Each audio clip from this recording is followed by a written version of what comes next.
Thank you for waiting. I finished checking your adventurer handbook. Here are your commission rewards. We have no other urgent commissions on the books at present. Thank you for all your hard work lately. Perhaps you two could consider taking a vacation. Amazing! Paimon never thought we'd end up having downtime in Nocturne. Things were pretty hectic when we first got here. Everywhere you looked, it was either the Wild Hunt causing chaos or the Fatui stirring up trouble. It felt like this whole region was one giant slime in a barrel, ready to go boom at any moment.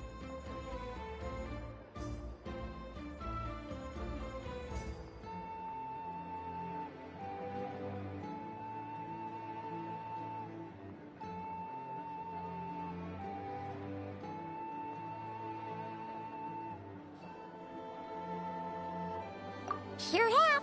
Things were looking pretty dicey, but in the end, we managed to turn it around. Whoa! Paimon just got deja vu! Oh, that's right. It's because we've done this like a million times now. Ah, yes. Are you two aware that the Moon Prayer Night is soon to take place? Oh, yeah! Llama told us that was coming up soon. Though, do people in Nasha Town celebrate it too? Paimon thought it was just for Moon Goddess worshippers. You're partially right. Most people in Nasha Town just see the festival as an opportunity to do business. They do not concern themselves with the religious element. The festival was first celebrated by the Frost Moon Scions. On this day, they would wear moon prayer blossoms and celebrate the birth of the Moon Goddess through song and dance. They would also prepare food and handicrafts, and give them as gifts to others. Over time, it became Nocturne's most lively festival. Oh, sounds like fun!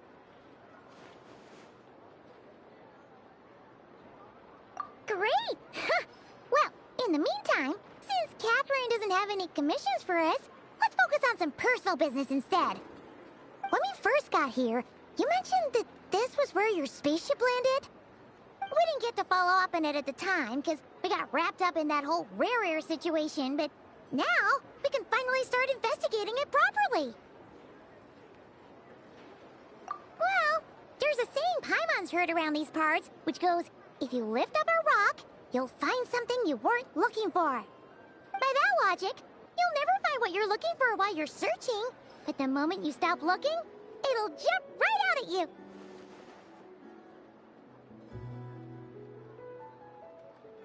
Could be worth a try though, right? Anyway, Paimon suggests we focus on other stuff we want to do for now, and just keep an ear out for spaceship-related intel as we go.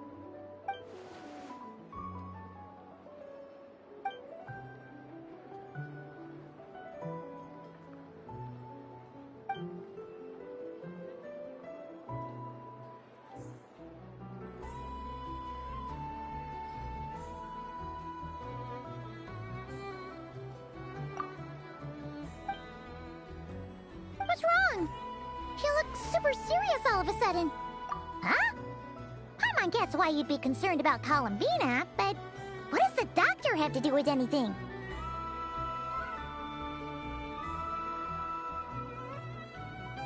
Oh, that's true. And now that you mention it, we're definitely overdue for a showdown with the Fatui. It is weird that he hasn't shown himself this whole time. What could he be up to?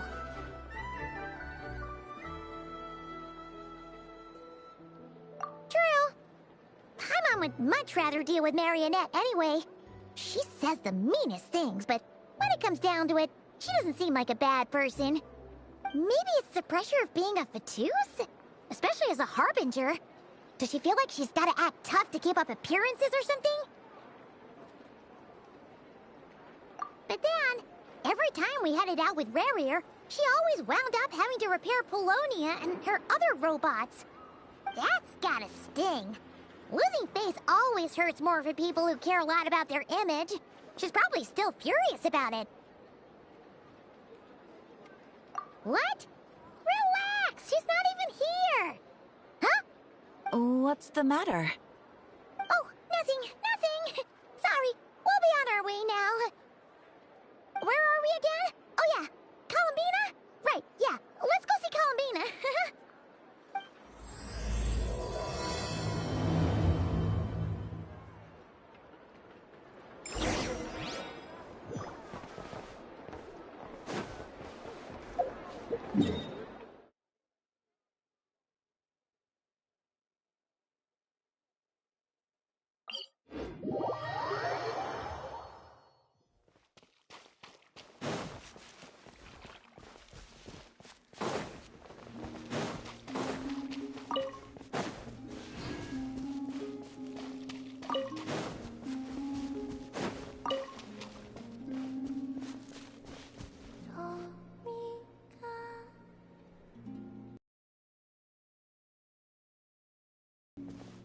Hey, she's sitting up! Is me sitting here a rare sight? No, we just thought you'd be resting. Perhaps I would have been, were it not for the sudden arrival of some unexpected guests. Not that I consider it a disturbance. After all, you are the only ones who are free to enter. Would it not be a little unfriendly of me to lie down while we speak? I didn't realize you put so much thought into little things like that.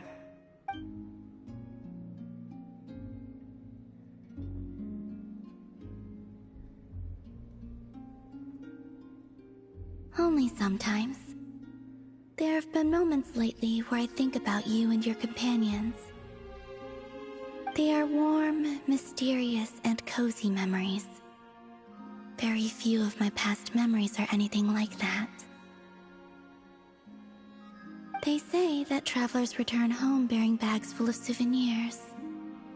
But my luggage was empty, and I believed it would stay that way. Return home? So, you're still planning on returning to the moon? Yes. This planet continues to reject me, reminding me that I do not belong here. If I remain in Teyvat, there will come a day that I disintegrate. And I don't mean reduced to dust, or turned into food for the flowers.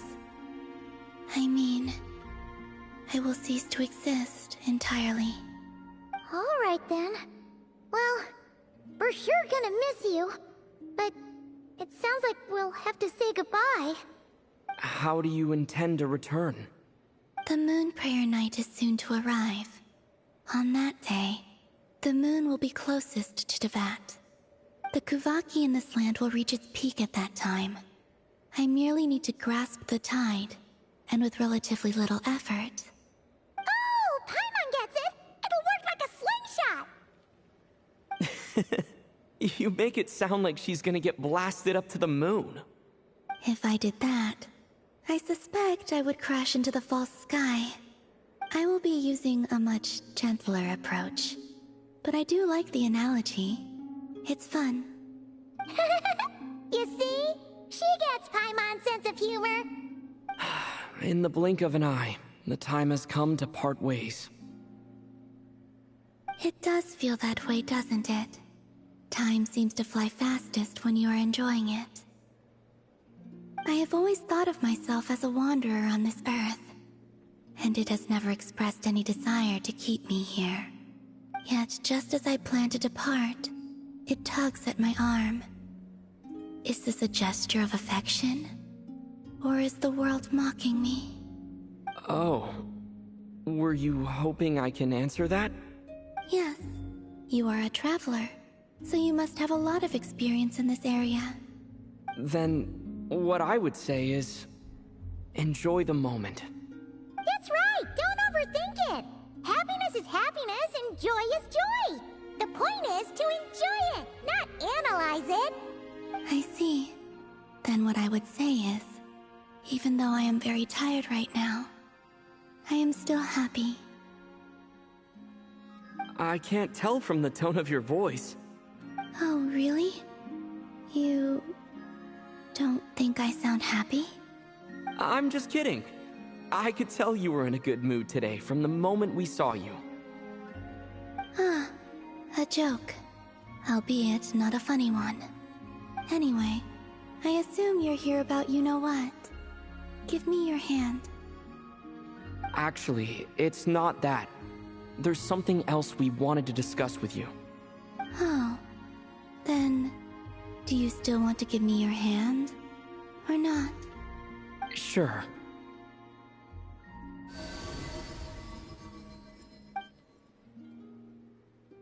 Thank you. So, I've heard that in the Moon Prayer Nights of the past, people here would hold celebrations in the Moon Goddess's honor. Since you helped so much in our fight against the Rehir of Solnari, I think you deserve a farewell party before you return home. I haven't asked everyone else for their opinions on this yet, but I'd like to invite you to join the upcoming Moon Prayer Night. I've never joined a Moon Prayer Night before. I'm not sure what I would even do. Oh, don't worry about that! We take care of everything! All you need to do is show up. Of course, there's no need to force it if you're not feeling strong enough. It's just, this kind of felt like a golden opportunity. But they call me Kutar, and the Fatui have an arrest warrant out for me. I shouldn't appear in public right now. I'll make it work. You have my word. Yeah, we got your back. Well, he does. Paimon's actually not too sure what he's planning. All right, if you're sure. I will not refuse your invitation. I suppose it wouldn't hurt to pack a few more sights from this world into my suitcase before finally learning what my homeland looks like. Oh, if you see Lauma, please tell her that my answer to the question she asked me is neither yes nor no. Rather, it is, there is no need. That was kinda cryptic, but sure. Guess it's between the two of you.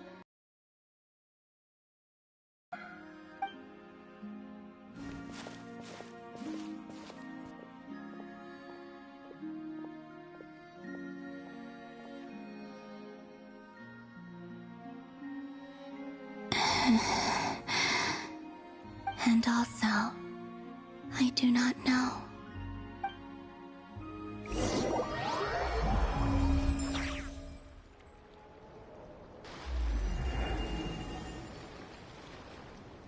Since she's agreed to join the festival, let's go see who else wants to take part. Lauma's gotta be the person most familiar with the Moon Prayer Night. We should start with her. Also, what exactly is your plan to keep her safe? Not sure yet. I'll figure something out. What? Are you serious? And Paimon even gave you her vote of confidence back there! When did you become so sneaky?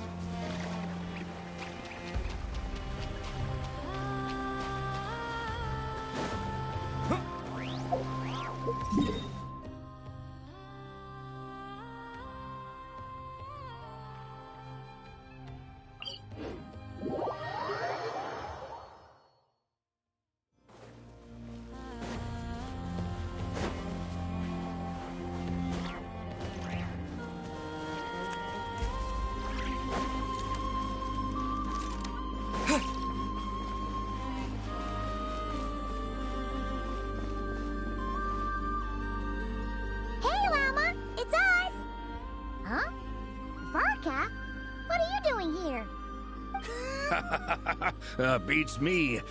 I had a bit too much to drink last night, and when I woke up, I was on Hisi Island. Mr. Varka is helping to oversee Nasha Town's preparations for Moon Prayer Night. He is here to go over some details regarding the decorations and custom cloth designs. Right, yeah, that too. What do you mean, that too? Yes. Celebrating this festival is a long-held tradition here in Nocturne. On this day, the crescent moon at the top branches of the verdant crest turns into a full moon, and the moon prayer blossoms bloom with a special radiance. Our people take these to be blessed omens. It's an especially welcome event coming off the back of all that nasty business with Rare. Everyone got put through the ringer recently, and now they're looking to turn their fortunes around. The big shots in town all agree that a big, lively celebration is just what we need to rebuild people's faith in this place. No wonder Catherine said that people weren't so bothered about the religious element. That's right. It's become more of a local custom by this point. The celebrations have little to do with whether the religious stories behind this event are true or not. Even the Frost Moon Scions are eagerly awaiting the coming of Moon Prayer Night, despite now knowing that their past beliefs were founded on a falsehood. That's fair. It's a bit like the Lantern Ride in Liyue. It's a chance for people to enjoy themselves, not debate the existence of the Adepti.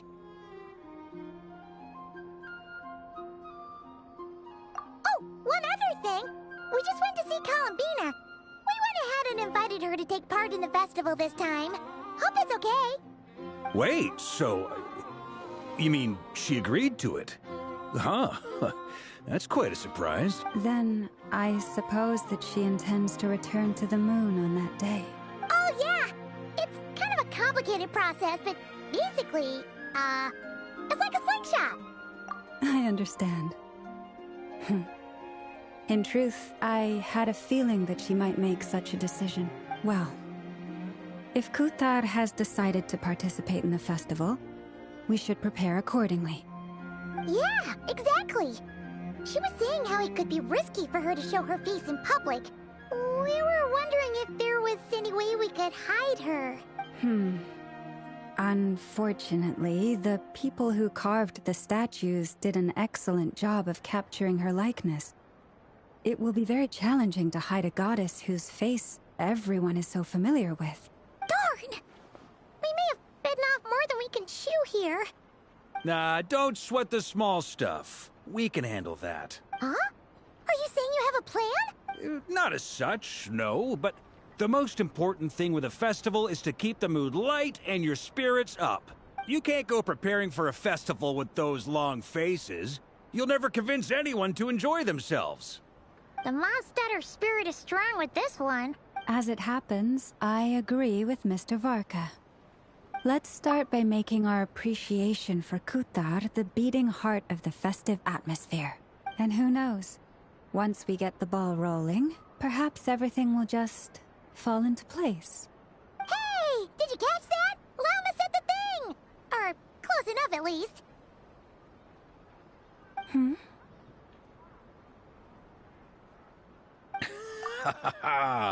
I'm looking forward to the Moon Prayer Night already. We have a festival in Mondstadt called Windbloom, and you can always tell which couples are celebrating it for their first time by the smiles on their faces. Big, beaming smiles like their whole face is glowing. And I have a feeling we'll get to see that same smile on the Moon Goddess's face at this festival. Not quite the same, surely. Anyway, I'll take care of business in the city, but I'll have to leave the decor up to you and the Frost Moon Scions. No one else can capture that traditional aesthetic quite like you guys. But lastly, there's the final key element that brings the festival to life. Companionship. Before you leave, let me show you something that we've been preparing. Mr. Varka had asked to see it already, so you may as well tag along. Also, I have some further questions about Kuthar's decision.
Going into a trance is risky for most people.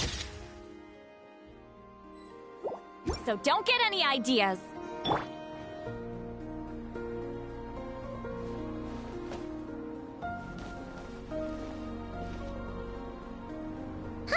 What's this? They sure look like they're having fun. I believe so. Kuhenki seem very skilled at playing drums like these, although I'm not sure where they learned it from. Maybe it's an innate talent? In their eyes, they're probably just playing with toys.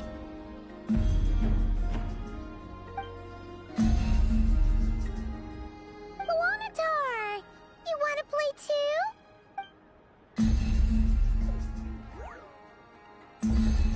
Yeah. She looks more confused than anything. Maybe we can teach her next time if we get the chance.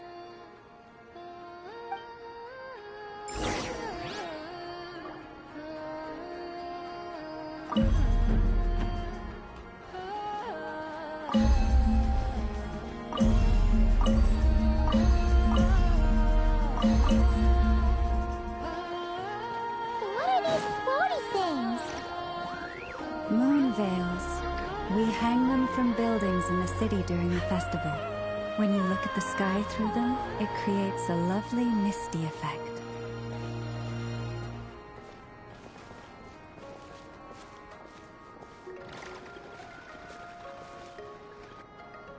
Everyone seems hard at work. They are preparing items for Moon Prayer Night. For instance, the sculpture being made over here, Mr. Varka and I were just finalizing the details of where it will be placed. Ah, there she is. I didn't know the finished article would be so large. Not to worry, though. All the necessary arrangements have been made. Just let me know once it's ready, and I'll get some people to ship it over. You have my thanks. And over here, we are preparing a very traditional confection. Oh, look at all these colors! It looks great! Can Paimon try one? Of course. I have a feeling you'll like it a lot. You bet! Sweets and treats are Paimon's favorite. If you included those in the Feast of the Moon, I bet Paimon would have joined the Frost Moon Scions by now. There will also be verdant crests like this present in Nasha Town during the festival. The timing of Moon Prayer Night is not completely set in advance. We make a rough estimate, then observe the changes in the verdant crests and moon prayer blossoms to guide us. As such, the wait itself is a fun feature of this particular festival.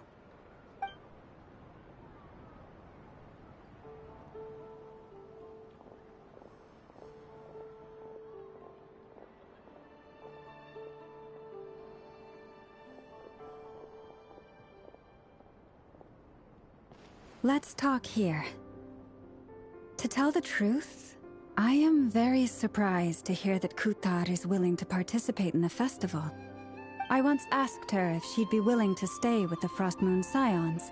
I could introduce her to everyone, and we could be a family to one another. She did not answer, but she has not appeared here since. I took this to mean her answer was no, but if that were the case, she would not have accepted this invitation. Ah. I see. Maybe she is right. Maybe the Frost Moon Scions of today no longer need a moon goddess. But my wish was not for her to come here and be worshipped as a deity. I simply wanted to offer her a place to stay. I'm sure she believes that showing herself here might invite Fatui intervention, and as such, she does not wish to cause us trouble. But what really pains me about all this is that this is her birthplace. She ought to belong here, yet no one has been able to grant her shelter. I think I'm qualified to weigh in here. When someone's about to depart on a long trip, what they need is blessings, not burdens. We should wish her the best, not make the journey harder than it already is. Anyway, She's agreed to attend, hasn't she? All we need to do is simply respect her decision. I see your point. Yes, she will soon depart after all. Our job is to leave her with some happy memories. Besides, who's to say her journey to the moon is a one-way trip? It's not like she can't come back and visit if she wants, right? Paimon agrees wholeheartedly. Festivals are all about having fun, so let's keep it simple. All right, I'm gonna head back to Nausea Town soon. Want to come with? I'm guessing you have some other folks to visit there. Sure thing, let's go! Bye. Thank you all. Goodbye.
Flints. What could they be chatting about? Your guess is as good as mine. Ah, Grand Master, and the Traveler and Paimon. Hello there. It's been a while. Perfect. We have some new volunteers for our investigation. Wait, let me guess. The righteous Lightkeepers are finally ready to hunt down the Abyssal Dragon? Haha. Yes, that too. Oh, wait! Why does everyone keep saying that too? Well, to be precise, the facts match, but not the causality. Wait, so I guessed right? Don't act so impressed with yourself. Maybe I can explain. We ran into Mr. Flint's north of Nosha Town.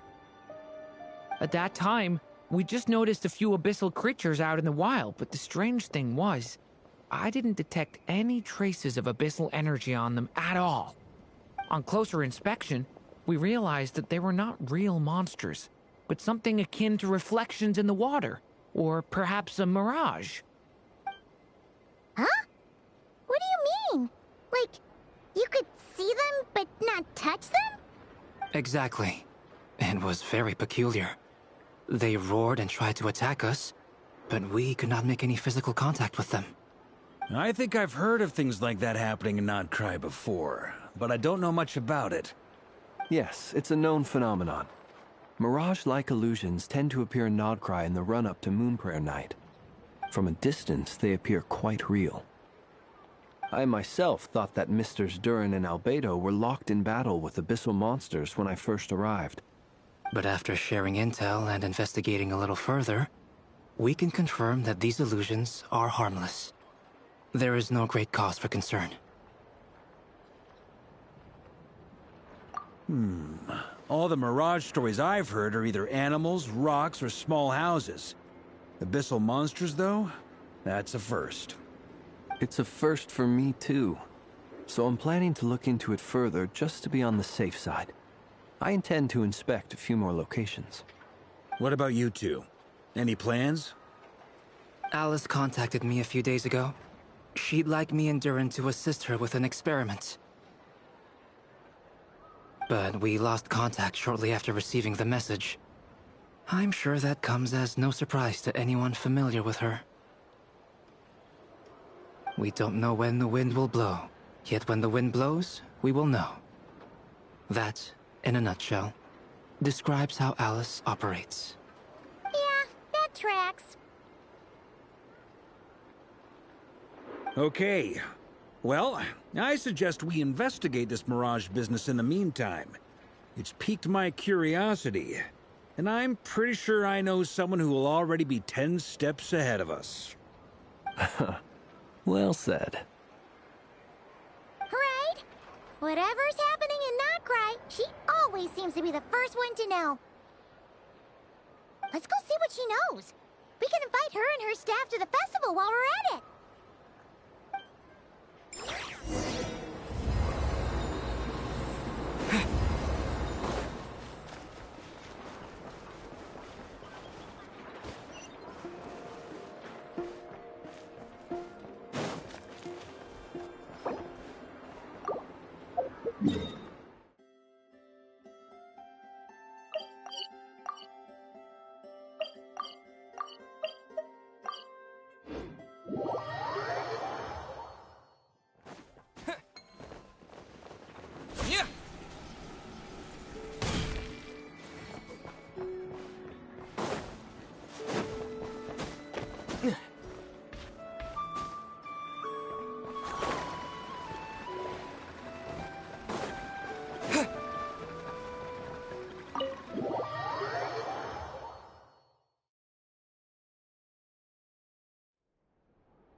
You're right, I have noticed. There's certainly something a little fishy about this situation. Only a little, though. Records indicate that this phenomenon can occur in the days before and following Moonprayer Night. That said, it has always been a rare sight in the past. The odds of encountering these phantoms are similar to looking up in the night sky, happening to see a shooting star, and managing to make a wish before it disappears. But this time, either everyone's getting lucky, or they're appearing far more frequently than usual. Yehoda's out gathering intel as we speak. In the meantime, let me check off some points of interest. First, the Abyss. The ones we saw seem to be abyssal monsters. Indeed. But we have identified one location where many more of them have made an appearance. And not just monsters, but human phantoms too. Given the scale and nature of the phantoms, it's almost as if someone's last memories are coming to life. Or perhaps the memories of multiple people. Oh. So you mean the phantom monsters are hunting down the phantom humans? Exactly. The phantoms can interact with each other, but we have no means of intervening. In addition, some of the human phantoms would seem to be from the very distant past. This is clear both from the clothing they wear and the stories they tell. They claim to be from Hyperborea, a name which I've heard from Lauma before. If this is true, it means they must be from 6,000 years ago. Did Paimon hear that right? 6,000 years? It sounds like this merits further exploration. That'd be a big help. I'll leave it with you, Albedo. My knowledge of ancient history is non-existent. I used to doze off every time the pre-Knights of Favonius era came up in class. It's quite a miracle that you were able to understand these phantoms' speech, given how long ago they lived. I suppose you're right. But I'll leave the archaeologists to ruminate over that conundrum. As an intelligence broker, my sole interest is in the value of the information I gather. Which, in this case, hopefully means earning myself some good favor with our dear Lady Moonchanter. So calculating. Whew, this intel broker logic always catches Paimon by surprise. Sounds to me like we could split the work up. I think the abyssal phenomenon is best left to Albedo, Flints, and me. Agreed. It coincides with my duty as a lightkeeper. For my part, I'd like to understand the Abyss better. Even a little knowledge would go a long way. This is certainly a rare opportunity to study the Abyss. But even rarer, perhaps, is the chance to make contact with the Ancients. The Curatorium will take the lead on investigating the Hyperboreans. We put in the work to learn what we know so far. It seems only fair that we get some quantity of exclusive intel. That just leaves our trusty team of 2 unassigned. Since you became an honorary knight, of course. This was part of my grand plan all along. Ha ha ha! Oh yeah! By the way, we managed to convince Columbina to come to the Moonprayer Night celebrations. Would you and Yehoda like to join too? She agreed to that? Huh. Quite an achievement. Never underestimate the traveler, I guess. I'd be happy to join. No point shutting myself inside when the streets are all decked out. I doubt any clients will be visiting during the festival in any case, and Yehoda loves a party, so I'm sure she'll jump at the opportunity. No. No. No. No. No. No. No. No. No. Way to contradict me in front of... Wait. No, that's not what I have bad news, boss. So many people. All right, everyone inside, quick!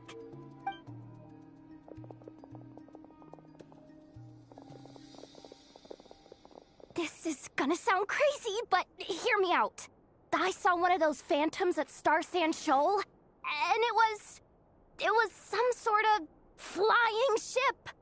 Like a spaceship? That's gotta be the one you came to Tibet in. You said you saw the same thing through the moon marrow, right? Huh? You already know about it? I thought I was gonna blow people's minds. Turns out I'm the last to find out. Wait, back up. You came here in a spaceship? Now my mind is blown! What's it like on the inside? Was it like flying through space? I want to know everything! Yep, exactly. Huge discovery. You're the best, second best intel broker in the world. After your boss, of course. Wow. Really? Well, I don't know if I'm all that, but... I guess that decides where we're heading next. Come on, don't look at me like that. I know the spaceship doesn't have anything to do with me, but you don't want to leave me as the only one twiddling my thumbs, do you? Please? Fair enough. You can tag along. In that case, let's meet back here to discuss our findings once we're done. I wish everyone a productive investigation. You too.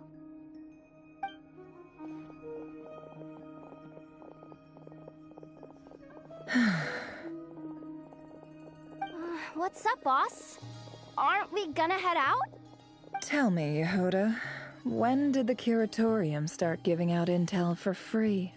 Oh, sorry, boss.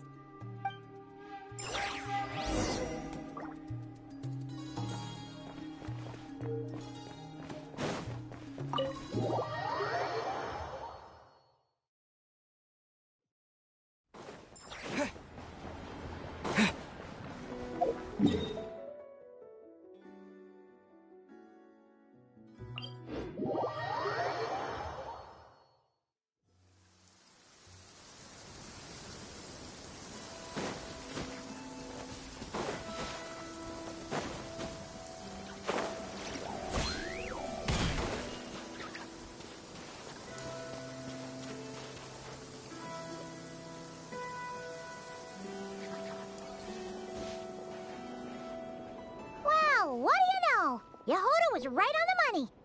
This Phantom really is your spaceship. But that's so weird. Why would it show up here? Is it some kind of projection? Or a ghost? Like, maybe it no longer exists. But somehow it left an afterimage? Ah, you're already here. Miss Lauma, what a surprise. I thought you were busy with festival preparations. I was, until one of our people informed me that a strange sight had appeared at Star Sand Shoal. No one's ever seen something quite like this before. I thought I should see it for myself. Same here. Oh, so we heard that these things appear around the festival period. Any idea why that is? Unfortunately not.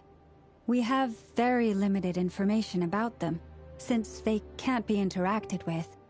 And no human phantoms have ever made an appearance before now. The most we've been able to deduce is that these sightings appear to be connected to the increase in Kuvaki energy around this time.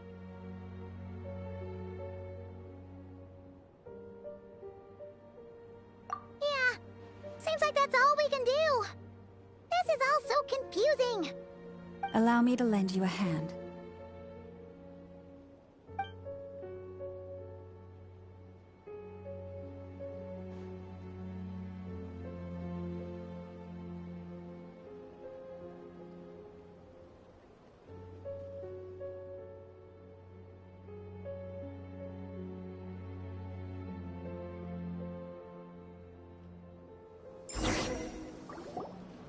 Everyone, our friend here should be able to provide us with some information. Is that a phantom Rhymehorn deer? I've heard about how the Frost Moon Scions live in harmony with the animals, and can even communicate with them. That's coming in handy now, for sure. Okay. Yes, I understand. Then how about this?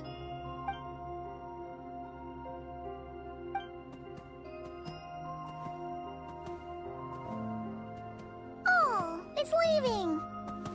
It appears to share our curiosity about this giant spaceship, so I asked it if it wouldn't mind investigating along with some friends. In return, I told it about some nearby spots where the wild fruit grows abundantly. We may live in a different era from these phantoms, but I trust that the terrain, climate, and ecology here are more resistant to the effects of time than some things are. Let's give them a moment and hope for the best.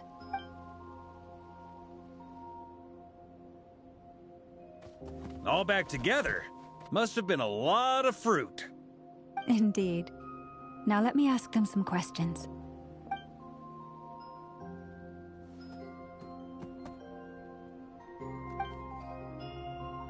It did find a lot of wild fruit, enough for them to feast for a long while.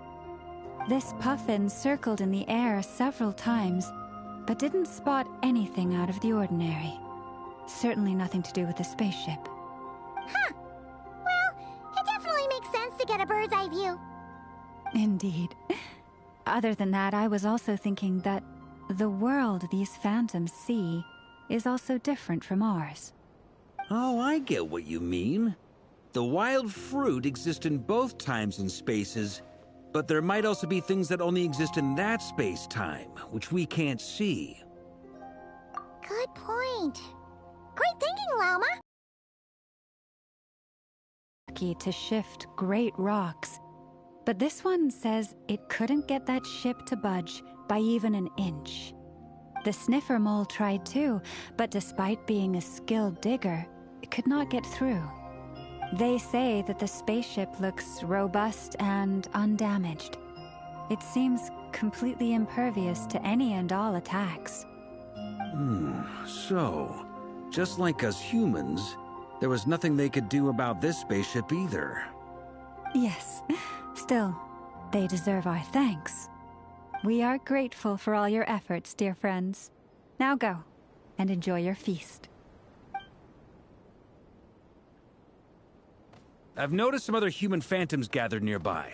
Come on, let's go talk to them.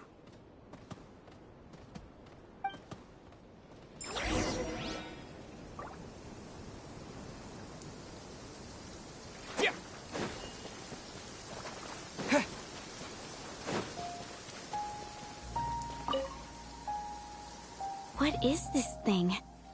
I've never seen it move, and there's no way to get inside. Goodness knows.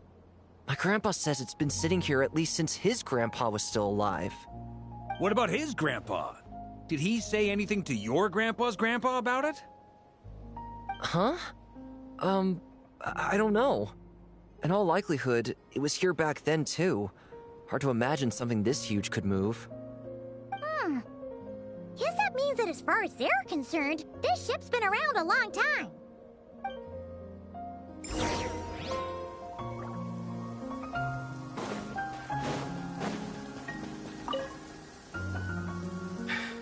Come on, brothers. If we can get even a small chunk off of this thing, it's gotta be worth a fortune. Today is the day we strike it rich. Huh? You mean Paimon? Yes, brother, I shall join you. Let's make our fortune. We should go with them. What the? This thing is crazy tough. I can't even scratch it. What's it made of? Sorry, brother. Looks like we'll have to seek our fortunes elsewhere. Enjoying yourself? I was just seeing if I could influence this phantom's perception by playing. But nope, no dice. I'm sure we're all starting to build up an idea of what's going on here now that we've spoken to some of the people. These phantoms are reenacting real historical events in Nocturne. It's almost like we're in some kind of interactive stage play. We can talk to the actors, but the plot is fixed, and we can't influence it. It makes sense. History is set in stone. The objective facts of the past cannot be changed. Paimon totally thought you were just goofing around earlier.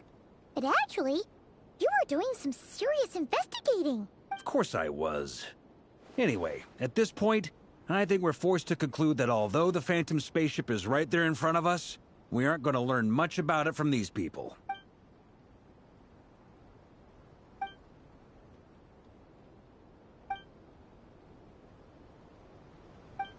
Don't be discouraged.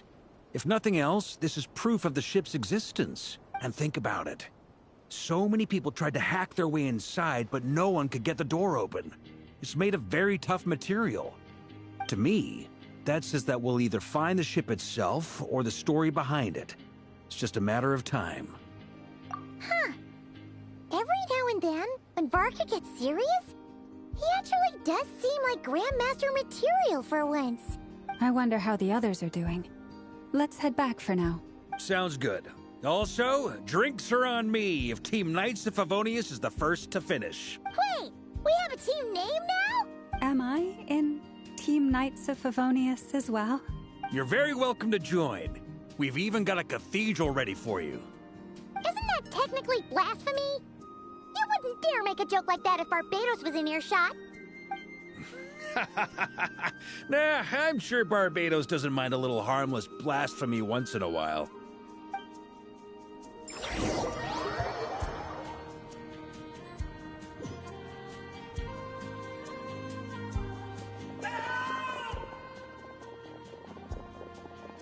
Oh, no! Get away! Oh.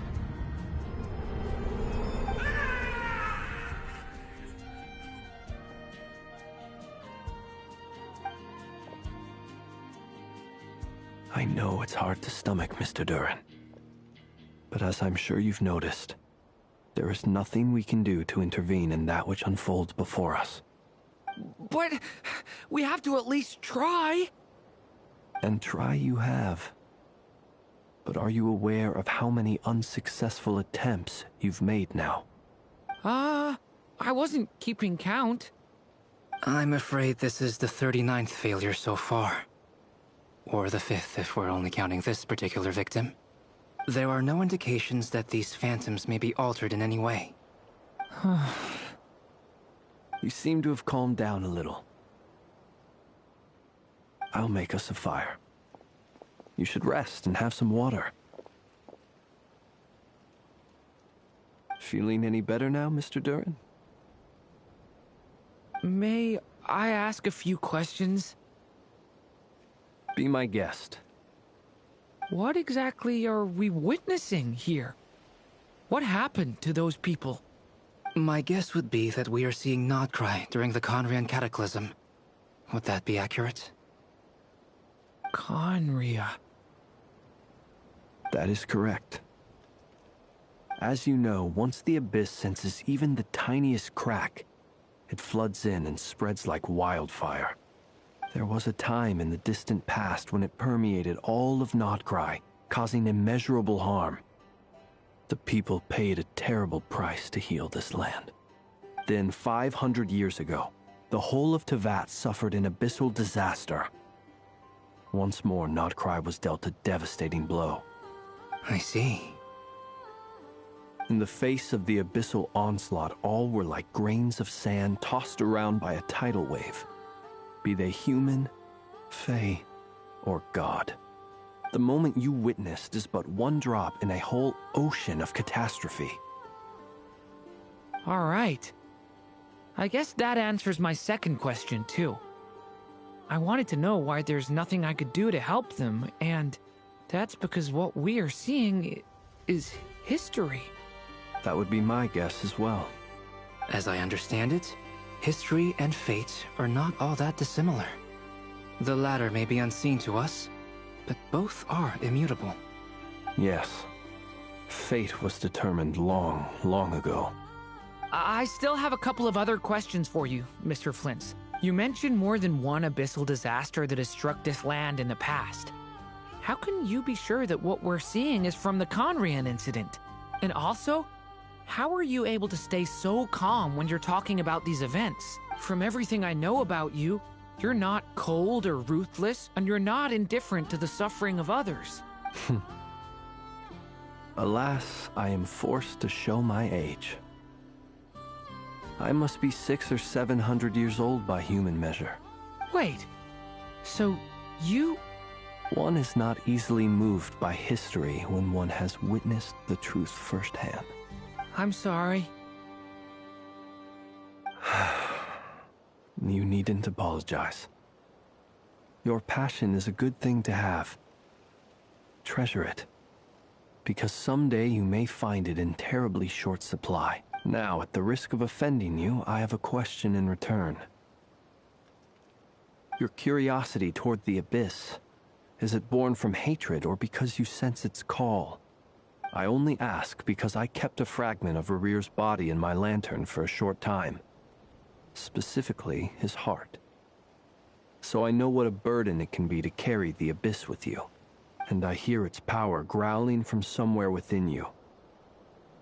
In my eyes, your mere existence is a miracle. My honest answer is... I don't know. I don't think I have the confidence to say for certain. What I will say is the Abyss is not the only issue that haunts me. Even before I became who I am today, the question dogged me constantly. Should I even exist at all? My doubts remain unresolved. But when we fought Rerear, something became a little clearer to me. Sometimes it is the darkness within us that allows us to achieve the impossible. I certainly got the sense from your 39 attempts that you were trying to achieve the impossible. It sounds like you've resolved to see the truth for yourself. Absolutely. In that sense, he and I are quite similar. Then I wish you every success. I look forward to the day of your transcension. Well, if everyone's caught their breath, I suppose we should head back.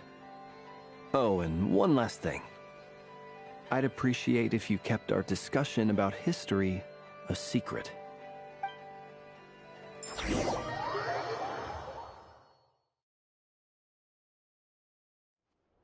Incredibly, our separate investigations led us all to the same conclusion. Hooray for consensus! Yeah, but we barely learned anything, though. I totally thought this would be the motherlode. Talking with the ancients? I mean, come on! But nope. All we got was useless snippets of conversation. And all this stuff about moons and hyperopia. What a load of baloney. Seems like people back then had a few screws loose. I understand your frustration. We found the same issue. Each phantom only showed a very brief moment in time. There isn't much value to be found in these miscellaneous fragments of a civilization's history, no matter how glorious it may have been. If there's a silver lining, it's that these phantoms are harmless to the present reality. They shouldn't get in the way of the festivities. Paimon agrees. And not just because it's the first thing she understood in this whole conversation. You look disappointed, Nefer. Is something the matter? What do you think? We all worked our tails off, but the only one to gain anything from it was you, Lady Moonjanter. Well, please do share the Hyperborean records with me. I will gladly inscribe them in our people's documents. Oh, duh! Yeah! That was it! Hyperborea! Hyperborea. I'm serious. Only an expert in the Frostmoon Scions and their history can turn these records into valuable research material. The alternative is to let them gather dust on the Curatorium's storage shelves until the pages turn yellow. Nefer, you're wise enough to know that cooperating and sharing the profits is the best course of action here. Well, that goes without saying. Sure, let's do that. Huh? But didn't you say we aren't supposed to give out intel for free? Sorry. Shutting up. Now is not a good time to push Nefer's buttons. Anyway, back to Moon Prayer Night. I'm thinking that we should prepare something a little special, aside from the usual decorations and so on. You mean a parting gift? Can't go wrong with food. Although, does food go bad on the moon? Perhaps a lantern would be a better choice. It might... It could prove difficult to light a lantern on the moon. Magical stones might serve that purpose better. What about a clockwork mecha model from Fontaine?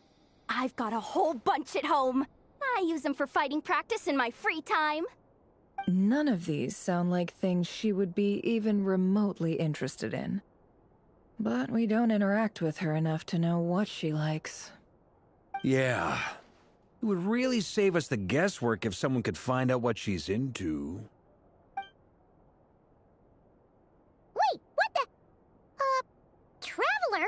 They're all looking at you. Great! Haha, problem solved.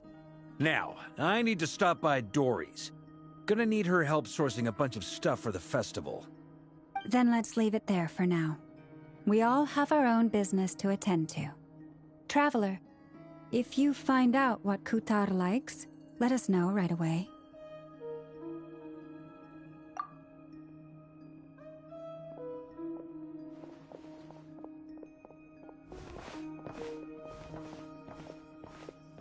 Is something the matter? I'm fine. It's just... I'm still feeling a little rattled after witnessing the horrors of the Abyss.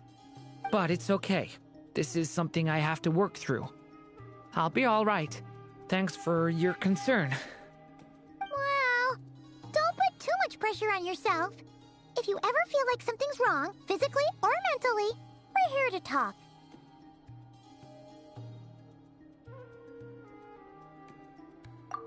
Come on. Stop treating me like a kid.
Weren't there a few Kuhenki here last time, too? Where did they all go? Walkies? For Kuhenki? You're not pets, you know. Oh, well. Looks like we just came at a bad time. Let's try again tomorrow. There's still a few days until Moon Prayer Night, so we're in no rush. Besides, she needs time to rest anyway.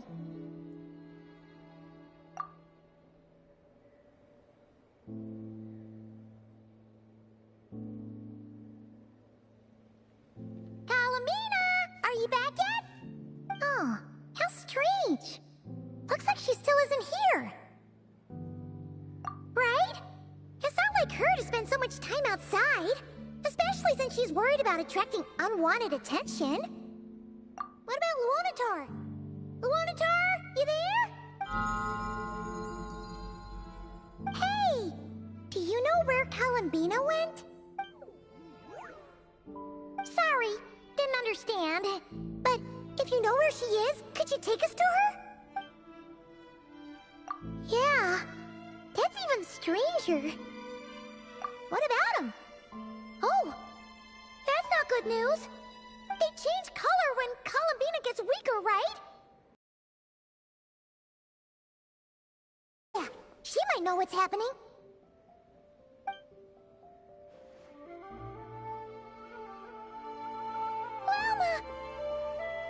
Ah, it's you. How is Kut? To check on her after I noticed the flowers had changed color. Based on past precedent, she must be very weak right now. Even getting up to walk would be a struggle. It seems unlikely that she wandered off outside. Not to mention that she doesn't do that at the best of times either. So yeah, this is super weird. No. Very few people are in the know about Kutar's whereabouts. And if anyone suspicious had visited, they'd have left some sort of evidence. Come on, let's go to Nasha Town. If anyone has seen her, someone there will know about it. It's Notcry's information hub after all. Makes sense. Let's go!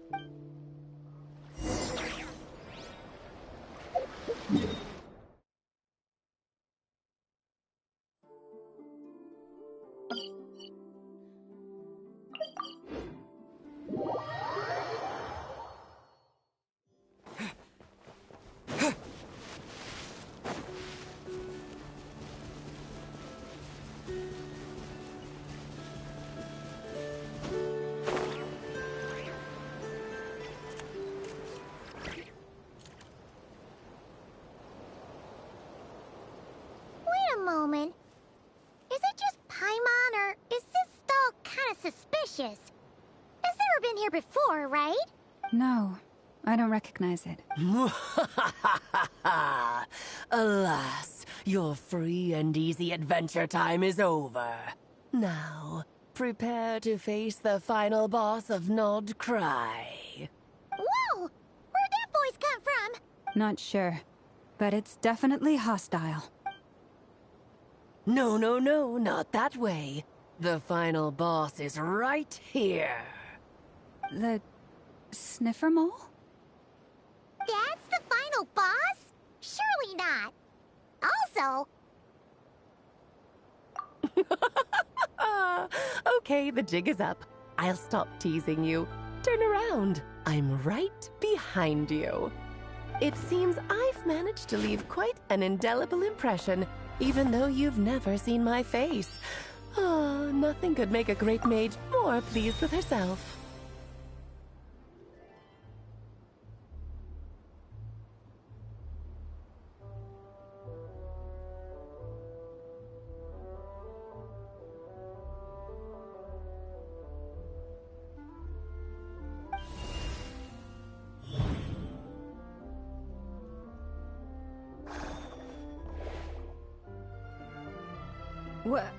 What is going on? I've heard that all the big shots in Teyvat have long, wordy titles that stun people speechless when they make their entrance. Unfortunately, none of them are affiliated with the Hexenzirkel, and we ourselves keep a very low profile. The notorious name-dropping doesn't quite work for us. Still, I, for one, think I'm really quite amazing. So that didn't stop me from coming up with a title anyway. Alice! It's really you this time? Not a lantern or a Dodoko, but Alice in the flesh? Oh, that's right. So, what do you think? How does it feel to finally meet me? You look like... Oh, that's the first thing you thought. A little surprising, but that actually makes me very happy. Because that means that when Klee grows up, she'll be just as stunningly beautiful as her mother. So she's a friend of yours? Kind of. This is actually the first time we've seen her in person. I see. Madam Mage, that was, quite a powerful entrance. I certainly won't be forgetting it anytime soon. It's okay, Lauma, don't force it. Paimon will do the honors. This is Alice from the Hexenzirkel. She's a friend of ours. And of Arcus, too. That's right. She's a good person, just kinda... unpredictable. Well, what is the human heart if not unpredictable? Hmm? If we could not do as we please, how would we differ from machines? I am Lauma, Moon Chanter of the Frost Moon Scions. It is a pleasure to meet you. Oh, I know. Before you got here, I spent a good, 15 minutes getting up to speed on Nocturne's present situation. In other words, I've read the whole in the last episode part, so we can skip the pleasantries. Fair enough. Well, Miss Alice, I can already tell that you have quite a unique personality. He'll get used to it. Paimon sure is. So anyway, what are you doing in Nocturne, Alice? Oh, I thought I told you already. This time, I'm the final boss. And what a formidable foe I shall be. Powerful, confident, decisive, and good luck finding my weak spot. You will never succeed. Oh, drat! My one weakness, and you found it in an instant. Fate has been dealt a devastating blow. Thus falls the great Dodo King. Why are you playing along with this nonsense? For funsies, of course. What's wrong, Paimon? Are you disappointed in me? Am I a gigantic letdown? No, it's just... You seem like a busy lady. And this is the one time you've shown up in person. Paimon figured it would be for something more high stakes than just goofing around. You're quite right. I'm here in Nocturne because something big happened. Something big enough it caught the attention of the Hexen Circle. It concerns the 3 moons, Tevat's borders, and of course, the moon goddess you are currently searching for. Kind of. Why don't we discuss this over a pot of tea? My main reason for coming on this trip to Tevat was, of course, to have some fun. But I do technically have a job to do as well, namely, maintaining the stability of Tevat's borders. I'll skip over the complicated parts, but to sum it up, abyssal energies are all that lie beyond Tevat's border. We'd find ourselves in a real pickle if they ever made it through. And the phantoms you've been seeing are a sign that the border has been disturbed. No wonder they tend to show up around Moon Prayer Night.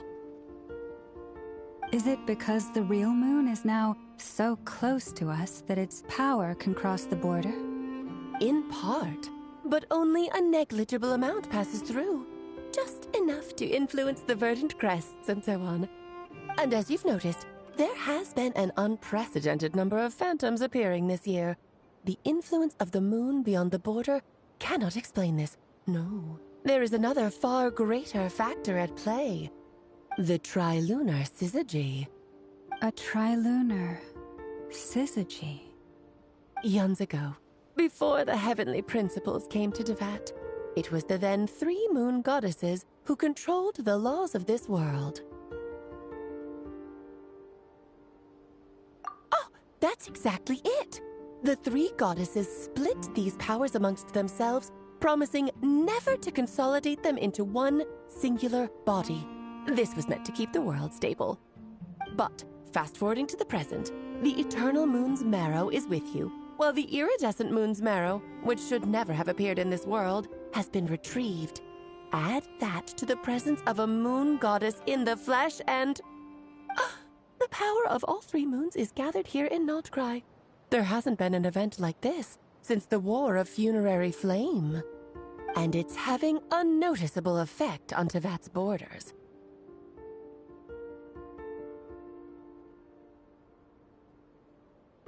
Because I wish to give my darling daughter a peaceful, sunny environment to grow up in. Is that a good enough reason? Kinda sounds like you're dodging the question, but it does make sense. Well, that's one reason anyway, and the most important one. The others are a little complicated to explain. For instance, cleaning up after dearest Miss R. Albedo could tell you more about that if you're curious, but right now, I have a more important question to ask you. Why are you collecting the moon marrows?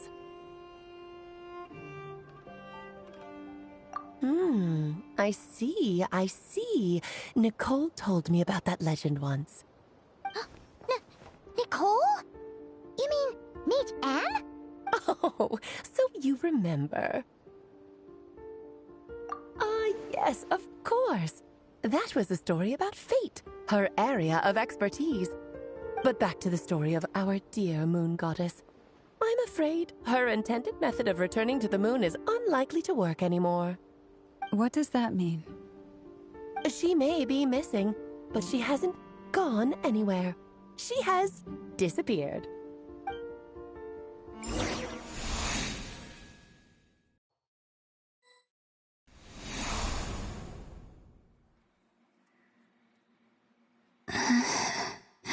My body is so... Wait, no. It's my mind that's heavy. My arms and legs are as light as a feather. What's happening to me? I feel drowsy, like I've been asleep for too long. Is it daytime or nighttime?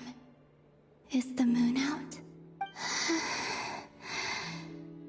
I think I'll go for a walk.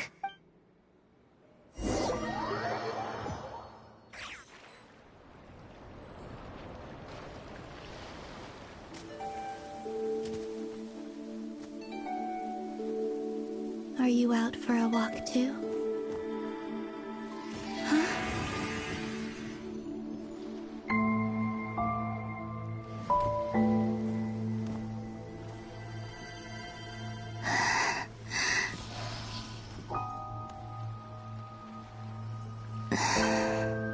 The day has come at last.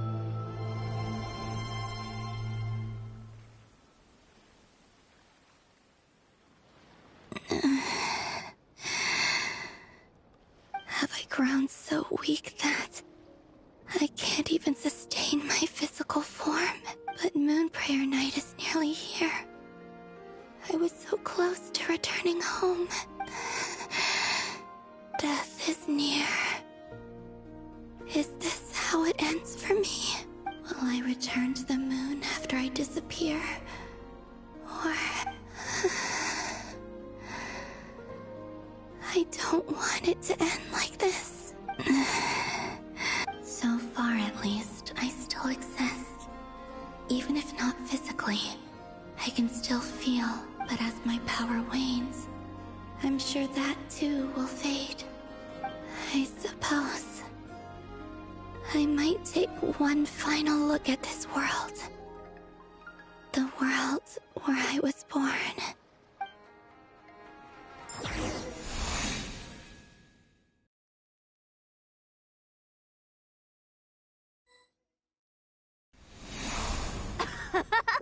Come on, come on!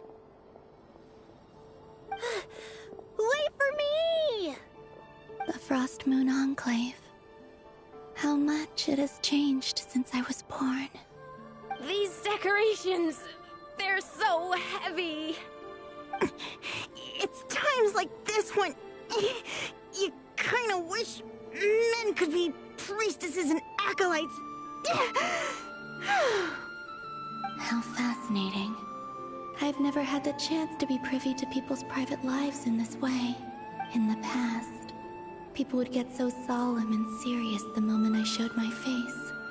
Like they were frozen stiff. Karina, Lametti, it's time to eat. Coming! I want to watch them a little longer.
So just fill these balloons with air, right?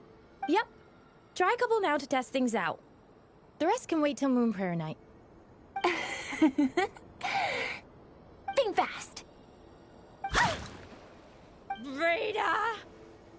Teasing an acolyte of the Frost Moon Scions? Surely that's a punishable offense. Take this! Huh? Alright, enough horsing around. Lady Lauma gave us a task. We should get back to it. The task is just to check that the balloons don't leak, right? Doesn't matter if we fill them with air or water. Yeah. Okay, you got me there. And you got me there. But still, we can't use all the balloons before the festival even starts. We won't use all of them. And as long as Lady Lauma's trusted acolyte doesn't snitch, this can stay as a little secret between friends. A couple more can't do any harm, right? Oh, you menace. Then, think fast! Is pumping a balloon full of water really so much fun?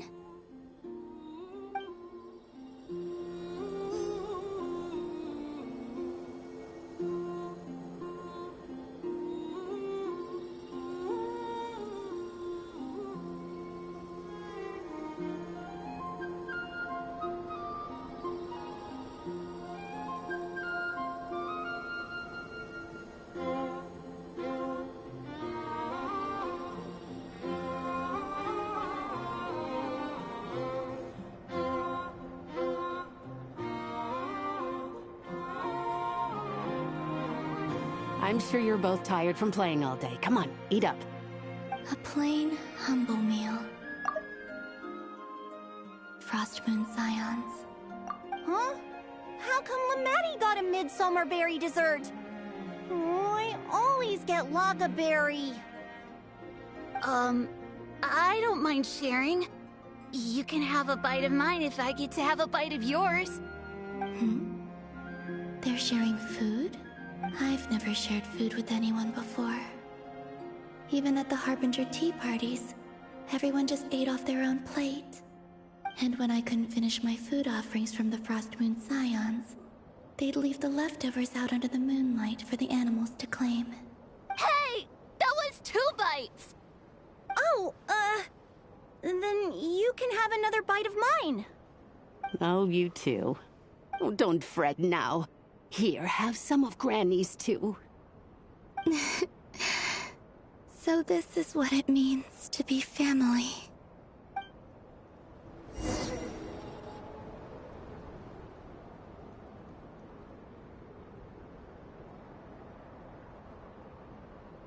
I'm seeing so much that I'd never usually get to see. They'd never act like this when I was around.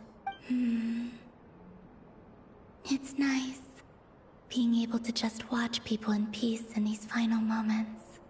What a rare opportunity. I think I'll go take a look around Nasha Town, too. Maybe the Traveler will be there.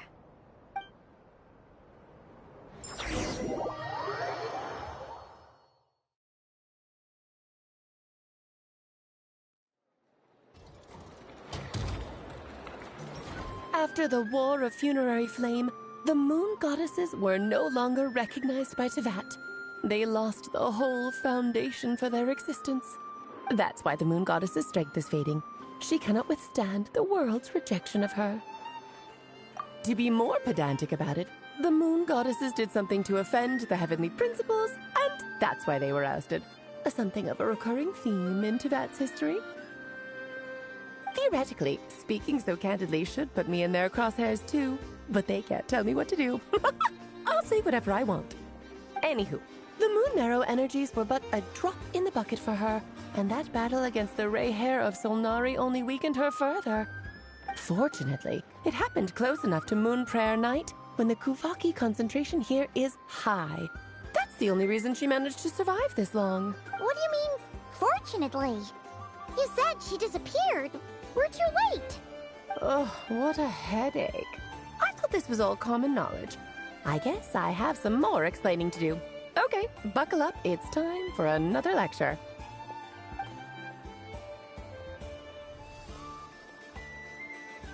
Now, I said earlier that the moon goddesses lost the foundation for their existence. The reason for that has to do with the natural order. Basically, the rationale for their existence in Teyvat was lost. The same logic applies to the present moon goddess, too. Consider her existence so far. Her comrades in the Fatui called her Damselette. And she was worshipped as Kutar by the Frost Moon Scions. But these connections have now been severed, whether by her hand or yours.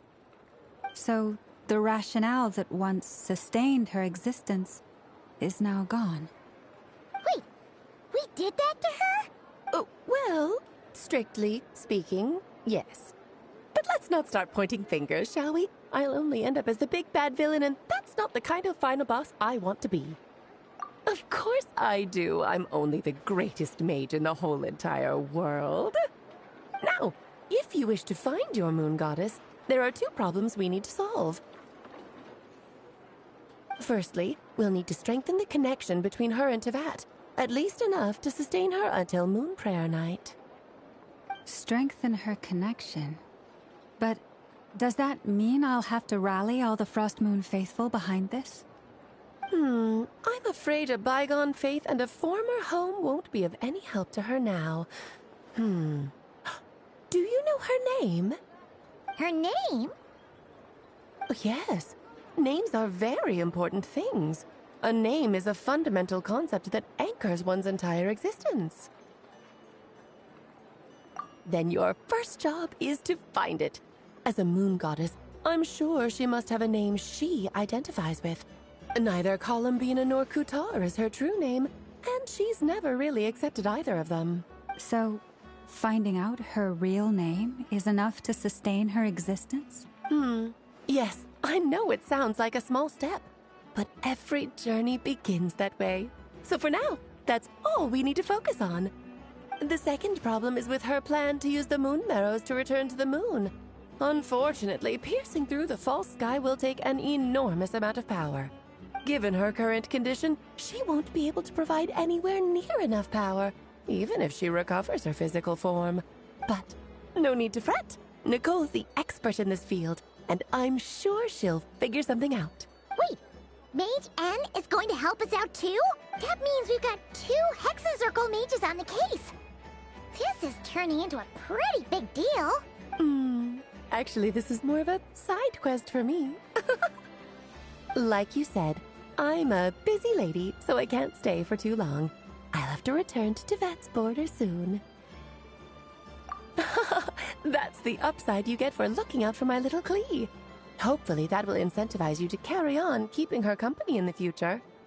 Anyway, jokes aside, you'd better get moving. It will take quite a miracle for the moon goddess's consciousness to hold out till Moon Prayer Night.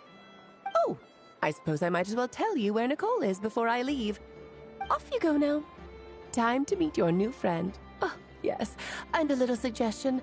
Don't forget to mind your heads. What? I wonder how Durin's doing. I should really go see him before I head back. You really are super busy. I most certainly am. There's so many children I have to keep tabs on just in Mondstadt. Durin. Klee didn't make the list, huh? Of course not. Klee is my pride and joy. I have no qualms about her, because she's the best child in the whole wide world.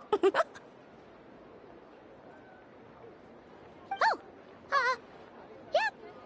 Klee's a little angel. I'm glad you agree. Well, all the best. See you when I see you.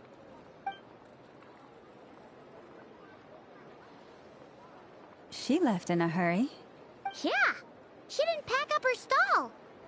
Should we hit? I must say, I'm now very curious about her daughter. Klee, wasn't it? What's she like? That's a long story. Come on, we'll fill you in as we go.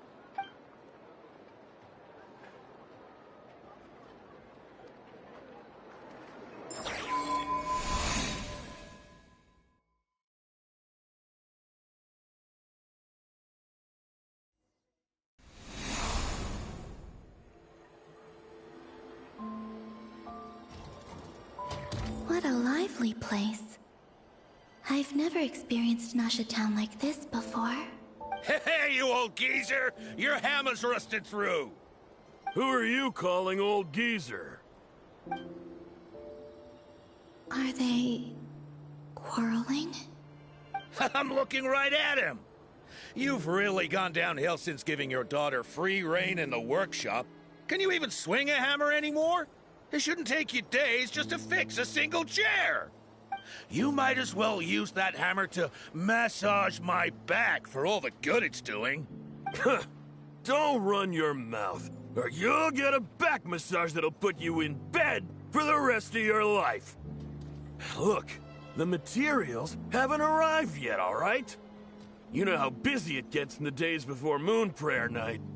I'll bet you send all the materials to your little princess. Blood's always thicker than water, huh? All right, you've made your point, Uncle Koski. As soon as the materials arrive, fixing your chair will be the #1 priority. And Dad, if you've got time to chat, why don't you lend me a hand, See? Lolka knows what the score is. I guess they're... friends. But the way they spoke to each other was so ugly. Then again, it wouldn't be the first time I've seen something like this. Columbina! Sing outside my door in the middle of the night one more time, and I'll unscrew your vocal cords. You hear me? Oh, Zandrone. So that was her way of trying to be friends with me. What a pity. I won't get the chance to say any ugly things in reply.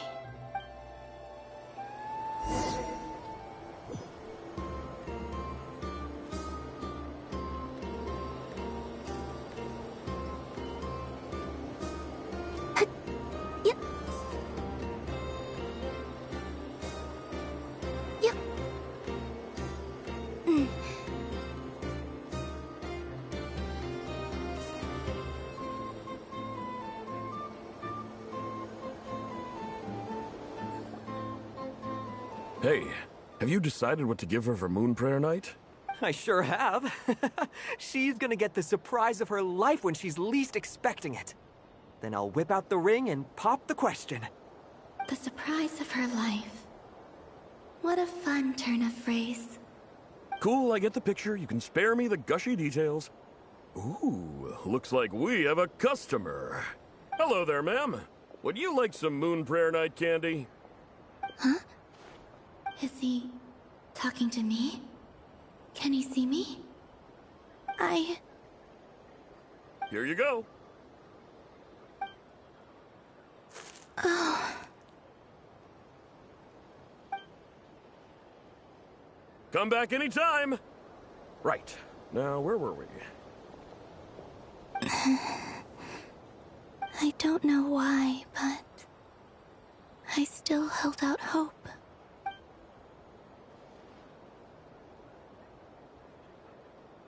The most important thing right now is to find that mage.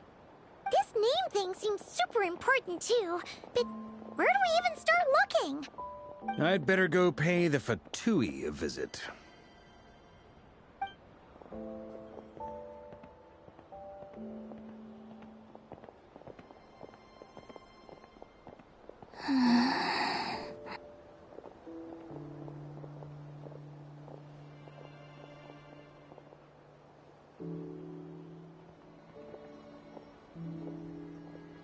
Columbina?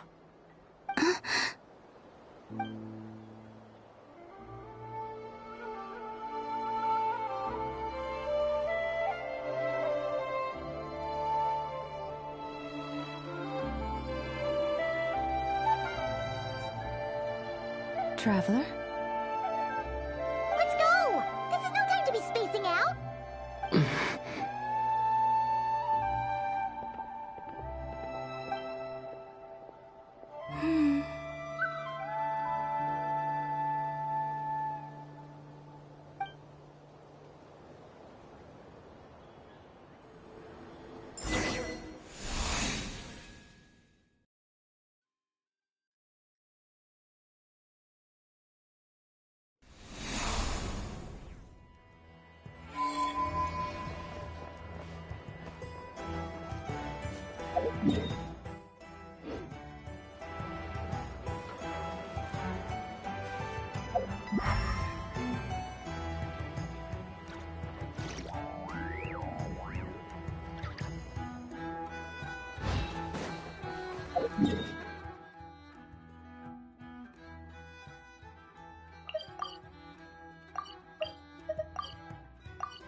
Where are they going? They mentioned a mage and... a name? So, Mr. Varka, are you acquainted with this Nicole? Or should I call her Mage N? Ah, not really. We've never met, though she has come up in conversation. From what I've gathered, Alice kinda took Nicole under her wing. Taught her how to speak in a more ladylike fashion, that kind of thing. Huh. Hard to imagine Alice as an etiquette coach. Yeah, Alice is a larger-than-life personality, I'll give you that. But then again, that's why she's able to draw such an eclectic mix of people into her inner circle. If I remember correctly, being an interesting person is actually one of her main entry requirements. So, if you ever wanted to join the Hexenzirkel, I'm sure you'd both be eligible to apply. Hey! Don't go around making promises on Alice's behalf. I wouldn't dare. I'm just trying to paint a picture of the Hexenzirkel for you. Okay, sure. Anyway, since none of us have ever met Nicole, how are we supposed to find her? We can't just go up to every woman in sight and ask, "Hey, are you Nicole?" Maybe something she's wearing will give it away? Like, a windbloom pinned to her chest or something. Wait a minute. Alice never said Nicole was from Mondstadt. Oh, true.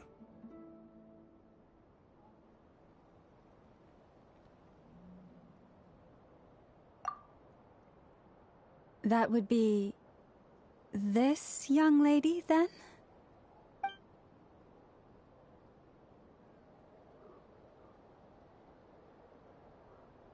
Hey there! Sorry to disturb you, but... are you Miss Nicole?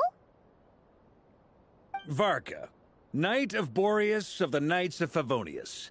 Alice might have mentioned me before. Ah! Have we got the wrong person? Sorry. Well, this is awkward. When I shook my head, I meant, no, Alice hasn't mentioned you before.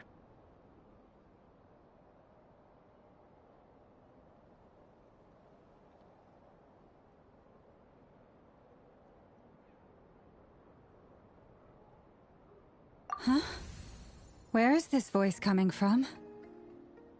My apologies. For certain reasons, I am unable to speak.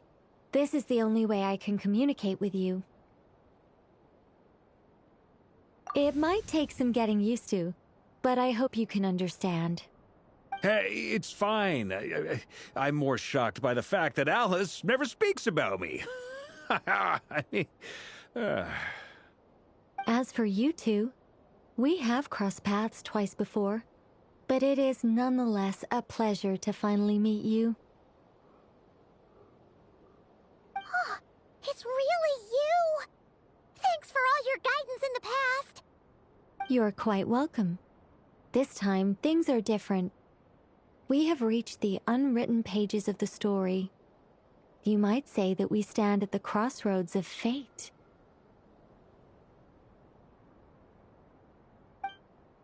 Now then, allow me to formally introduce myself. My name is... No, stop! Alice! I can't believe it! I had a whole speech prepared. I'd agonized over every single word. She always picks the worst moments to ruin other people's plans. I'm so sorry about that. Alice took the liberty of devising some bespoke self-introduction magic for each member of the Hexenzirkel. But I could have sworn I deleted all of the triggering conditions for it. How did it bypass everything? Oh gosh, this is so embarrassing. This is a very different side of Nicole than what we're used to. Is she not used to face-to-face interactions? Don't worry about it. We've seen that introduction magic once already, so it wasn't too much of a shock. Please go on, Miss Nicole. We'd love to hear what you have to say, or, well, communicate. Huh? Are they talking to this lady? But... Will you all promise to forget that horrendously embarrassing introduction? Sorry? Embarrassing? When? Yes, my name is Nicole, and I am one of a very few angels who have retained both their preferred form and their power. The Traveler and Paimon should be no strangers to this concept. There is another of our kind in Natlan. They call her the Lord of the Night. Alright!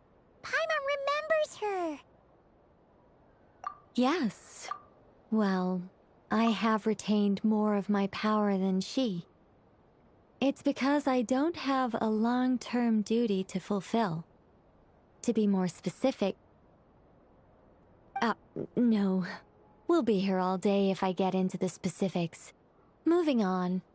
If I'm not mistaken, you are here because you... Guy. That's right. Is that something you can give us any guidance on? Yes, I do know a way. It began with the Hyperboreans, who lived after the War of Funerary Flame. Blank looks. Maybe I should start with the background of the war. Or maybe not. It shouldn't be an issue. I'll fill in the gaps for you when we have more time. Anyway, after that war ended, the three moons retreated to beyond the false sky. The Hyperboreans were humans I once aided. They accepted the civilization and creations bestowed upon them by the angels. But despite accepting many blessings of the angels, many among them still held on to their faith in the moons. They were reluctant to accept the new order, even after the War of Funerary Flame. They sought to contact the moon goddesses beyond the sky and receive their guidance. But all three had passed away by that point.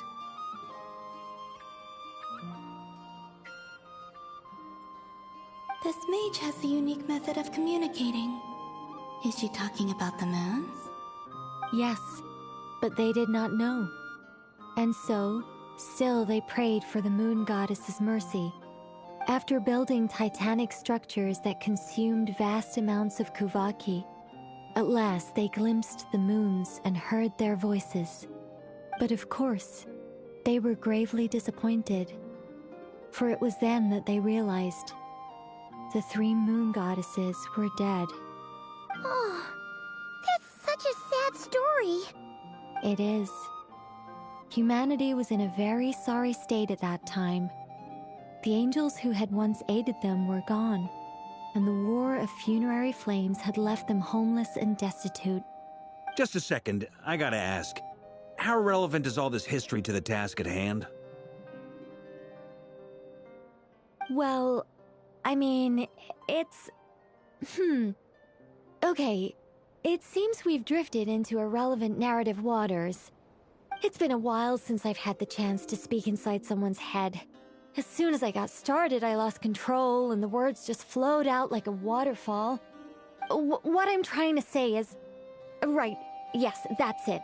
The relevant part is the ritual created by the Hyperboreans.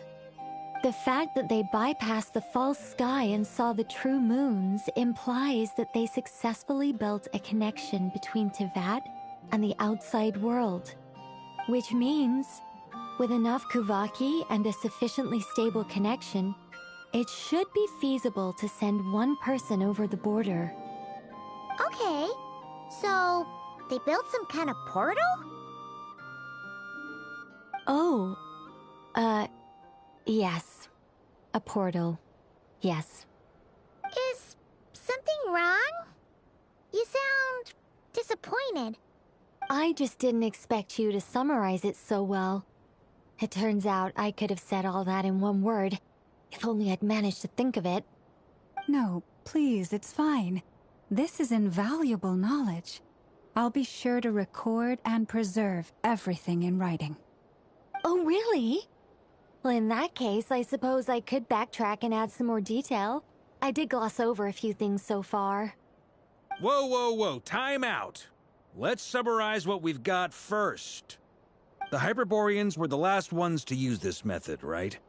So we somehow need to find whatever structure they built and make sure there's enough Kuvaki to power it up. Luckily, we have the moon marrow of both the eternal and iridescent moons, so we're all good for Kuvaki. Which means the key issue we need to focus on is finding the place. Am I right so far? Yes. Although, I expect the structure is long gone by now.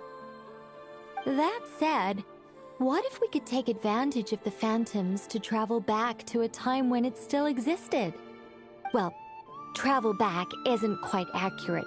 It's more like we'd be creating a handshake between 2 points in space-time. We wouldn't even have to pick a time when it still existed.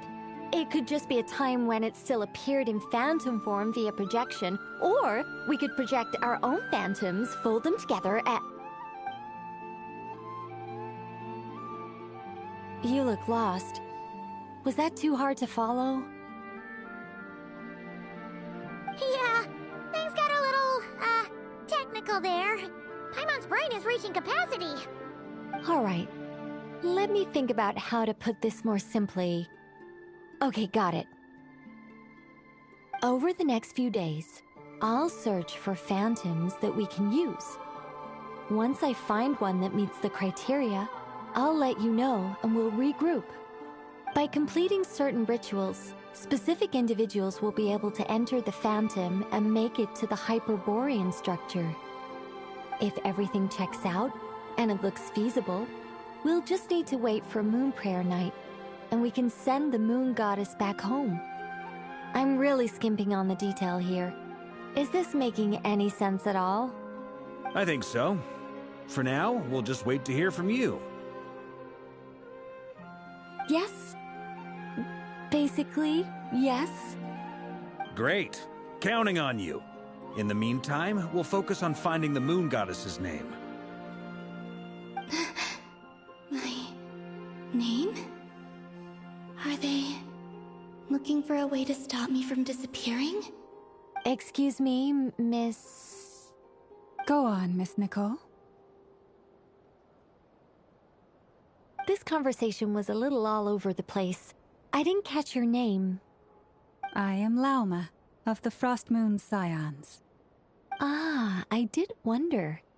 I noticed that you listened very intently when I spoke about Hyperborea and the moon's history. If you'd be interested, I'd love to visit you this evening and go through it again in greater detail. Also, if you were serious about making a record, it would be too risky to simply write down the raw details as is. I would suggest some tweaks. Maybe rewrite the stories as fairy tales or fables, perhaps even prayers. Anyway, we can cross that bridge when we come to it. So, see you later then? Oh, and no need to prepare anything. Just a cup of tea will do. See ya! She seems friendly. It's just... It's so nice to find someone who's actually willing to listen. I've been dying for a chance to finally go through all this systematically from start to finish. Any longer and I'd probably start forgetting it.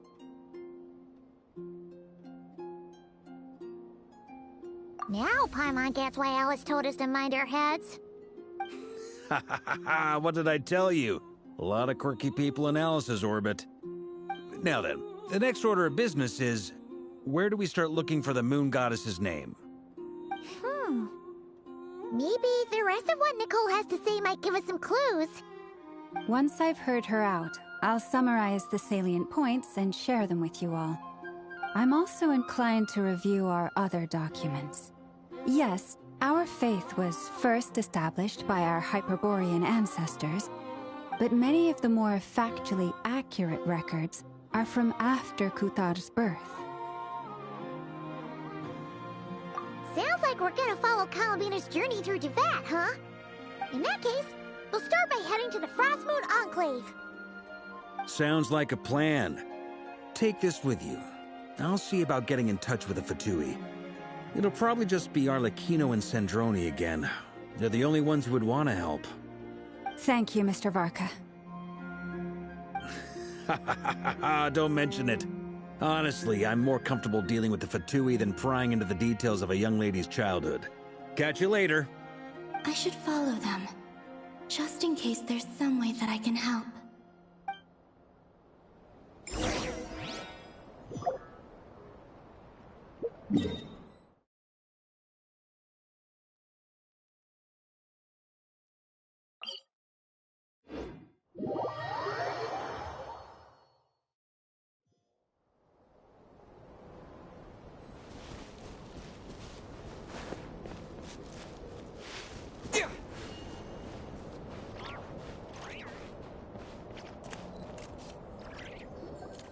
A while ago, I took the time to organize all documents in our possession that pertain to Kutar. What you see here is the material I consider reliable. You're saying there's unreliable material too? Yes.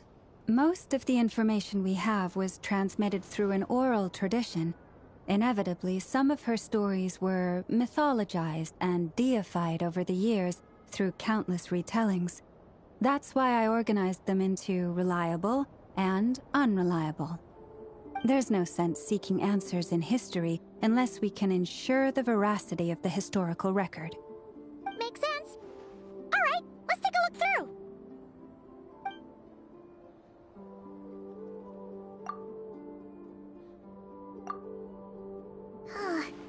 Almost all these records refer to Kutar instead of Columbina. Although neither of those is her real name. Paimon's not sure what point she's trying to make. What we can gather from these records is that the Frost Moon Scions worshipped her as a god, placing impossible expectations upon her. I cannot fault them for their earnest faith, but for all their devotion, worshipping her day in, day out changed nothing. I imagine that none of it resonated with Columbina. It wouldn't surprise me if, even back then, she had already begun to reject the name Kutar and everything it represented. Lama speaks the truth. When I heard them call upon Kutar with hope and expectation in their voices, they may as well have been calling upon somebody else.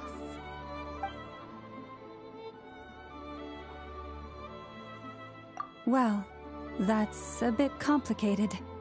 I looked at the level of detail, perceived authenticity, prose style, and how realistic their portrayal of Kutar seemed to be. Amongst the Frost Moon Scions of today, only I know of her existence face to face. As such, I know that there are certain things she simply would never do. That being said, I have sensed some changes in her lately. Changes? Me? Seems like this is getting us nowhere. For what it's worth, why don't we check the unreliable sources too? Sure. Give me a moment.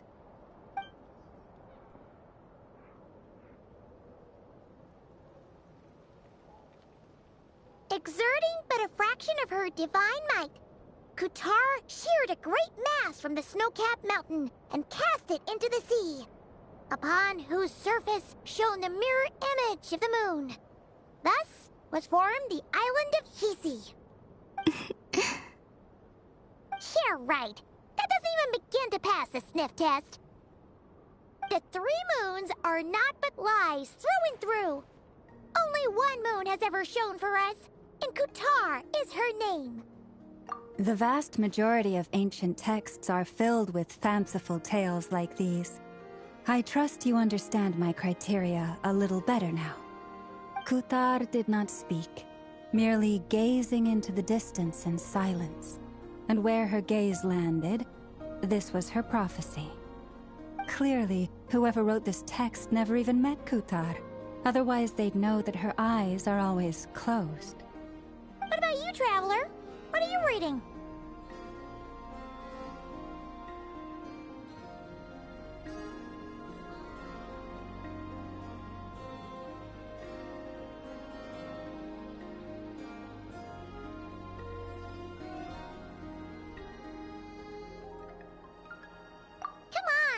The child wished to build a wooden nest with which to shield a fledgling bird from the cold. But being so young and lacking in strength, the child could not snap the branches from the trees. Kutar was passing by. Upon seeing the child, she summoned forth a Kuhenki, who built a beautiful nest for the child. I remember that. Not knowing the meaning of Kutar's divine intervention, the child dared not to respond, and thus ran home to call their parents. But Kutar was gone. The Moon Chanter declared the event a miracle and took the nest as a relic, placing it on high for all to see. The child was named as one favored by the goddess and was greatly respected amongst the people. Yet, no further miracles were bestowed, and this matter was forgotten in but a few years. Huh. Any thoughts after reading that? Yeah, Columbina probably just wanted to join the kid in making nests. Ah. I'd originally considered this a fabrication, because Kutar did not perform any similar actions in subsequent records. But now that I think about it, it does seem like something Columbina would do. It's just that... She didn't know how other people would interpret her actions. She was probably worried about making things difficult for people. So, she gradually stopped joining in. Yes. Oh, that's so sad.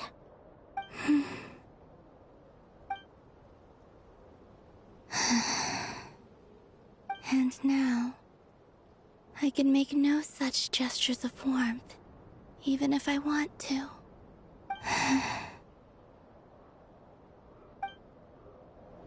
Still no name. That's a bit of a shame. But we did learn some interesting stories. That's gotta count for something. Barca said he was gonna set up a meeting with Arlecchino and Sandrone, right? Let's go back to Nasha Town and see how he's doing.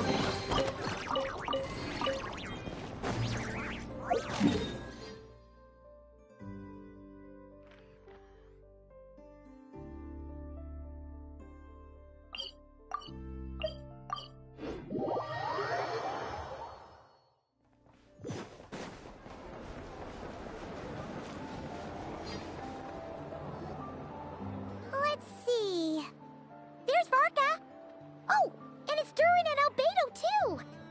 Yeah, this is pretty much the same place we bumped into each other last time. I convinced them to stick around a little longer. We were all waiting on people, so I figured having a little company would help pass the time. Ah, so you've been waiting for us? Does this mean that you've already arranged things with the Fatui? Sure does. Now you're back, we can go meet up with them together. How'd your investigation at the Frost Moon Enclave go? Well, we didn't find out Columbina's true name. But apart from that, it went pretty well. Aha, just as well that I didn't tag along then. I'm sure our moon goddess wouldn't want every man and his dog knowing all about her private life. Still, desperate times, desperate measures, I guess. Someone had to do it. So, Varka was waiting on us, but what about you two? Are you waiting for Alice? Oh, no. We already met with her. We discussed that experiment I mentioned to you last time. Oh, and she also handed me this communication device. That's right. I understand she informed you about the relationship between the phantom phenomena and Tevat's borders, yes? She wants me to help her with some more experiments on that front. She said that she'll contact me through this device with more information. Ah, I see. Following instructions and making observations. Pretty common research method. Takes me right back to Albedo's lab. Wait, then who exactly are you meeting meaning? Someone you know. Albedo's met him too. But I don't think Miss Lauma or the Grand Master have been introduced. Introductions are overrated, especially in cases like this. It's you! So, it's not like the Academia has prohibitions against going abroad.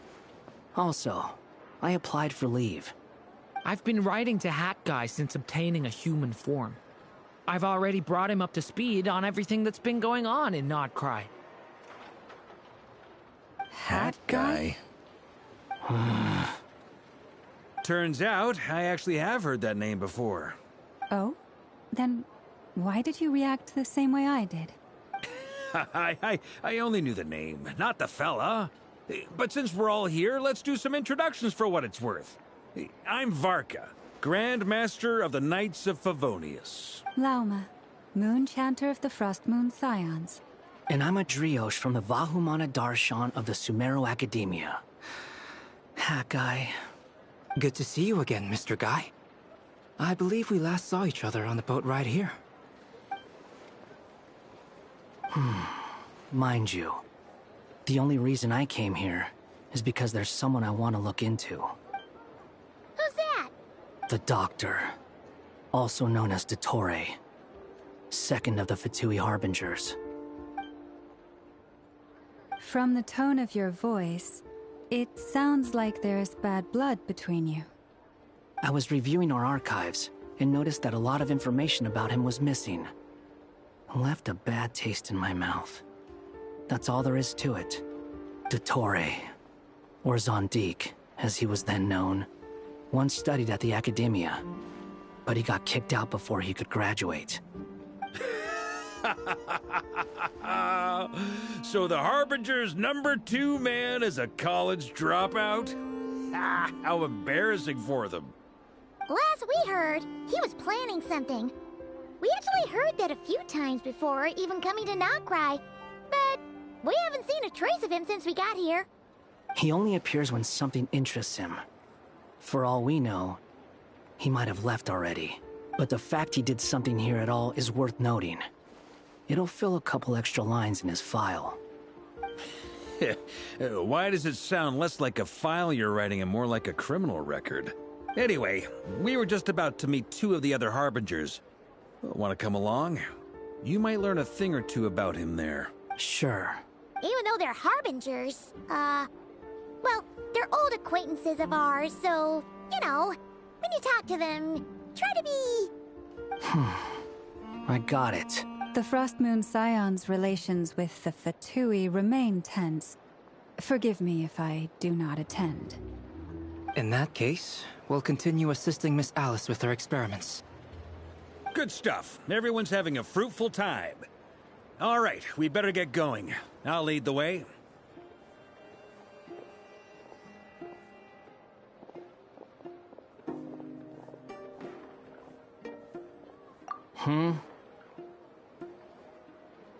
Well, yeah. That's obviously part of it. But I'm not the only one who has a score to settle with him.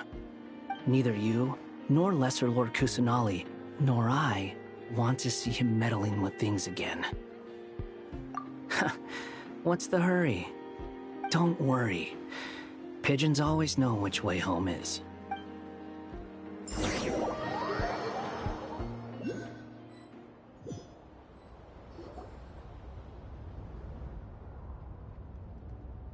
You made it. Who is this? A scholar from Sumeru. They call him Hat Guy. He's an old friend of the Travelers. Wait, this is the Academia representative you wrote about? He doesn't exactly look the part. I believe this will prove my identity. You'll notice it bears the seal of the Sanctuary of Surasthana. Well, what do you know? So it does. All right then. My mistake. It's fine. I expected as much. What? So as I mentioned in my letter, the Academia's got its eyes on Dottore. But this matter remains top secret. Apart from those assisting in the investigation, the fewer people who know, the better. If anyone asks, I'm here in Nocturne to pursue my personal academic interests. Gotta say, Varka, You did pretty well to keep all this under wraps for so long. Sounds like you got in touch with the academia about this way back. you flatter me. Where do I even start? Remember that time we fought Rerir at Star Sand Shoal? He sure let me have it then, didn't he? I'll bet Dottore had that all sketched out, with me as his convenient little pawn. He could not care less about us if he tried, but hey! The feeling's mutual. Does Dottore really strike you as the sort who values his relationships with his colleagues? Fair point. Definitely not. Which is why I always keep my guard up whenever he starts making suspicious moves. To that extent, our motivations align. On top of which... Now, back on topic. In the wake of the Reikir of Solnari episode, Sandrone and I grew suspicious about Dottore's complete inaction during the entire affair. So we tried to find out what he'd been up to, but unfortunately to no avail. He never lets anyone in on his plans. The more he cares about something, the more secretive he gets. Indeed. Perhaps he believes that by keeping a low profile, he can avoid trouble. But that trick isn't going to work on his colleagues. Yeah, I mean, he's been researching the ancient moon's remnants. And he's been trying to get his paws on the moon marrows. With this in mind, I returned to Snezhnaya and relayed my thoughts to Her Majesty the Tsaritsa, entreating her to have him recalled. That's pretty direct. Did the Tsaritsa agree? Yes. I made it abundantly clear that the Fatui's business in Nodcry is almost concluded, and we do not need 3 harbingers in this territory. Her Majesty concurred. Accordingly, Dottore has returned at her orders. I imagine he is continuing with experiments, which no one besides he would ever have any interest in. Common sense might mean nothing to him, but he's not stupid. He knows that no good can come from opposing the Tsaritsa. Smarts alone won't get him all the way. He needs the Rooster's resources and Regrator's Mora, both of which the Tsaritsa can strip from him by waggling a finger. But doesn't he have a track record of publicly following orders while going against them in private? He probably has it down to a fine art by now. Wouldn't put it past him. We worked together on a research project once. Only briefly, but it was enough to show me that we're fundamentally different people. He has no interest in doing things methodically, stage by stage. The only similarity we share is that, once we set our minds on doing something, we will see it done, whatever it takes. Oh, we definitely saw some of that in your battle with Rerir. You got so competitive. Ugh, do not remind me. Then I believe we all concur. Dottore will not simply give... Fantastic. Now this is turning into a whole day of unpleasant memories. Ugh. Are you talking about the moon marrow stuff? He also strikes me as the kind of person to disregard experimental regulations, ruin all the equipment, and go way over budget.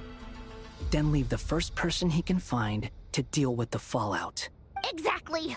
This one time, he was running some high-temperature experiment and the substance exploded. But does he care? No! He orders his subordinates to open the device so he can observe the results, which causes the gas inside to leak out. That gas was poisonous! If I hadn't been there, who knows how many people might have died? And after all that, he left, while I was still cleaning up after his mess. What a waste of time, he said. Waste of time? The nerve! He wasted my time! You've been bottling that up for a while, huh? Hat guy, I must say, you seem awfully familiar with internal Fatui affairs. Especially when it comes to Dottore. Thank you, Lady Harbingers, for providing such valuable information. I have no other questions for now, so I'll be on my way. Wait, what?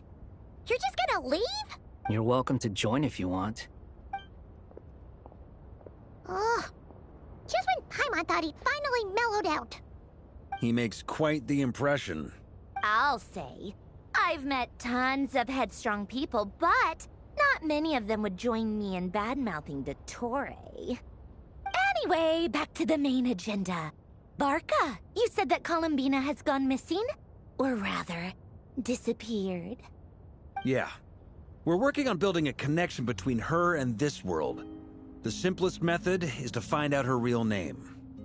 I've actually asked her that question before, but she said she didn't know. Considering our relationship, I doubt she was lying to me. As far as I recall, she was never dispatched by Her Majesty to claim a gnosis or anything like that. The Tsaritsa's plans had long contained a place specifically for her. I always thought that was weird. What could she do that the rest of us couldn't? Knowing what we do now, it's probably something related to Kavaki, right? More than likely. When she first arrived, Columbina would often go to Her Majesty and ask when she could start the task assigned to her. But Her Majesty always gave the same reply. The time has not yet come. So she spent her days in Snezhnaya doing basically nothing. The Tsaritsa has summoned a beautiful blind maiden to be a harbinger, giving her the third seat by virtue only of her enchanting voice. It was a dumb and stupid rumor, but the reality of the situation made it hard to refute. And what happened after that? I imagine she stopped caring.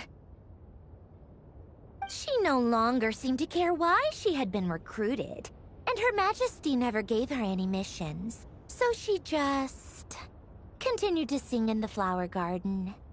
For my part, I was busy. So busy, in fact, that watching someone be that idol had me fuming. But still, I got the sense that she had long been used to a life of other people claiming she was needed when she wasn't. I just felt that having a place to stay would cost me something eventually. And so I waited quietly for the day that I would have to pay the price. And on the other end of that spectrum, you had me. Someone once told me that I had the lousiest work and the toughest luck. That's a good way of putting it. I forget who said it, but those words have always stuck with me. But you've done your job exceptionally well all this time. Because that... What is it? Something come to mind?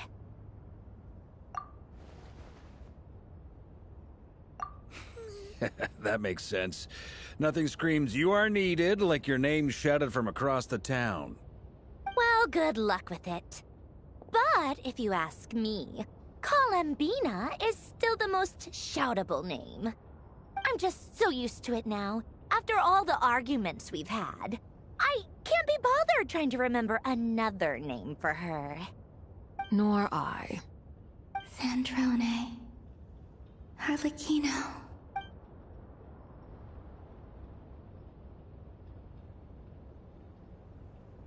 Huh! It's a Sealy! Does that mean Nicole has news for us? Ladies, I thank you for your hospitality. If the chance ever comes up, I definitely owe you both a drink sometime. I'm sure it will.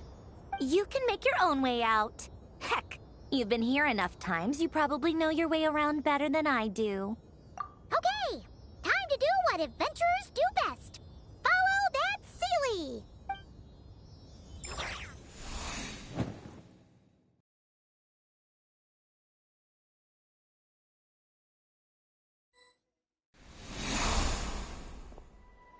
Here you are.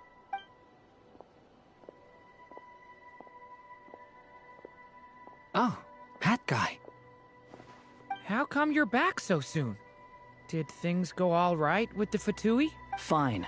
Dottore's been summoned home by the Tsaritsa. Couldn't get much more than that. How about you?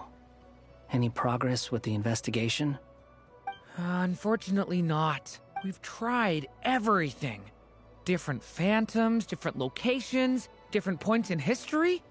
But the results were the same each time. Abyssal monsters roaming the land. People crying out in despair, with no hope of being rescued.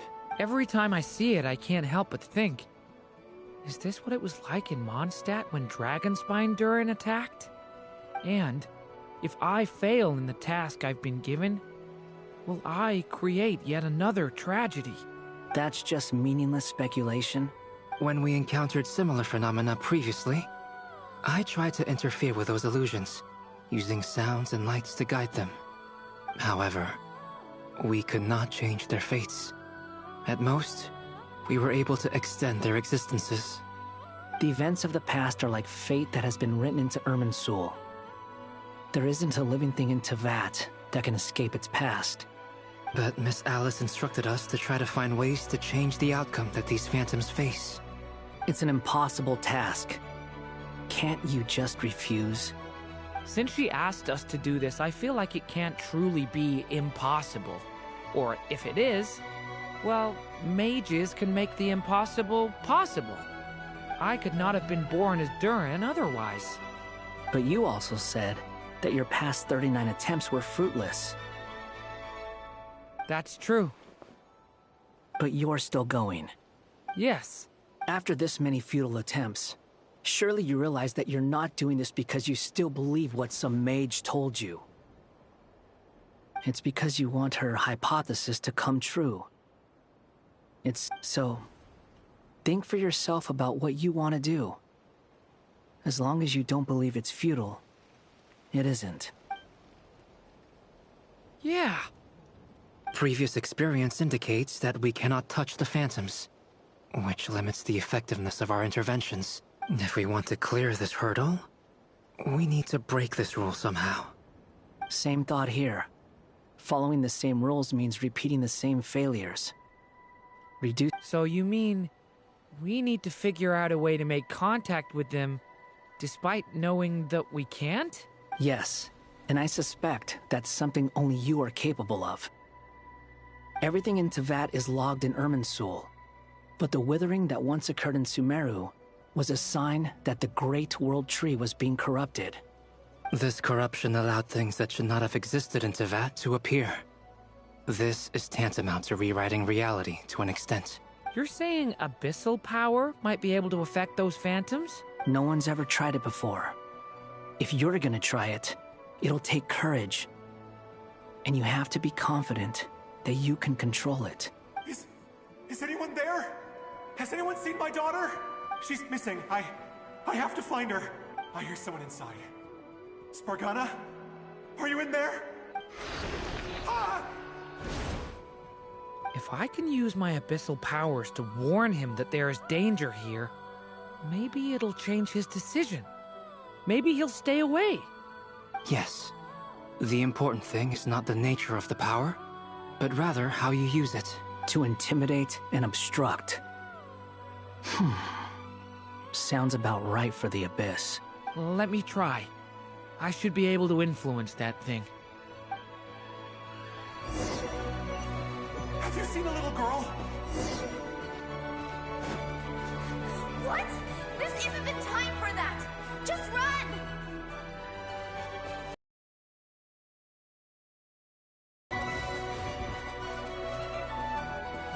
I hear someone inside.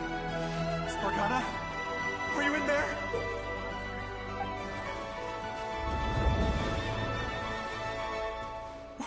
What is this? Looks dangerous. I should get out of here.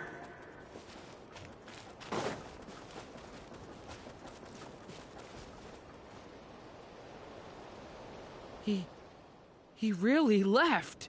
Ha! We did it! Don't celebrate too soon. Follow him. See what he does next. Monsters approaching from the front. You need to stop them and create an opportunity for him to hide.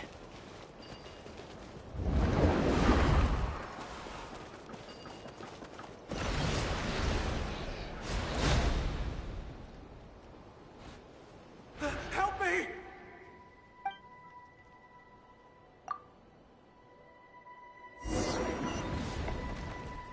Monsters approaching from the front. You need to stop them, and create an opportunity for him to hide.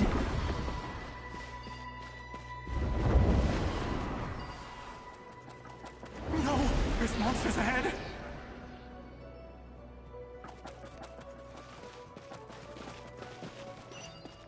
Wait, was that the barrier I saw earlier? Why is it appearing now? It's as if someone's controlling it.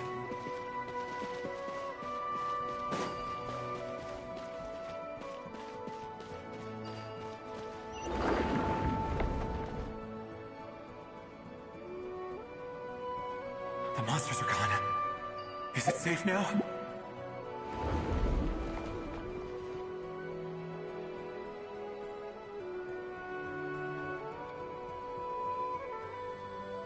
The barrier's gone too.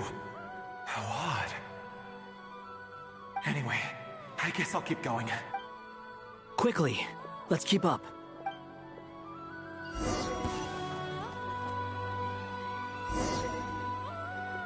Wait, there was someone else here? Don't go any further. We've got anti-monster traps laid out everywhere. But my daughter must just be up ahead. I have to go. This way's blocked.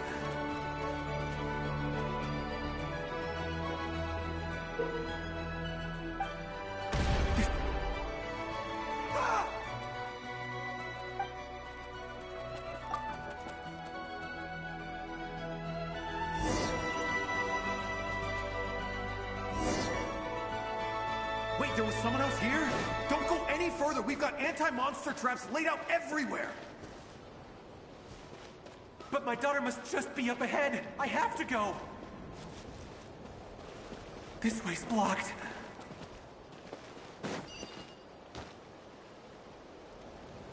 We might be able to use the explosives over there, but we need to take care not to hurt him. I'll use the barrier to keep him at a safe distance. This barrier seems to be helping me somehow.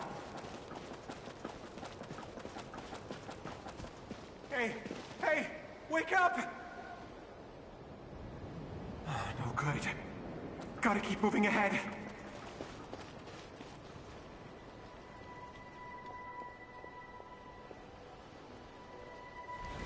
So many monsters! There's still a chance, Durin. Use the traps.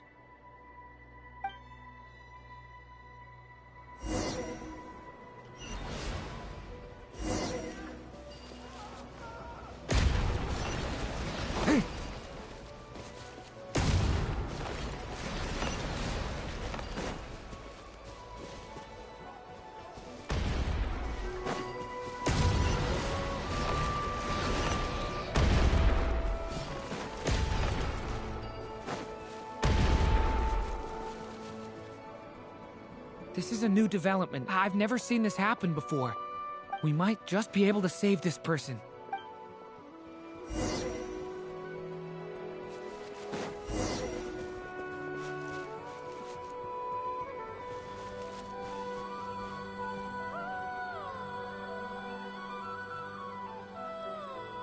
Hello there. Have you seen my daughter? Spargana's her name. She's carrying a large backpack. Get out while you still can, you fool. You won't find any survivors here. But I can't just leave her here. She must be so scared right now. Sorry. Wish I could help, but I haven't seen her. You'll just have to keep looking. Okay, thank you. If I do find her, I'll get her to shelter and come back for you. Don't bother. I've got nowhere left to go. What's that noise? Monster! No, if he goes inside, he'll be walking into a trap. Let's try this once more.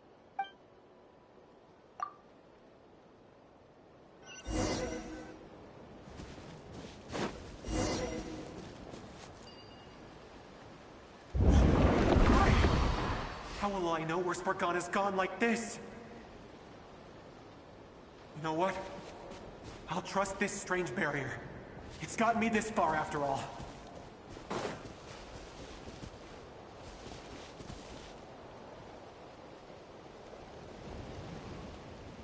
Spargana, are you there?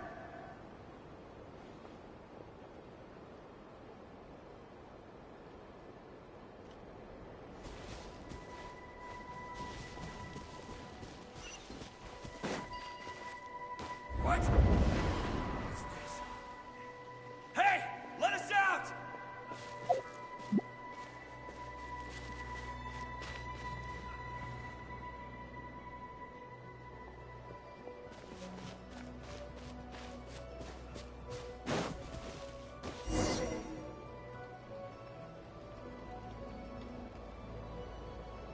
Huh?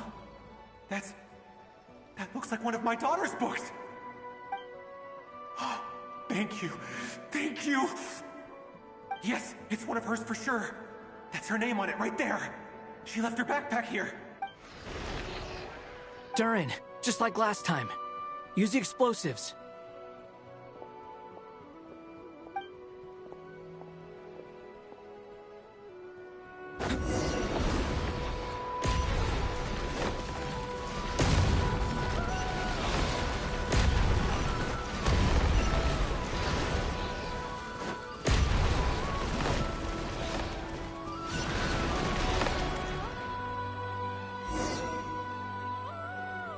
It won't work. There's not enough left. If he makes it in, he'll die. But then, this clue could be the key to him finding his daughter. It might not be the only one. Better he misses that clue than loses his life. I guess so.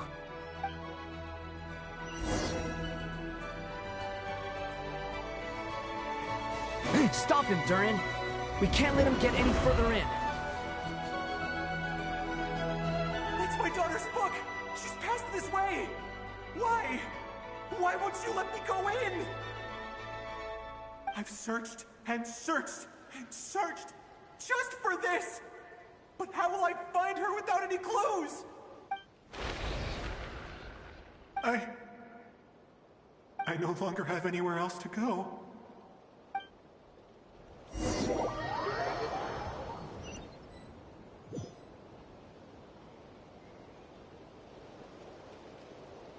I'm sorry. I'm so sorry. He refuses to go anywhere else. Whether he opens this door or not, all that awaits him now is death. We couldn't change his fate. Albedo? Hat guy? Let's try one more time.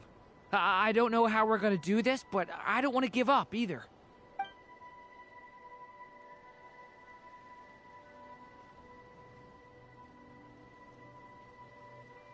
Why am I here? What's going on? All these scenes running through my head. Where are they from? Huh? What's going on? His reactions have changed. How many times have I... What's happening to me? Huh? Wait. Who are you? You can see us now? I feel like I always could, but that I only just realized you were there. I'm sorry, I don't know how to describe what I'm feeling. But you were the ones guiding me using that marked barrier, right? I haven't done anything yet, but those monsters, those deaths, they feel like memories. Like things I really did experience. I won't find my daughter. In fact, I'll ultimately die trying to find her. Isn't that right? Well, no, it isn't. Yes, it is. Even so, we're trying to find a way out of this. You've not seen my daughter either, have you? It seems she really isn't here.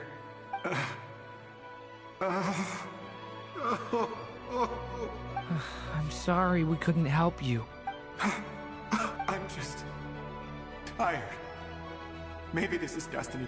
Maybe it doesn't matter how hard I search. How long do I have left? Experience says 15 to 20 minutes. 15 to 20. Thank you for all your help. Let's rest a while. You look exhausted too. Now's not the time for you to start pitying us. It's not pity. I'm just realizing that I've only got 10 or so minutes left. You know?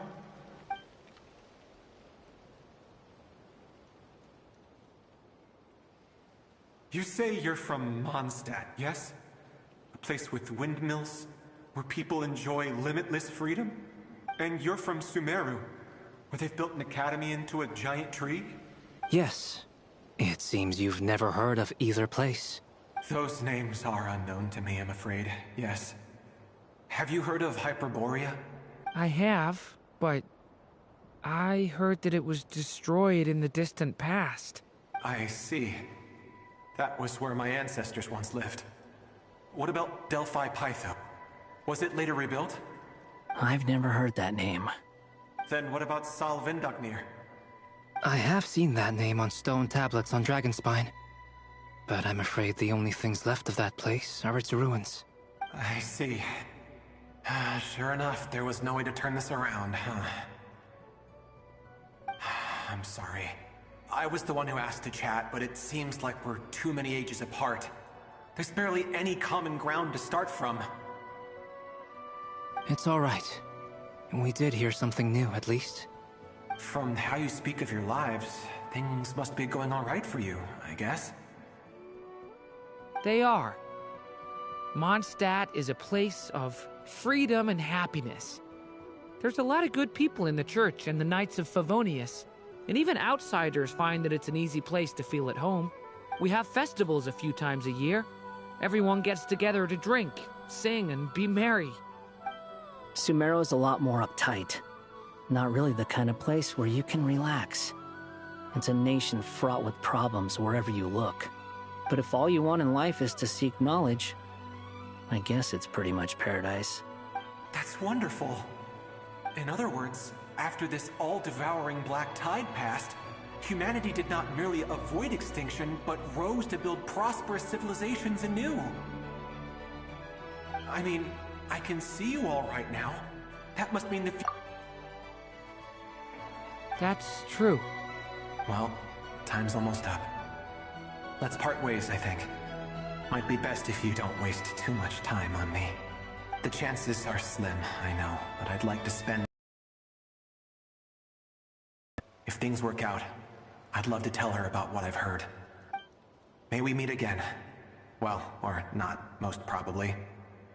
In that case, may your wishes come true.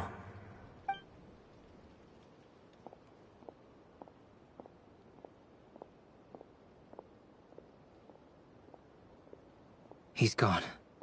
In a few minutes, he will meet the end that was his to begin with. The ending of this tale did not change. But I believe that we've just made the most progress we have yet. May your wishes come true. If only it were so simple. Hat guy, could I ask you a question? You've never talked about your past. It seems complicated, and it weighs heavily on you, too. Would you be willing to tell me about it? I mean, sometimes it's better to get things out in the open. Take that guy we try to help, for instance.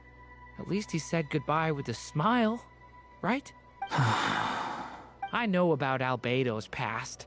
Our experiences are very similar, and he created me. As for you, you're my first friend, and you've witnessed every step I've taken. But by comparison, I know nothing about you. Either way, I mean, we're still best friends. But if I knew more about you, I might understand your thoughts a bit better. I've told you about myself. I'm a student at the academia. And what did you do before that? Prepared for the entrance exam? All right. If you really don't want to talk about it, I won't press you any further. I was a puppet built from the branches of a white tree, using technology left behind by the Conrian schools of mechanical engineering. A white tree? You mean an Irminsul tree? Yes. A branch of Irminsul that was once connected to the main tree. So you had a human creator too? Yeah. But my creator abandoned me after deciding that I was a failure. After that...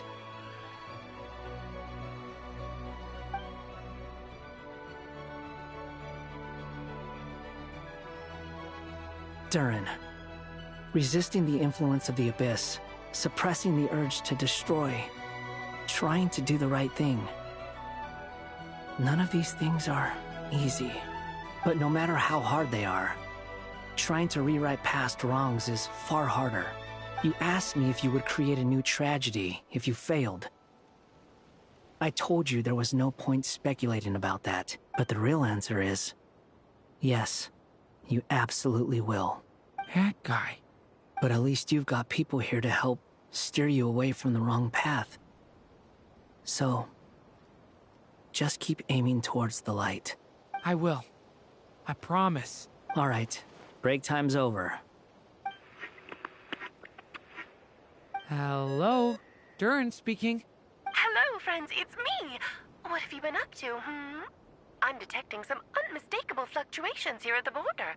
The amplitude isn't particularly high, but they're completely different signals from the ones before, and the scale is comparable to those I've detected previously. Alice, we were unable to save that person. However, he appears to have retained a portion of the memories gained through that cycle, and was able to hold a conversation with us. I see. Well, that is rather odd indeed. It definitely merits further attention. Could I trouble you to keep trying the same approach? I need to gather some more data. Counting on you. I should probably have Nicole come and check this out as well.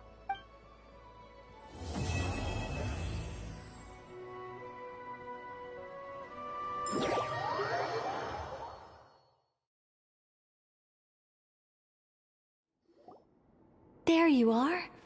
I was worried you might stop to collect treasure chests opened by the Seelie along the way. It would have taken you so much longer to get here. I am delighted to see that you understand what takes priority, and that your adventurer's instinct has not swayed your resolve. Really, I must applaud you for it. You should know. Paimon's head. Okay, I'll try and keep it short. My senses are telling me that this is where we shall find the entrance to the ruins. Oh, cool! Well, what are we waiting for? Let's open it up and see! Patience. This was a sanctuary of great importance to the Hyperboreans. Oh! Like the place that housed the Eternal Moon's marrow? Okay, so what's the plan? Need us to do anything? And just the short version, if you can. Alright then. I was planning to start with some background on the invention of these techniques. Are you sure you don't want to hear it? It's quite informative. Remember what you were saying about priorities? Fine. Simply put, we need 3 human representatives to successfully undergo a process of Kuvaki resonance. Think of it as a test from the 3 moon goddesses to see if the entrants are qualified, with the most recognizable qualification being Kuvaki. Pretty sure Lauma would ace that test. Oh, wait. But we need 3 people. I also have no doubt that the Moon Chanter would be qualified. But we would need 2 other people with the same constitution. Therefore, the most feasible method is not so much to follow the rules, but to figure out how the test functions and find a workaround.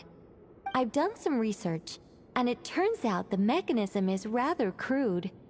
We'll simply need humans to stand before it who have sufficient Kuvaki energy within them.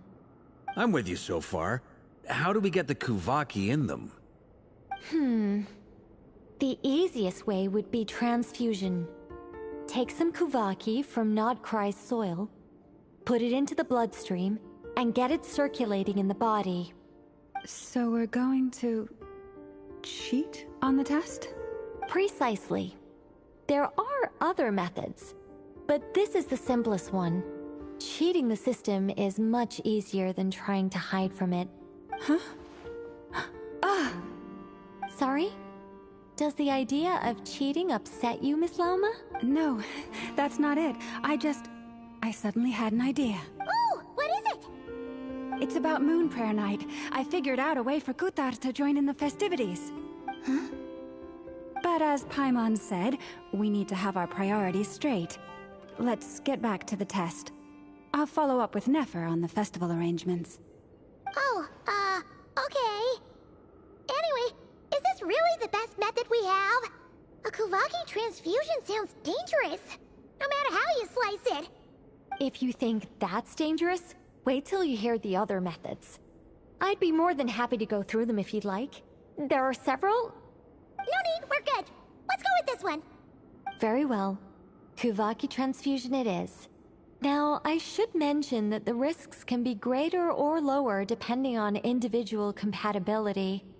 It would be rash to simply infuse the Kuvaki and hope for the best.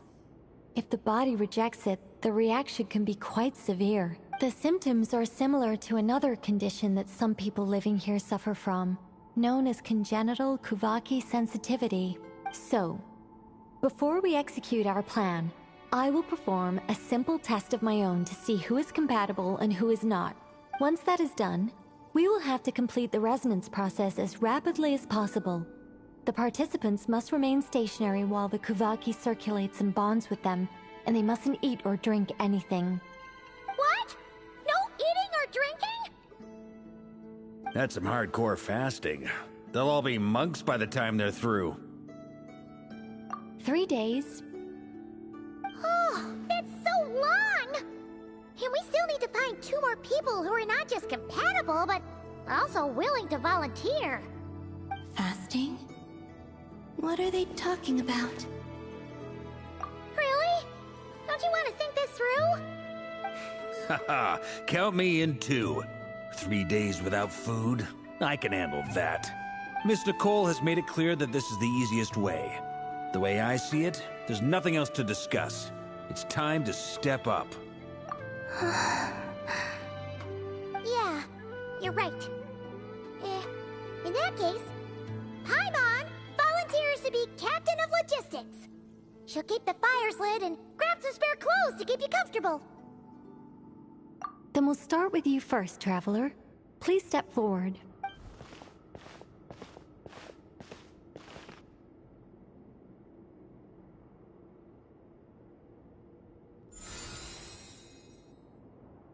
How's it going? Do you feel anything? How about now?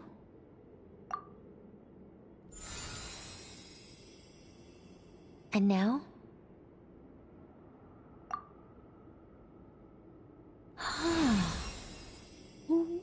What about now? You guys, it's not a competition, you know. All right, I'm officially impressed. Even as a descender, you can withstand far more than I imagined. It's like I summoned a giant stone titan to arm wrestle you, and your arm hasn't even moved an inch. In my last attempt, I infused 5 times the amount of Kuvaki required. Yes, safe to say, compatibility won't be an issue for you. You're eligible to join. You're next, Mr. Varka. Sure, here goes nothing. All right, I'll start where we left off. 5 times the required Kuvaki dose. Whoa, whoa, whoa, hey, wait a minute. How's it Ooh, no, not great. I kind of want to puke. Feels like I've been drinking too much. A few bottles of wine, then a big stein of Dark Horse, with some hard liquor from Liyue mixed in. You think this is funny? I just lost to a young lady in an arm wrestling contest. I'm never gonna live that down. My apologies. I'll lower the concentration and try again. Oh. How's it going now? I'm not as dizzy as last time, but I can still feel it pulsing around. In that case, you wouldn't be an ideal choice, Mr. Varka. Let's try someone else.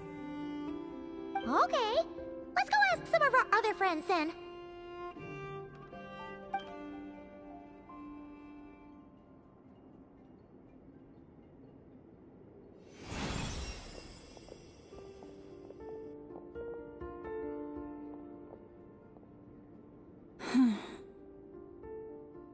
No surprises here, Miss Moonchan. You may join.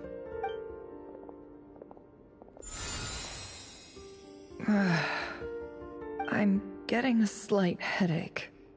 Shame. You were so close. Whoa! I'm itching all over! Allergic reaction. We can't have that. Huh? Well, are you gonna start or what? The Hexenzirkel is an organization that cares for and protects children. We will not have them do dangerous things. Not even tests.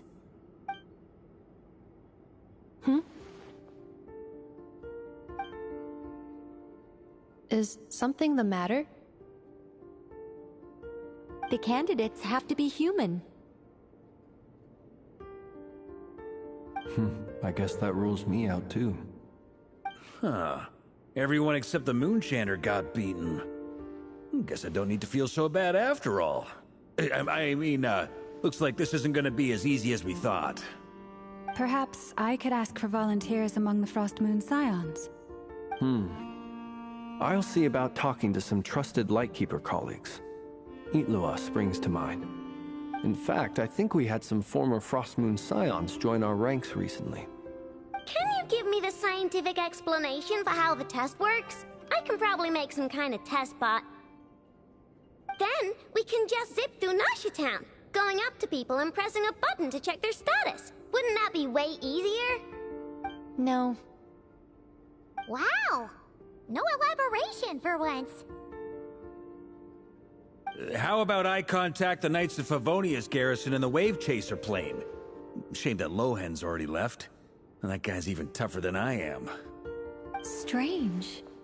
The Moon Goddess is clearly revered by many people. So why is she on the brink of disappearing? She mentioned that the world has rejected her from the very beginning.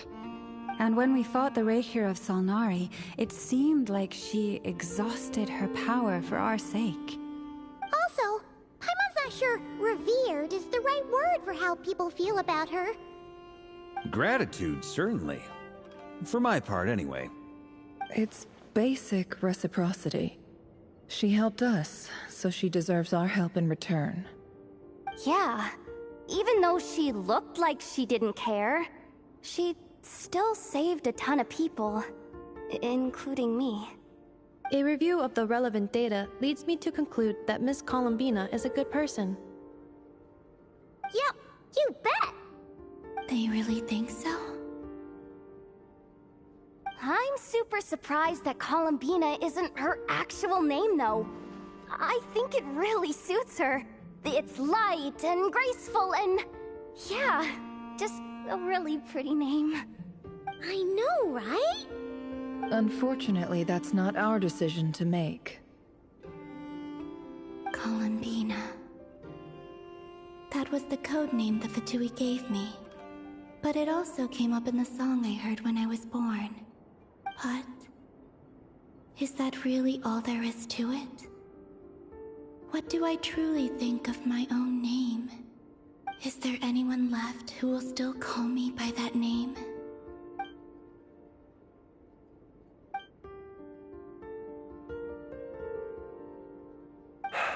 Moonprayer Night is getting closer by the day. We're running out of time. We need to look for other candidates. Then allow me to try.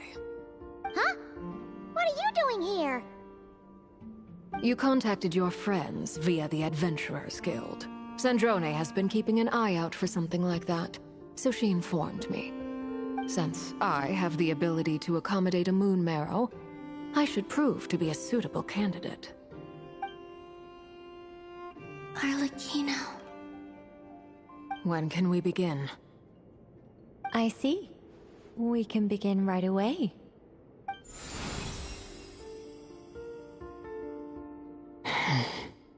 How was it? Did you feel any discomfort? Not at all. Then it seems we shan't need to look for additional candidates after all. Great! Cool. Alright, like Paimon said, the rest of us can take turns making sure the three of them stay warm and comfy. Then, my job is to take care of the caretakers. I will ensure everyone receives food and accommodation. I'm ready as well.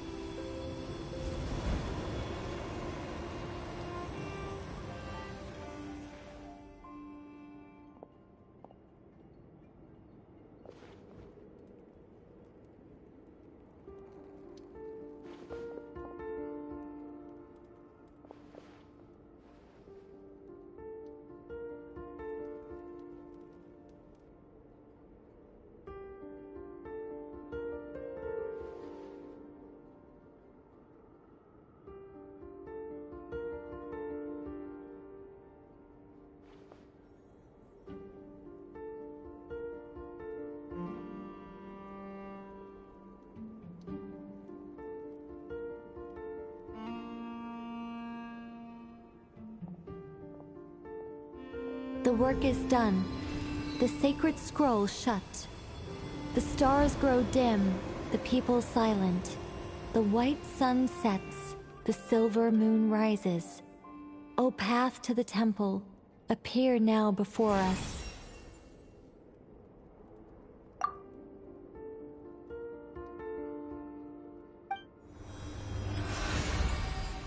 Wow! It really opened! So that's what all this is about. They've been trying to open this gate. Come, let us enter. It might be best to eat something first. Take care to chew properly and swallow slowly. It will give your body time to readjust to the digestion process. They will head in soon. They will need to enter this gate.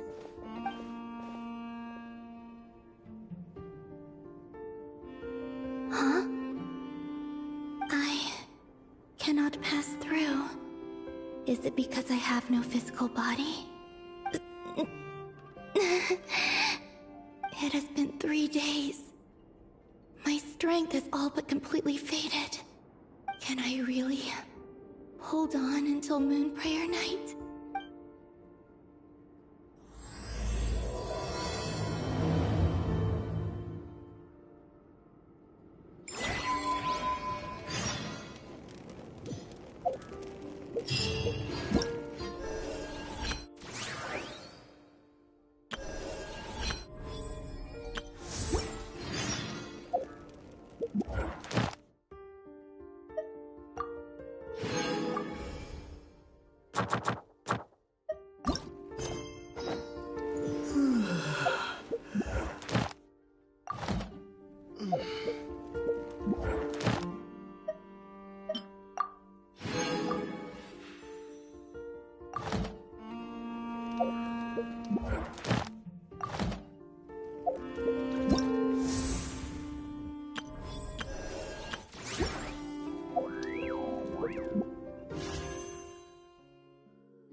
Are these people...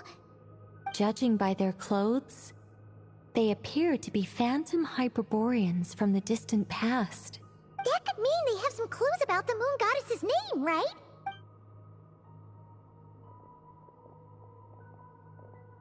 Hey there! Could you tell us what the moon goddess's name is?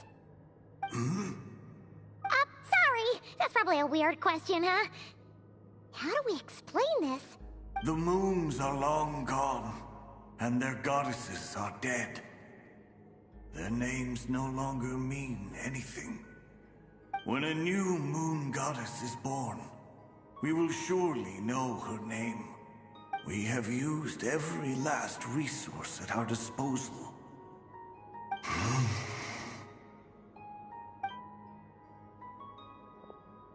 Were the people of the past all this devout? It looks like this phantom doesn't intend to converse with us any further. Surely the new moon goddess he speaks of must be Columbina. Alas, Kutar's birth came long after the age in which he lived. But, maybe if we find a phantom from a more recent age, they might know Columbina's real name. True. Keep an eye out. We should be able to tell which era they're from by the clothes they wear.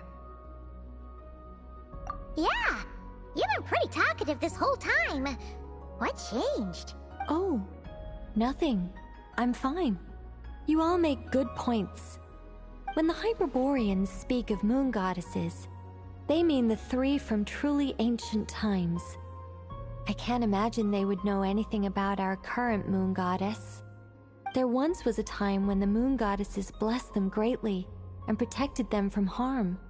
So, when the war between the gods and dragons plunged the world into chaos, it seems they looked once more to the moons for help, praying for a new goddess to be born. Yeah, that checks out. Let's continue on. Who knows what else we may discover.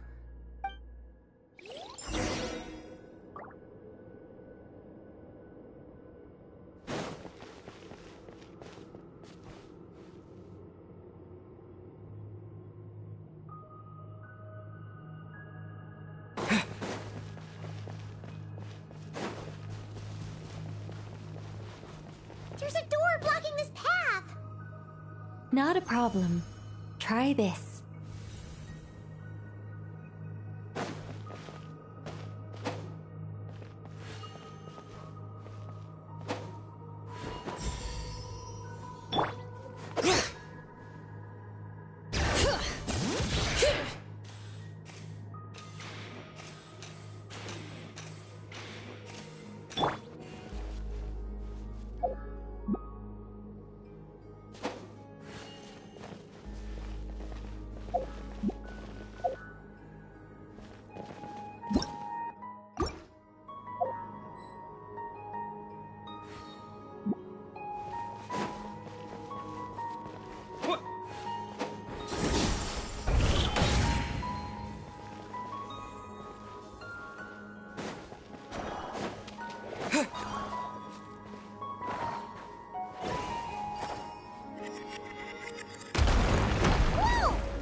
This device was maintaining the door's integrity.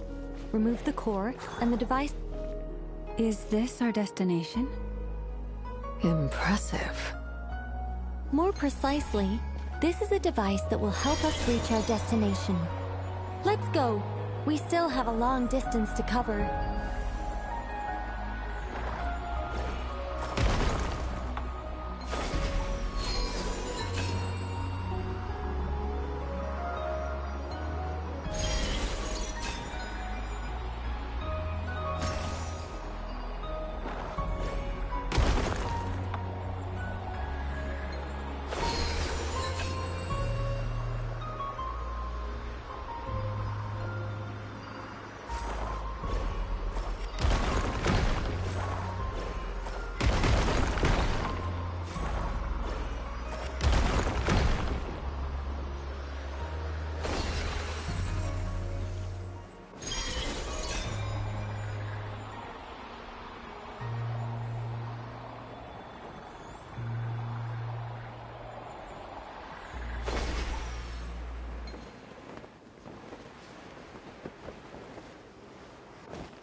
Let's try that device again. Remember the door from earlier? So it works in reverse, too!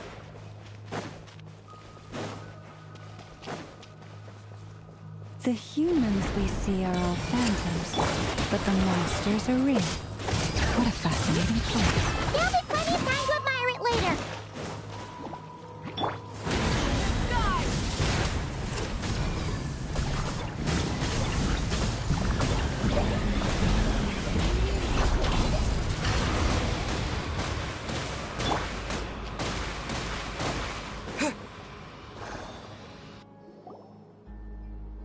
Ooh, there's a whole collection here. Seems pretty old. Nicole, this is probably your area of expertise. What do all these paintings mean? Let me see. To understand these murals requires some knowledge of the history surrounding the War of Funerary Flame. I shared a little of this with Lauma before. Yes, I think I follow. The dispute between the Moon Sisters, the transformation by Nibelung. Oh no, it's no trouble. I'd be delighted to share the tale again. Alright then. Tevat's 3 moons and their goddesses were brought into being by the will of Nibelung. But when the heavenly principles came, they changed the world completely, down to its very foundations. The moon goddesses were nowhere near strong enough to challenge this entity. But the heavenly principles did not view them as heretical entities that had to be removed. Essentially, the 3 moons existed to keep this planet alive and operational, which did not directly conflict with the heavenly principles' aims. Nevertheless, the inherent precariousness of this arrangement would soon be revealed. Nibelung returned, yes. He did, and thus began the War of Funerary Flame, a battle for dominance between Nibelung and the heavenly principles. Discord would soon emerge between the 3 Moon Sisters. One would voice the opinion that they should follow Nibelung, for it was he who first hung the moons in the sky. Another would argue that taking sides in the conflict would only bring the world closer to ruin. There was no telling where it would lead, especially since their creator had returned, bearing the perilous power of the abyss. Nibelung would eventually discover their disloyalty. He had all 3 imprisoned before transforming the moons into weapons with which to fight against the heavenly principles. What? Weapons? Yes. The very moons that had once defended the planet became instruments of death and destruction, striking terror into the hearts of all living things. And although the heavenly principles and the 3 Moon Sisters had once been at peace, it now seemed that the moons possible that the heavenly principles did not know of the goddess's imprisonment. If so, the weaponization of the moons would surely have been viewed as an intentional breach of the peace agreement. Regardless of who knew what, when, the heavenly principles shattered 2 moons and flung the other beyond the skies. Whether the goddesses managed to escape Nibelung's captivity after his fall, nobody knows.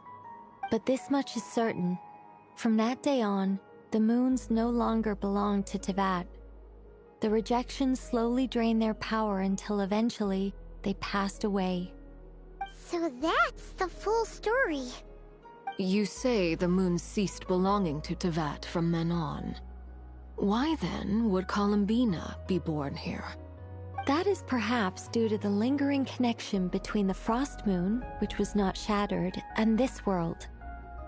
You could see it as the 3 sisters' dying wish. They never desired war. All they ever wished for was to protect this land. I see.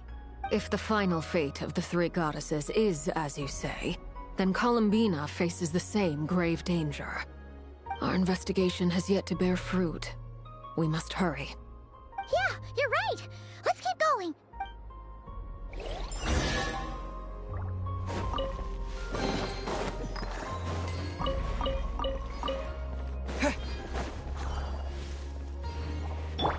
Hear the echoes of the valley!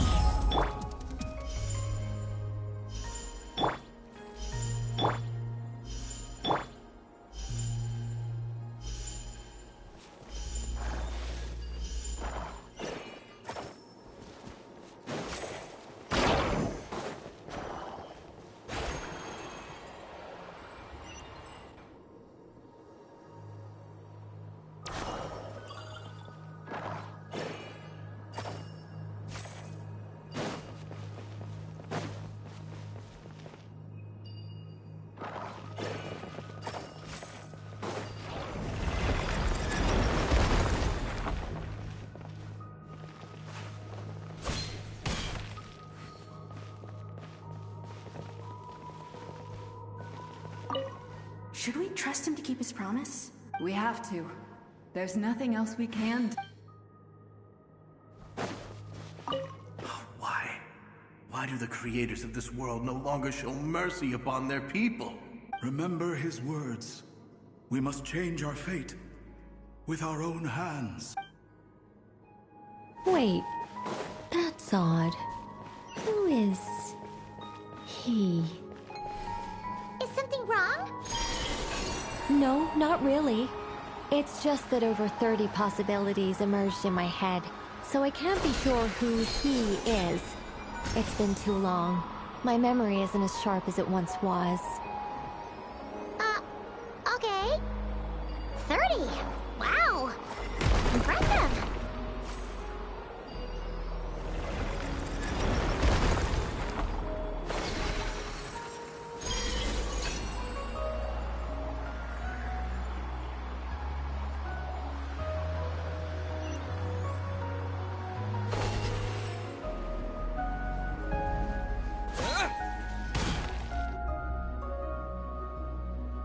We're finally here! Guessing we'll need to activate this thing? Indeed.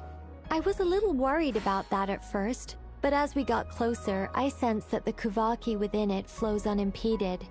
It should be functioning normally. The only issue is how to activate it. It's looking a little worse for wear. What about the cores from some of the other devices we've seen? Can we repair it using those? In all likelihood, yes. I imagine that would have been the Hyperborean's backup plan. Let's look for some cores.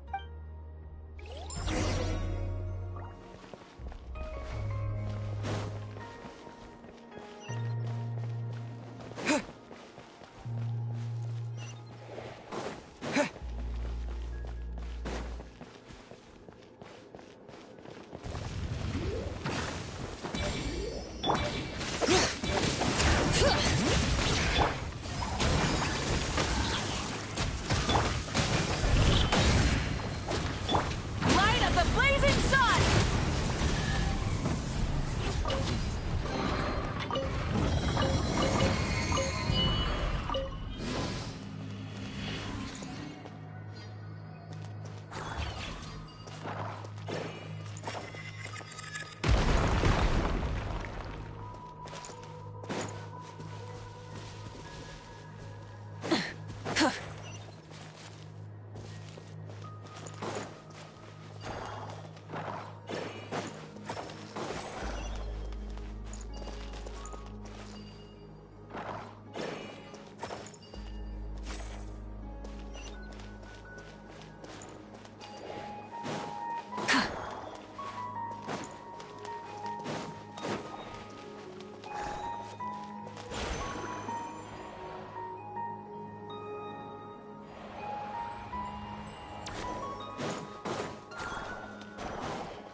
Walk up, then jump down.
The device is up and running.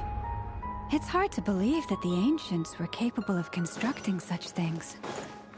Paimon sees our destination! It's right up ahead! Yes, let's go.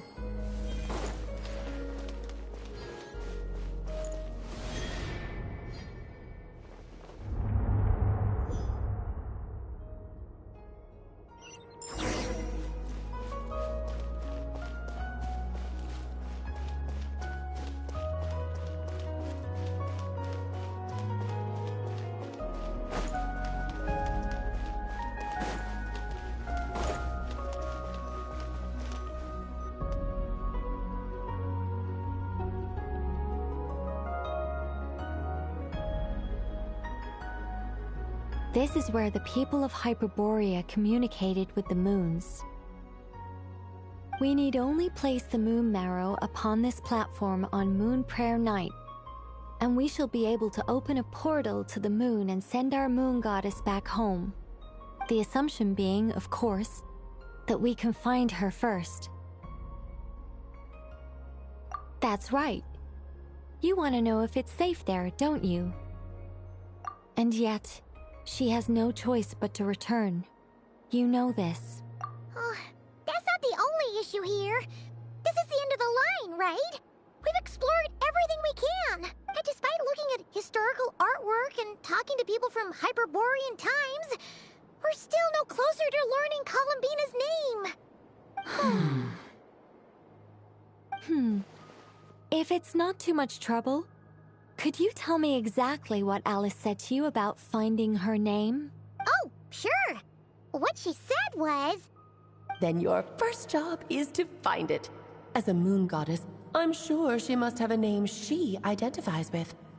Neither Columbina nor Kutar is her true name, and she's never really accepted either of them. Is it not also possible that she has never had a true name? Not at any point in history? That would be a hard pill to swallow. But at this point, we may have to accept that that is the truth. No one knows how she came into being, and she certainly doesn't have parents in any sense that we're aware of. Perhaps she was never granted a name at all. But does that mean there's no way to get Columbina back? She's just gonna disappear and there's nothing we can do about it? Huh? Wait, why all this pessimism? Was it the way I phrased this question? You all seem to be taking this in completely the wrong way. Well, just because she's never had a real name in the past doesn't mean she can't have one now. What? Think about what Alice said again. She never once said that you'd have to find a new name, did she? Are you saying what I think you're saying? Yes. Names are anchors that connect us to the world. If she doesn't have one already, then all we have to do is create one, no? It's like... yes. Traveler, when you first arrived in Teyvat, do you think you would have turned around if someone behind you shouted, "Hey, Tumaini"? But what about now?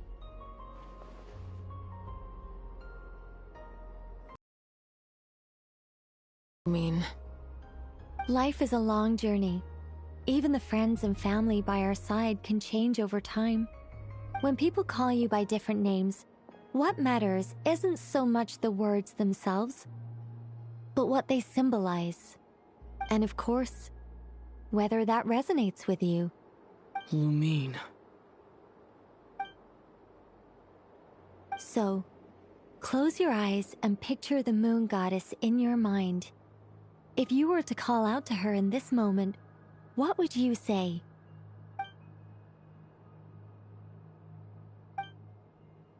Columbina. Columbina. Paimon would call her Columbina too. Well, she has long forsaken everything that Kutar represents. I think from now on I should call her Columbina too. Well, it sounds to me like you found your answer. Are you sure? Is it really that simple? We haven't found her this whole time, and not for lack of trying. For a journey like this, the process is every bit as important as the outcome. Had you not searched far and wide, rejecting every other answer you were offered? How could you have come to an answer you felt was finally correct? Oh, it all makes sense now. This has Alice's fingerprints all over it. Are you suggesting that Mage knew from the start that Columbina never had a real name to begin with? I can't say for sure. But I can definitely imagine her chuckling in satisfaction somewhere right now, saying, "Ah, what fun." Llama! Your antlers! You should hurry. The festive moon has begun to rise. Do not worry, for when you called the name Columbina just now, I could sense that the power within was enough to summon back the moon goddess. The power within what? The name? Yes. So, the thing is... What's wrong now? This is so annoying. I really want to explain how that whole thing works. Starting from the founding principles of Teyvat and... Oh, I could talk about this for hours. But... Deep breaths, Nicole. Deep breaths. You're an angel. A sober, sensible, solemn angel who has her priorities straight. Okay then. Sorry for asking. Anyway, you all need to hurry. Last thing, remember how it felt when you called out that name. Then it is agreed. By the name Columbina, we shall find her. Then we'll throw her the best Moon Prayer Night party ever! And at last, we will send her home.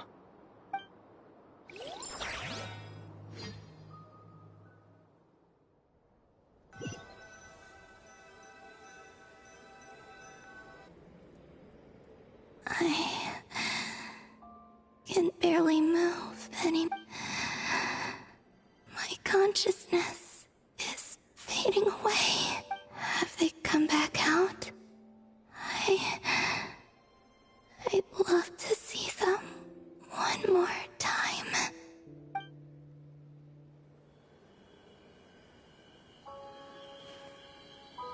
They didn't make it.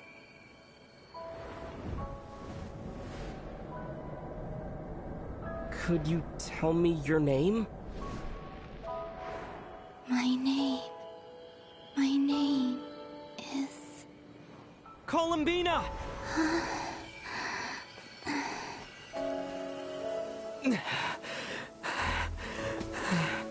Columbina! Are you here? Columbina! That's the name you gave when we first met. And it's what I've called you ever since. Columbina. It's a fine name. I have many fond memories of Columbina, and so do all of your friends.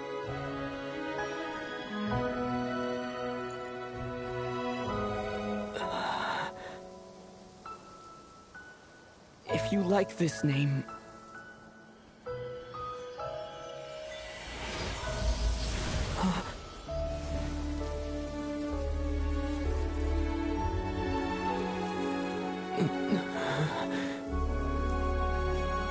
Looking for me?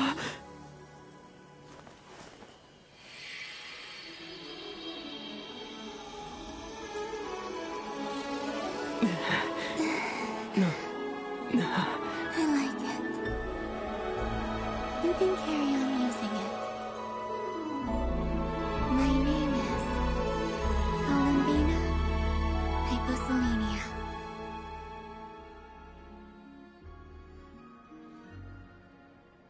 Columbina Hyposelenia. That's a wonderful name. I never thought that Columbina would become my real name. But after I met you and my other friends, the things that this name stood for slowly began to change. It went from being a Fatui code name to something my friends call me.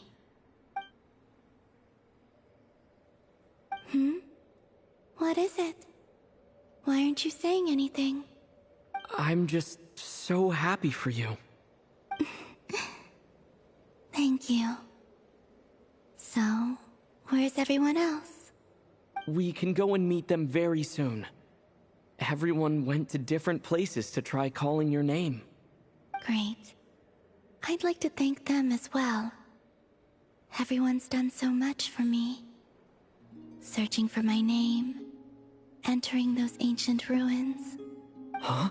Wait, so you were... Yes, I was there. Not physically, but my consciousness was still holding on. I followed you the whole way. Starting from when? You turned around and called out my name while you were in Nasha Town. Do you remember?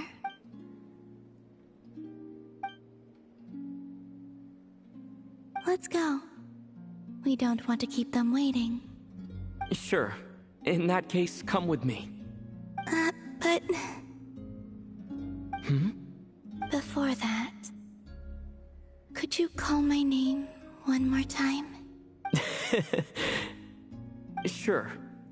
Come with me, Columbina Hyposelenia.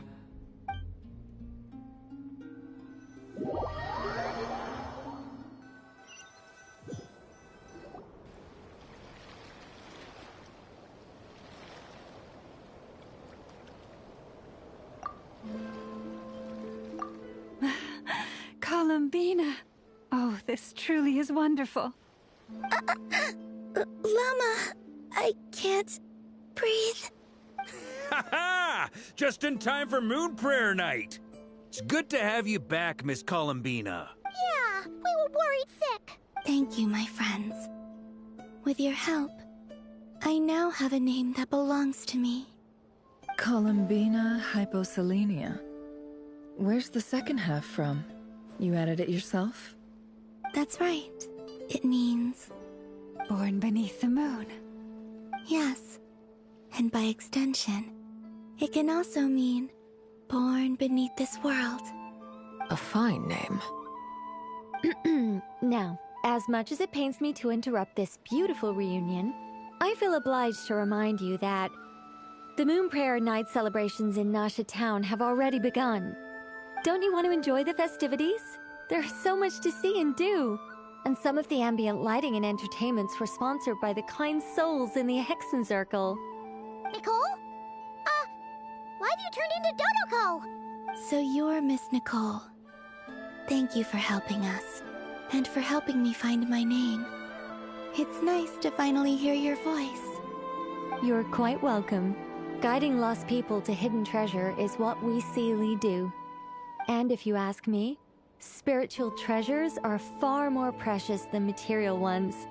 Chests are all well and good, but this was what it's all about. So satisfying.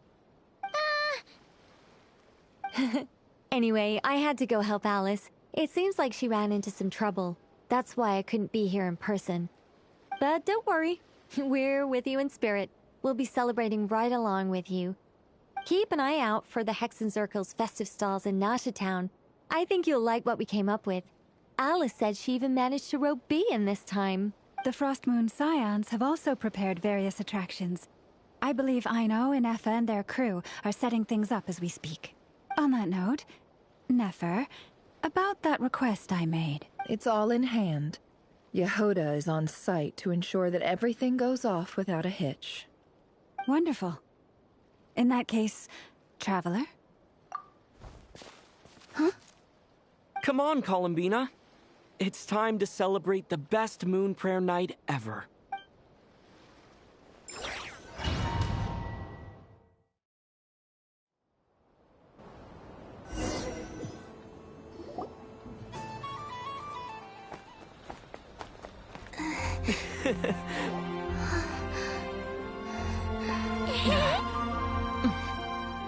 Hey, young lady. Would you like some Moon Prayer Night candy? Happy Moon Prayer Night. Oh, yeah. I almost forgot to say. Welcome home, Moon Goddess.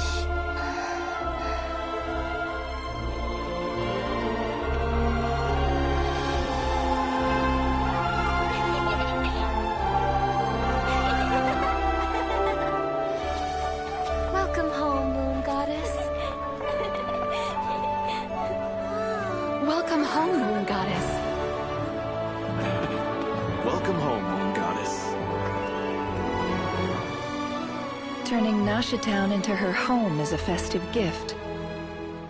A rather brilliant idea. Perhaps this is what Nocturne, Columbina's home, should have been like all along.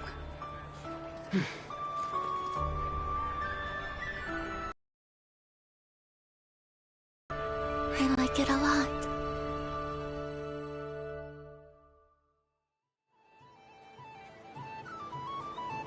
This feels like the surprise of my life. I do. I never imagined I'd ever get to enjoy Moon Prayer Night with everyone so freely. If you're happy, we're happy. Quite a strategy you came up with. Hide the tree in the forest. It's not your usual style, Lauma. Is there something about Moon Prayer Night that enhances what's in your head as well as the antlers on top? Apparently so. It even inspired a perennial penny pincher to use their resources for a greater cause. It truly is a magical festival.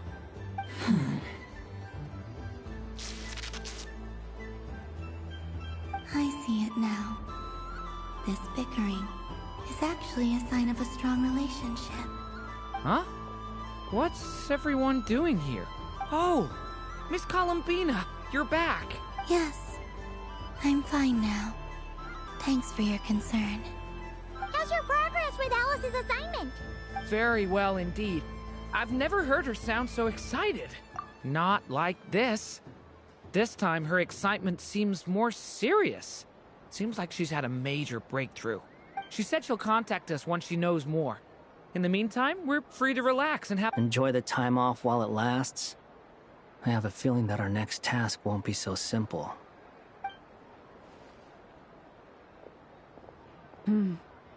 I should go. I still have a few things to attend to at the Frost Moon Scion stall. And I think I'll take a look around.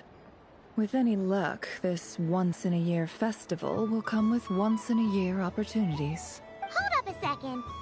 Where's Varka? I believe he made a beeline for the flagship the moment he entered Nashitown. Ah, that's Mondstadters for you. They know what they want when festivals roll around. Goodbye for now, Columbina. I hope you have a wonderful night. I will. Well, in that case, don't just stand there. Get out there and have some fun. You'll definitely get a warm welcome at every stall. Oh, also, take this map with you. It's a guide to the festival.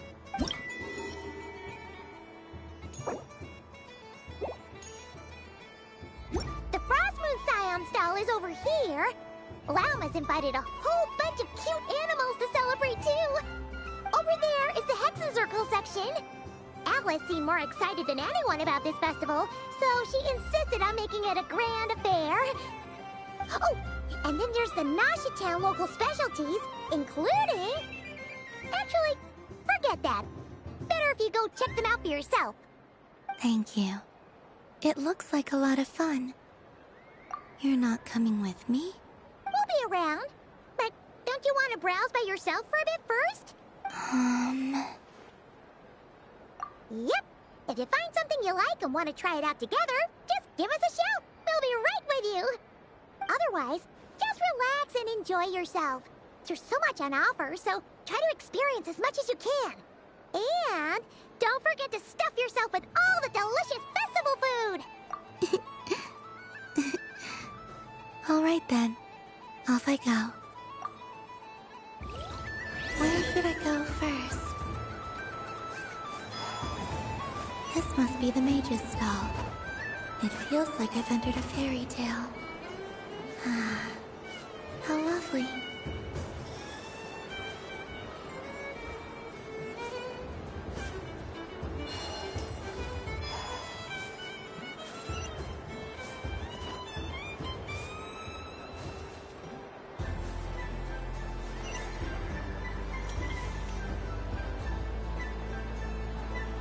But I was aiming right at it. Aw, what a pity. I saw it with my own eyes. You were so close. That's not true. It dodged out of the way right as I was about to snag it. I'm sorry? You heard me. This paper frog can move! I swear! Dear, oh dear, what are you saying? How could a paper frog move? Unless you believe there really is magic in this world. But even if I, the mere humble merchant that I am, knew such magic, surely I would not use it on a paper frog. I'd sooner give Mora legs, so it could walk right into my purse. My dear, dear customer, why not have one more try? This time I'll give you 12% off, a very generous discount for one of my most regular customers. Just think about how much experience you have under your belt now. You're sure to win the next one. Oh, darn. I used up all my coins. I'll be right back. Just gonna fetch some more from my house. Take your time, but don't take too long. This event is Moon Prayer Night only. Miss it, and you'll have to wait a whole year before I'm back. Next customer, please. Welcome. Hello. Whoa, whoa! What's this big one doing over here? How do I tell my employees not to come running around this time? Shooting them a glance won't work. I haven't known them long enough. Dory? Why, hello there, Miss Columbina. Would you like to play my ring toss game? The rules are very simple, and it's easy to get the hang of. How much for a round? Oh, first time's free. Not a single Mora. After that, well, we can cross that bridge if and when we come to it. But with your sharp skills, I'm sure you'll win all the prizes in one fell swoop. That was an obvious enough hint for them, right? Right?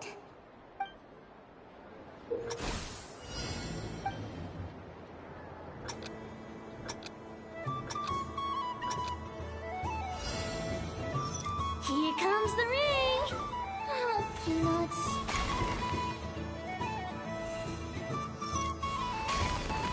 Change tracks! Roselle, should we move or not? Just a tiny bit. All right, then I'll... Oh, sugar plums, not the clock hands. How do I move the legs again?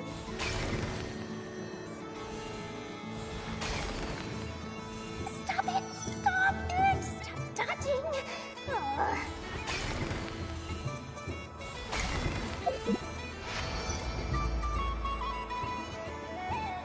Let's see now. Let's see. Wow, very good. That's the highest score we've had all night. And here's your prize. Now, how about another round? As for the cost... Happy Moon Prayer Night, Miss Columbina. Happy Moon Prayer Night, Durin and Hat Guy. Are you here to play the game? Yes. No. You said we were just coming here to say hello.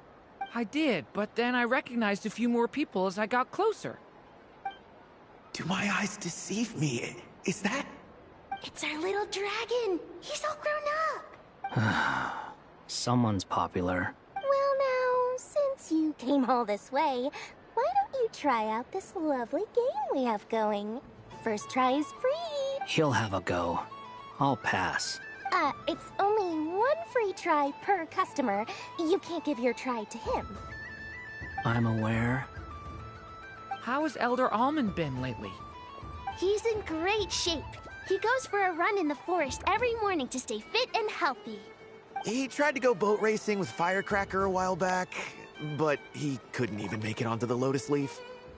How about you, little dragon? Can you still fly? Yes, I can. But you've become less chatty. Has growing up been tough on you? We call that maturity. You know, the thing people sing about. The knight wields a sword of stone to defend those hearts that are made of gold. Stone is very heavy. That's what keeps him from talking too much. That's awesome! I want to be a knight when I grow up too. Ring, here I come!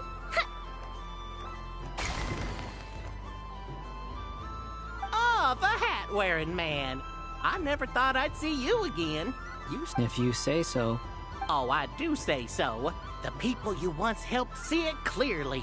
it's because you are once again on the right track. May the engine in our hearts propel us to the station of our dreams. I can move! I can move now, Roselle! What are you doing, running into the rings like that? You got them all so quickly! I have never seen anything like this in all my travels. Is this guy actually an old friend of theirs? But how? They're origami animals and clockwork people from a fairy tale. Getting to know them would be quite an arduous task, unless they share a hometown? I have to get to the bottom of this. Next time I see the Great Mage Alice, I shall demand answers. Thank you, Dory. I had a lot of fun. Now for your prize. Where did I put it? Give me a moment to dig it out. Oh, sweet grand prize. How I wish I didn't have to let you go. Good thing I had already turned a profit from the customers earlier in the night.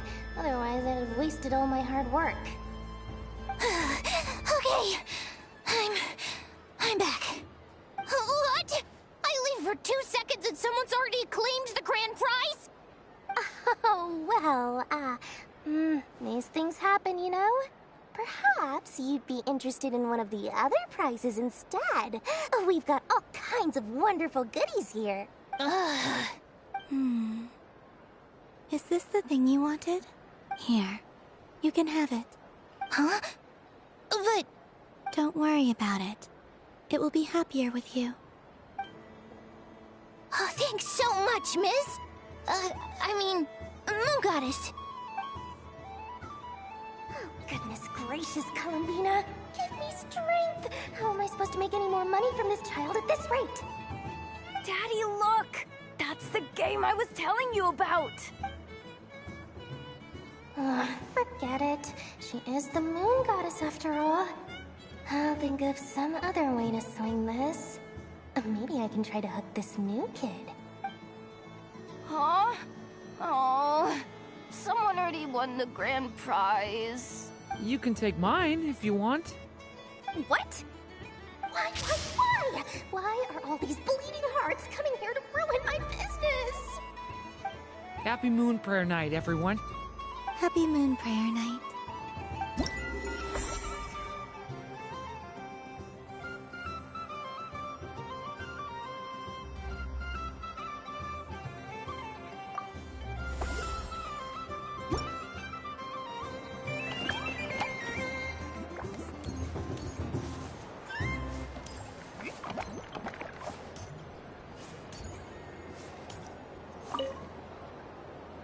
A soft and furry creature that bounces and jumps.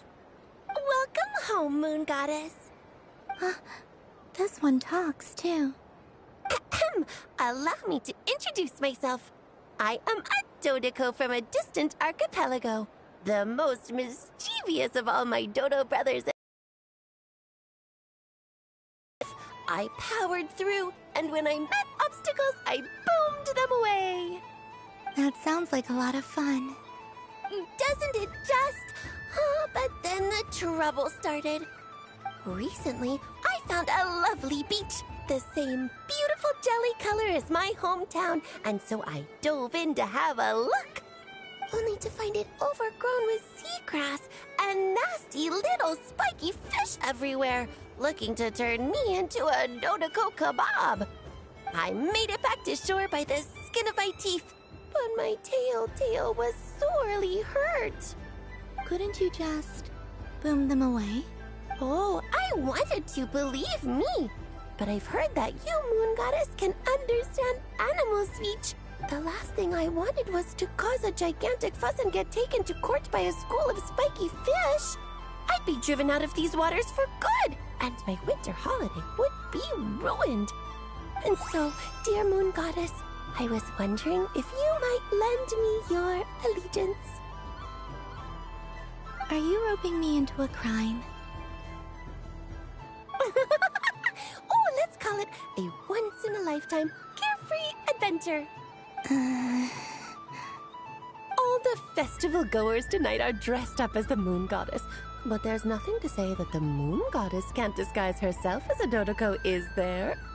Besides, this is your home. You should be free to be whoever you wish. I'm afraid I'm not well acquainted with Dodokos, Madam Mage. Oh, that's quite all right. We Dodokos are innocent, happy creatures with a free-spirited nature. Many, like myself, are mischievous troublemakers. Others are lazy souls who like nothing better than to lie down on a nice rock and take it. In our eyes, every creature who yearns for happiness and freedom is a Dodoko. But perhaps in yours, we Dodoko are a fluffier and more mischievous breed of Kuhenki? Yes, that is a much easier image to follow. Oh, wonderful! Then let's play! Grab a...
The use of Jumpy Dumpties doesn't come... I think they call this...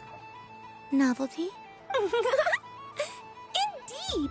And not bad. Any guilt? What do you mean?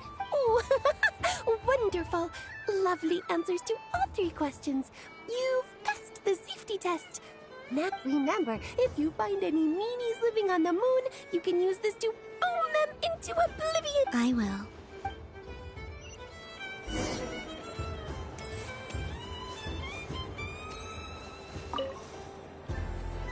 Welcome home, Moon Goddess. Oh, you're the genuine article. Alice was right. This Moon Prayer Night was worth watching after all. Another one that talks. Greetings. Pleased to make your acquaintance. I am the Hexenzirkel member they call B. Columbina Hyposelenia. Pleased to meet you too. Hyposelenia. A fine name indeed. Now then, Miss Columbina, do you wish to hear a mage's divination? Divination? The Frost Moon Scions used to ask me what would happen in the future. Is this like that? From the perspective of the one seeking answers, perhaps. As you look to your journey ahead, if you seek to understand the unknown, resolve your doubts, and soothe the confusion in your heart. The unknowns on my journey. Of course, if one wishes to peer into fate, then hydromancy is the more precise art. But that is a complex affair. And to relegate that majestic art to the status of a festive amusement would seem somewhat uncouth. Hence, I shall use the suitably festive Lunar Arcana to tell... Lunar Arcana? Indeed. Unlike hydromancy, this will only display possibilities and trends.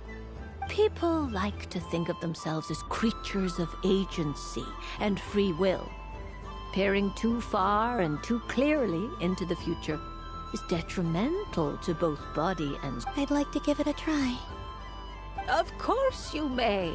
Come then, take a seat, Miss Columbine. Before we begin, are there any specific questions you would like to ask? Let's stick to general possibilities and trends, like you suggested. Ah, very well. Then I shall use the basic Lunar Arcana deck. Now, try to relax.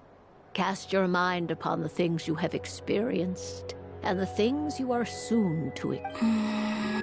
Would you like to cut the cards yourself? You do it. No problem. Now then, to make things easier for the Seeker, that is to say, you, I shall decipher the cards from your perspective.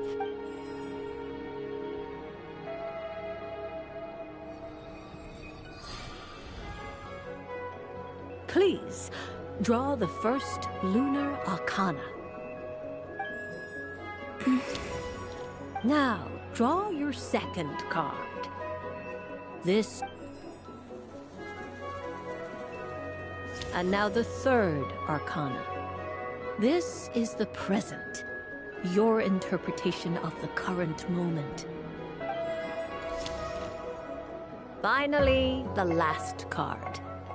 This shall speak of the future, which... Oh. Kuvaki Pulse? Fascinating.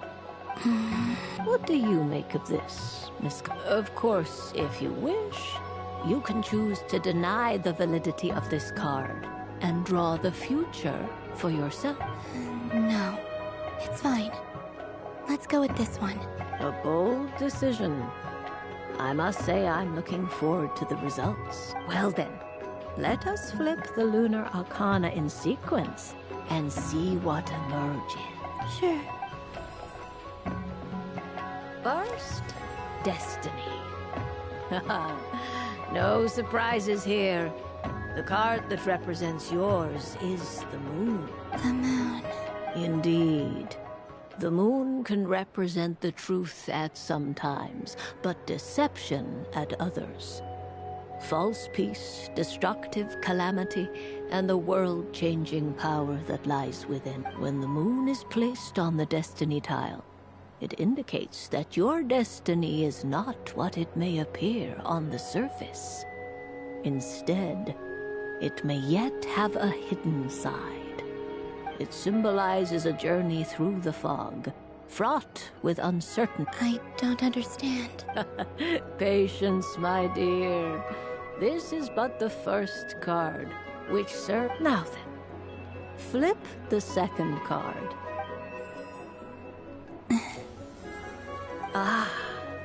The Hermit, but inverted. Inverted? Yes. The Hermit symbolizes solitude, introspection, and the pursuit of truth.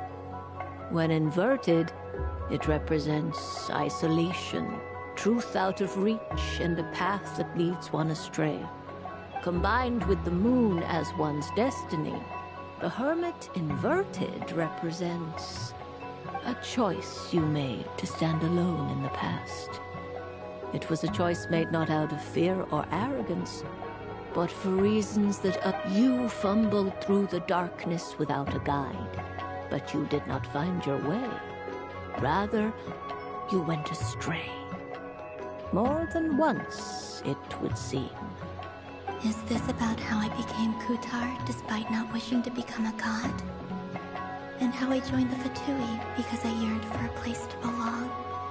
I suspect only you know the answer to this question. All is not lost. The past is in the past, and so it shall remain.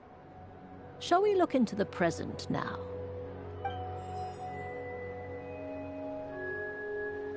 Oh my. The Lovers.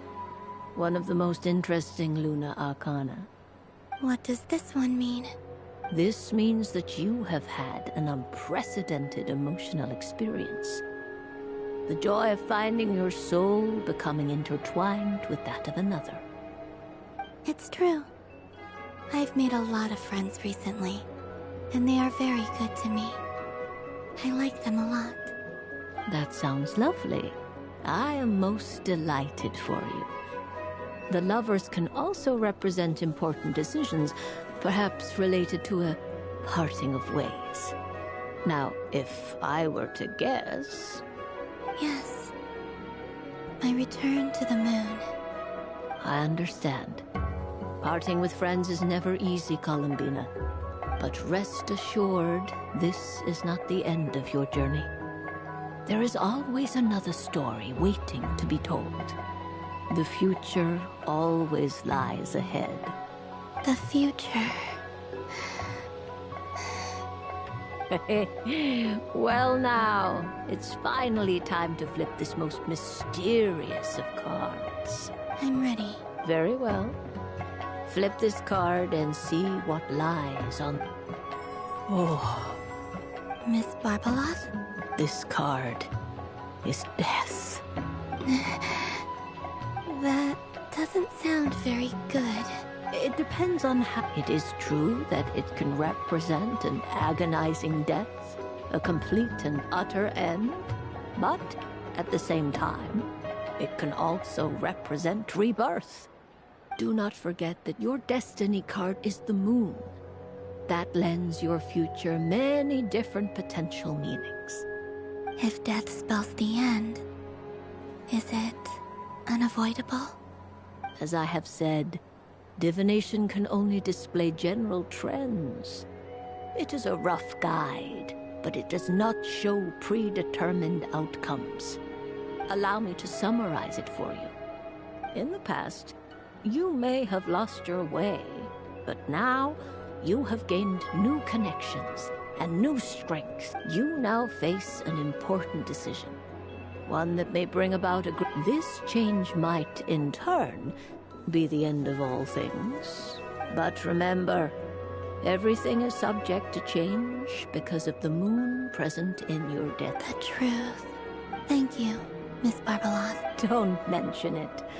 Some people dislike divinations, for fear of glimpsing an ending to their story that they wish was not so. But I can see that you're different. The result of this divination will not sway your decision. One that diviners always hope to see in the seeker. I understand. Go then and illuminate your future, Miss Columbina.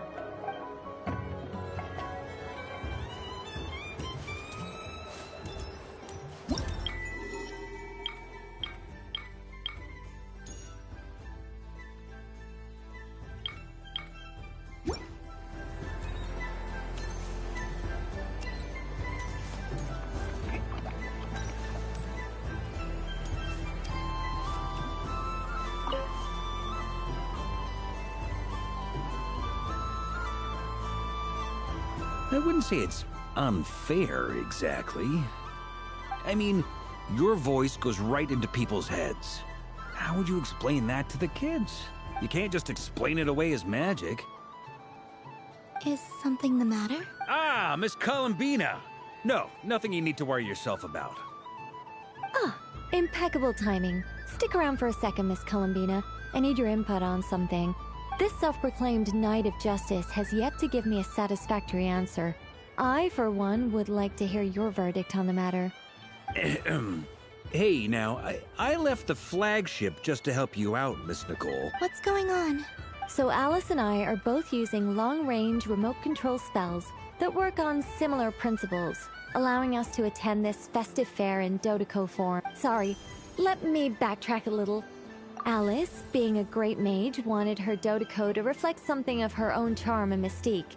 So she adjusted the way its tail moves when it spins around. An entirely gratuitous move, in my opinion. I hardly see how anyone is going to notice that.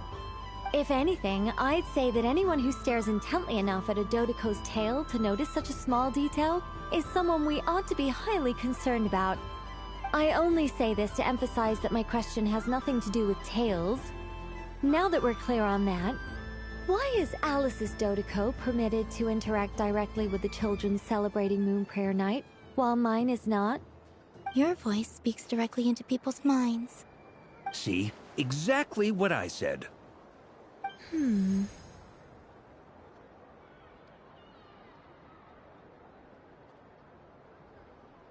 Miss Nicole? Ugh, I can't stand it. I know that probably makes me sound like a whiny child acting out in front of their parents. And it's a little embarrassing now that I think about it. But hey, I said it now, I can't take it back. That would be even more embarrassing. Also, don't go reading too much into that analogy. It was off the top of my head. I'm actually an awful lot older than either of you. Miss Nicole, are you saying that you'd like someone to play the game you've prepared? I'm not so invested in that. It's just something cobbled together using items I borrowed from Alice. She probably didn't even make them herself. The point is, I want to know everyone's thoughts after they receive their prizes. But as you've said, I can't just ask.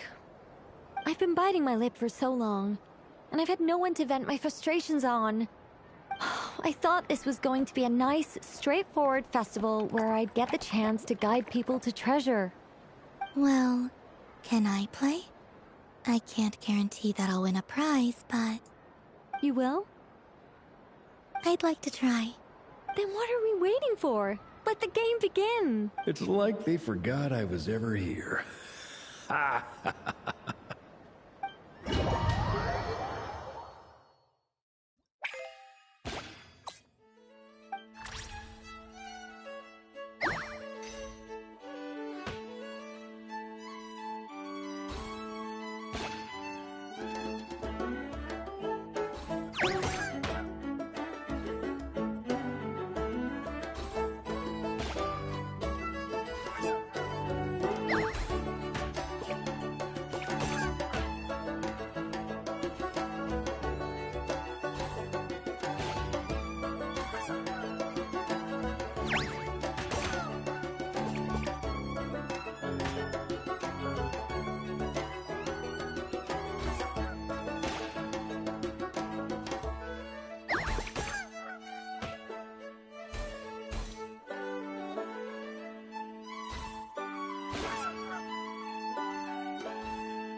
Congratulations, Miss Columbina!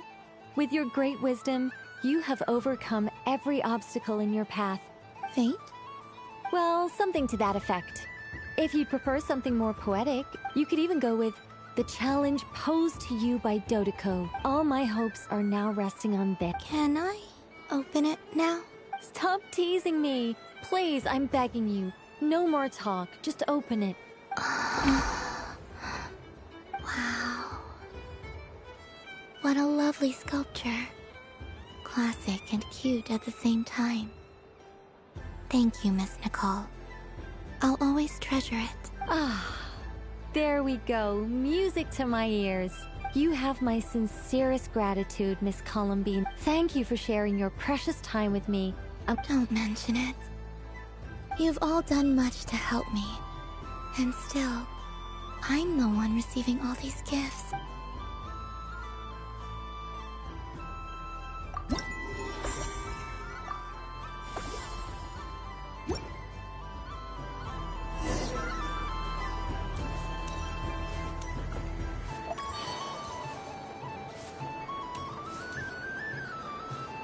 So this is the Frost Moon Scions area. Wow, the Frost Moon Scion stall looks kind of plain, but it's pretty cool once you get into it. I don't go to Hisi Island much, but it's got that, like, old world cultural feel. And if culture means we get more festivals, I'm all for it! Hello, Yehoda. Columbine... hello, Moon Goddess. That was too close. I almost gave the game away in front of the staff. Oh, wait. What's the deal with her shoes? They don't make a sound when she walks. Do you like balloons too? Balloons? Oh, you mean those? What's so fun about balloons? I'm not a kid anymore. They're probably more up Aino's alley. Yes. The animals seem very curious about these strange flying objects. I was drawn here by their voices. I recently learned a fun new game you can play with balloons, so I decided to come and give it a try. A new game? Hello. Welcome home, Moon Goddess. Here to buy some balloons? Yes. Could you give me a few that haven't been inflated yet? Are you sure? I guess it's not a problem, but... Yes, please. Thank you. Uninflated balloons? But those are just little rubber pouches. What does she want with those? Would you like to play the balloon game, Yehoda? Huh? Sure. I guess. How do you play it? Wait here a moment. Oh. This is so weird. What have I got myself into now? I thought I saw Columbina nearby. Uh-oh! That's the fourth Harbinger! Although she's helped us out quite a bit, she's good people. Is she looking for Columbina? Oh, guess that's my ticket out of here. I'm not sure my heart can take being sandwiched between two Harbingers. Which stall is she checking out? Oh, it's that other Frost Moon Scions one. Try on the headgear, see what it's like having antlers or animal ears for a day. Oh, I wouldn't be caught dead wearing that stuff. So embarrassing. I have enough gear to carry as it is. Wait, what? She put it on? How peculiar. This would take some getting used to. It really suits you, ma'am. What is this? She was so intimidating a moment ago, but now, dang, she's really rocking those ears. How does she make them look so cool? I suppose I may as well keep them on for now. All part of the festive experience. She's coming this way. How do you do, Miss Yehoda? Oh, jeez. Don't talk to me while wearing that thing. Where am I supposed to look? Oh, hey there. I'm looking for Columbina. Have you seen her? She just... Huh? Wait, is that what she meant by balloon game? Yeah.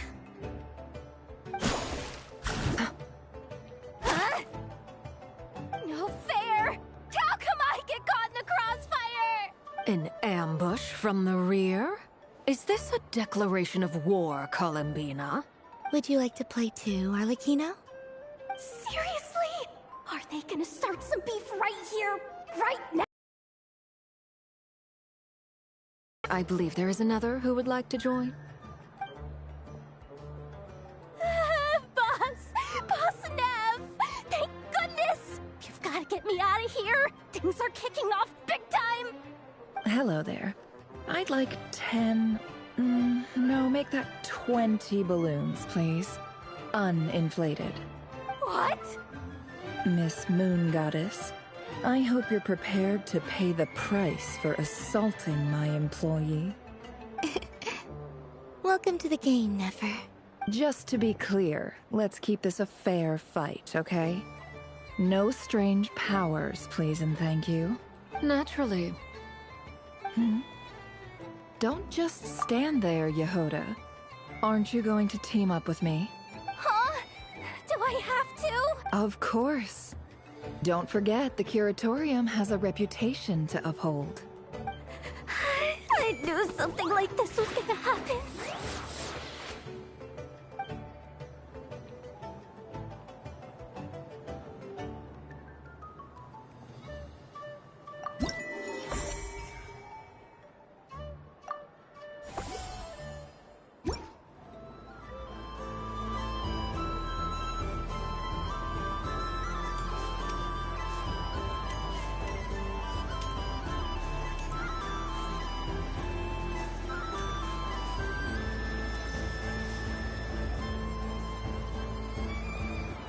Dodoco's Whirligig! Come check out Dodoco's Whirligig! Ah, welcome home, Moon Goddess. Might I ask what this is? Ah, it's a very special amusement sponsored by the Great Mage herself. Ride on a soft and furry Dodoco and embark on an unforgettable adventure. I say that, but I'm just following a script here. Who is this mage, anyway? And what the heck is a Dodoco? I'd like to ride. No problem. But, are you by yourself? Is that not okay? Oh, no, it's fine. It's just that each Dodoco can accommodate 2 passengers. Would you like to bring a friend along? My friends... That should do it. Now, we just need to get everyone else to draw something on it too. But we gotta keep it a secret from Columbina. Traveler? I want to go on that ride. Will you join me? Let's go then. Don't worry. Paimon will do the rounds. You go have fun.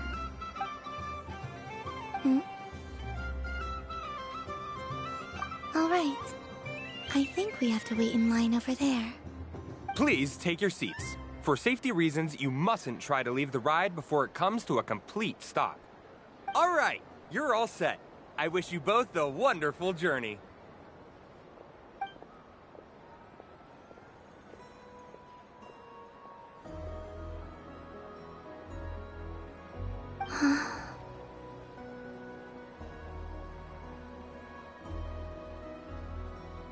Not bad. It reminds me of riding a moon lane. Sometimes, the Kuhenki circle around me like this, playing their beautiful melodies. Yeah. I'm going to miss them.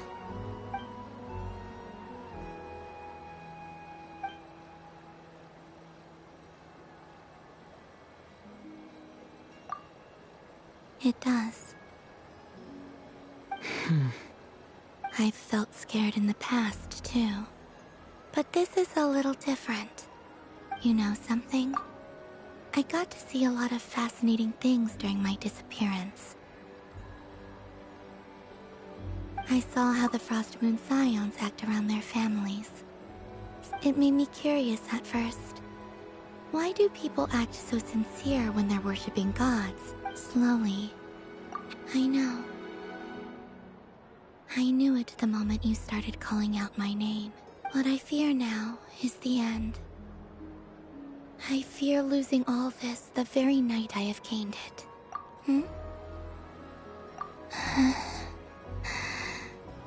Thank you for this conversation. Thank you for listening to me. Don't worry. This fear I have, and the unknown that awaits me, they cannot hurt me. Not when I possess a treasure far greater. I just want you to remember this version of me. The real me. On this final night together. Dear passengers, Dodoco's awesome adventure has come to a close. Please leave in an orderly fashion, and we look forward to seeing you again in the future. Don't want the journey to end, huh? Don't worry, you two. There's always another adventure waiting just around the corner.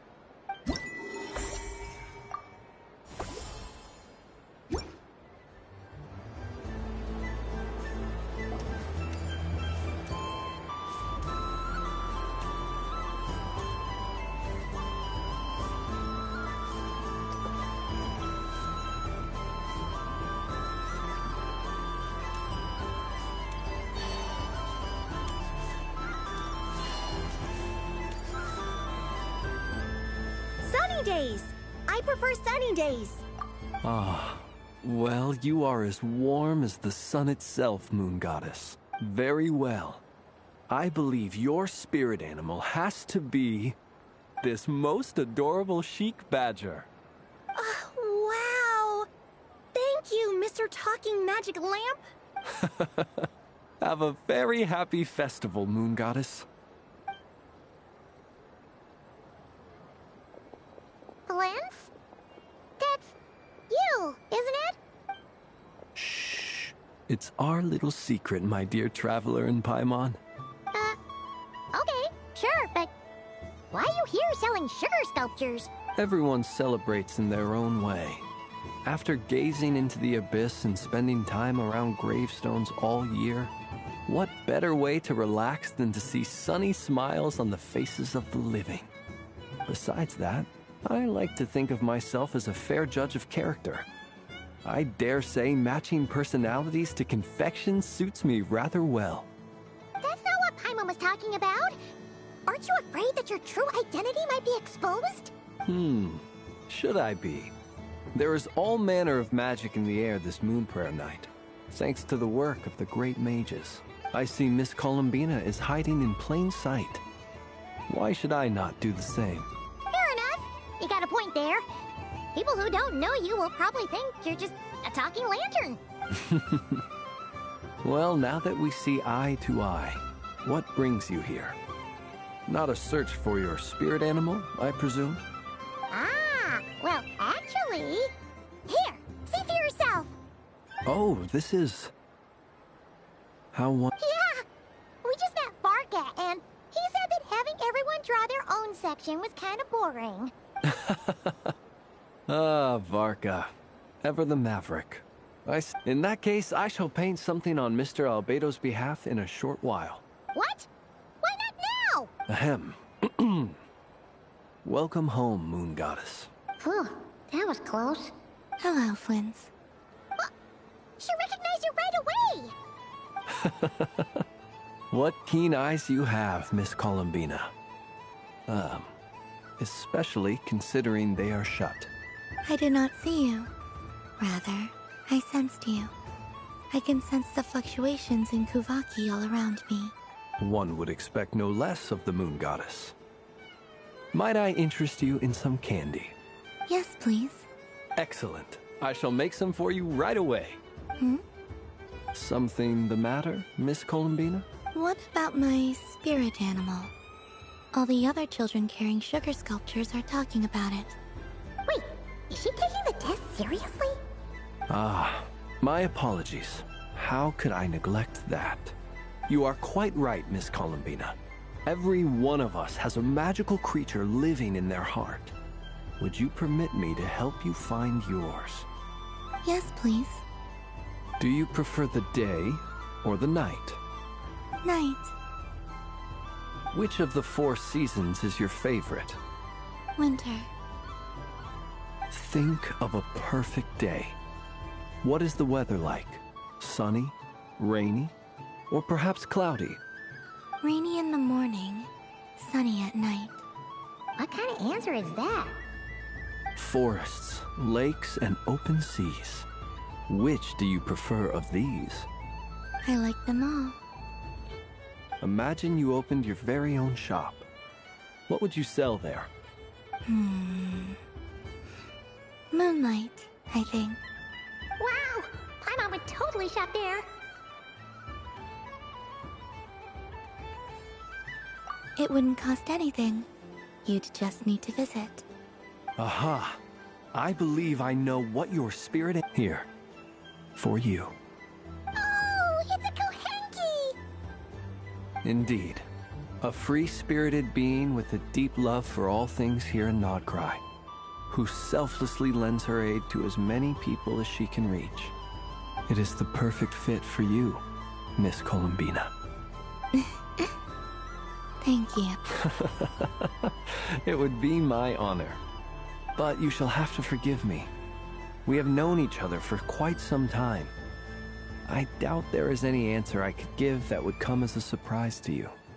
So instead, would you accept this sugar sculpture as a token of our friendship?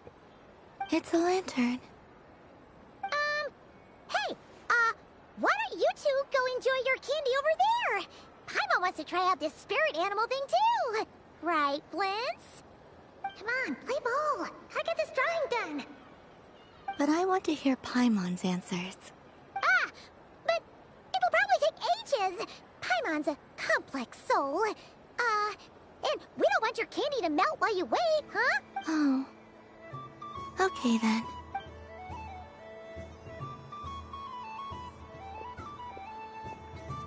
Phew. Nice excuse, Lady Paimon. That was some quick thinking. Yeah, no thanks to you. Although, help next time.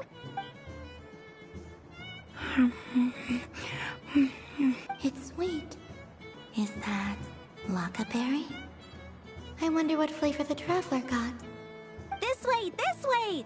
It's the candy-selling lantern! I'm coming!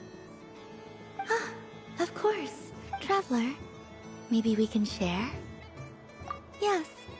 I found out recently that people share their food sometimes, so I'd like to try it.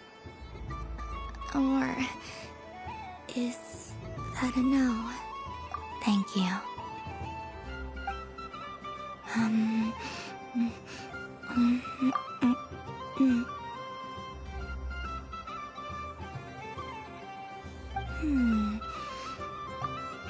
Are you sure? Amazing.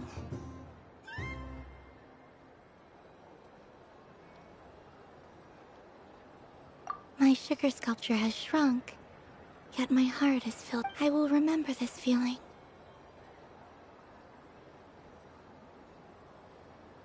Sure.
There are so many attractions here. Since I rarely get out, I might as well...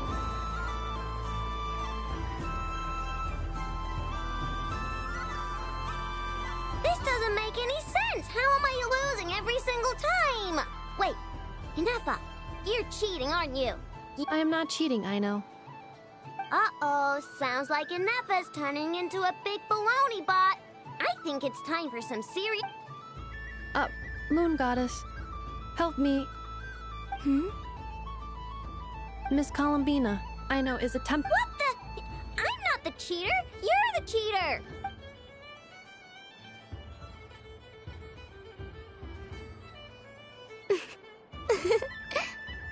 Alright, fine. Let's all laugh at I know.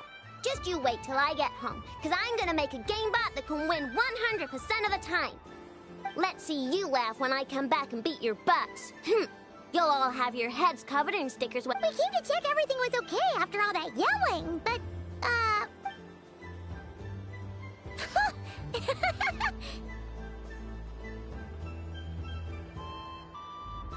Whatever it is, it sounds like cheating is allowed. Kuhenki concentration. Each player starts with differently colored kuhenki. Each round, they draw one kuhenki from their opponent. When a player has two kuhenki of the same color, they make a pair. The round ends when a player can't form any more kuhenki pairs, and that player gets a sticker.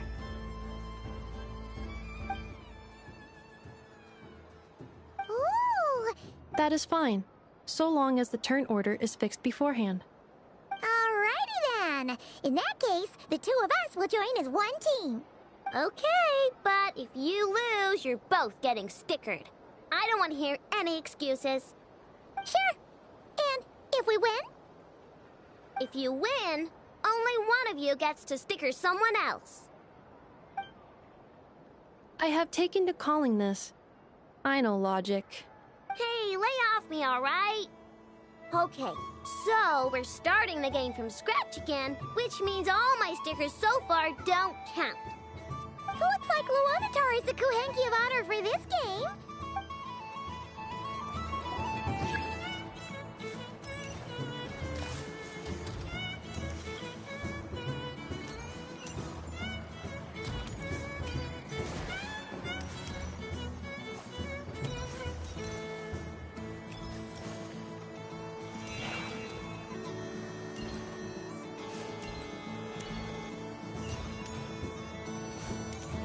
Nice! That's a pair!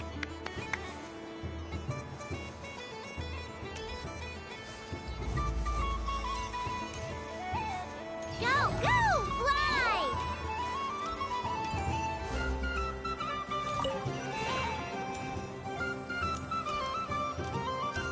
Go on.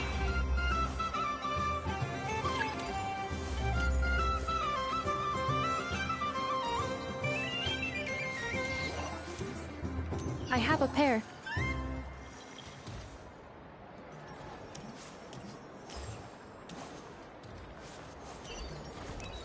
Uh-oh!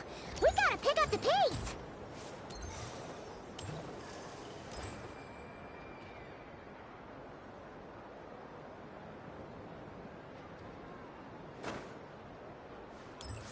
Phew, that was too close. I thought I was gonna lose.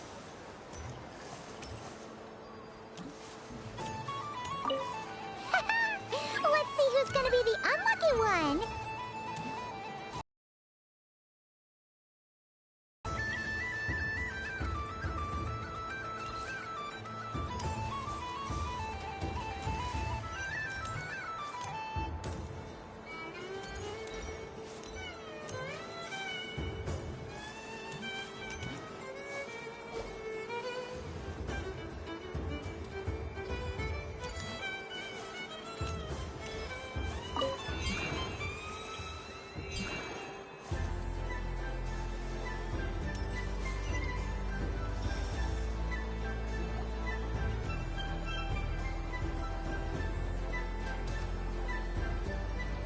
Let me pick a good one. What's it gonna be? You're looking very pleased with yourself there. What happened to being a huge Grumposaurus? I won.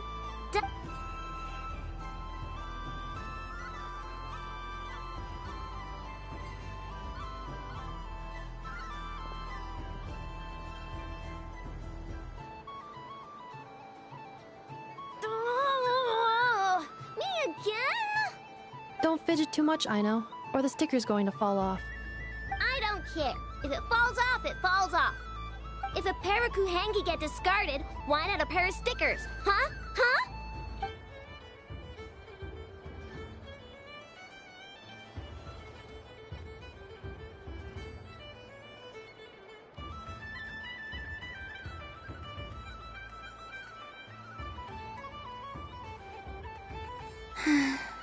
I've lost. Sticker, sticker, sticker!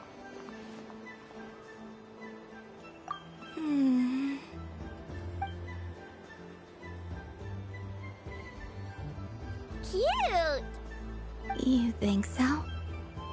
Shame. I can't see it for myself. What did Luanatar say? She said it looks so cute that she wants me to lose a few more rounds.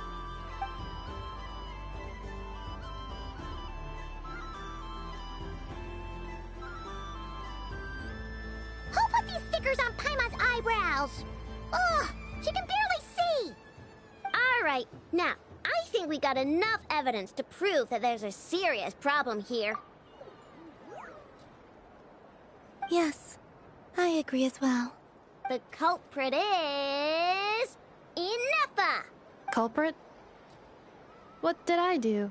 Quit acting dumb, Ineffa! You're not wriggling your way out of this one. I've been watching you. Not only did you remember whose side Luanatar started at, but every time someone drew a Kuhenki, you were logging it and calculating every last possibility. Which Kuhenki pairs were gone, who had what color Kuhenki in their hand, even our facial expressions. Exactly! What Aino said! Putting aside the fact that running calculations is not against the game rules, do you have any evidence to support your allegations? But that's not against the rules either. So she admits it. She certainly does. Alright, everyone grab a sticker. It's time to get Ineffa back. But... Take that!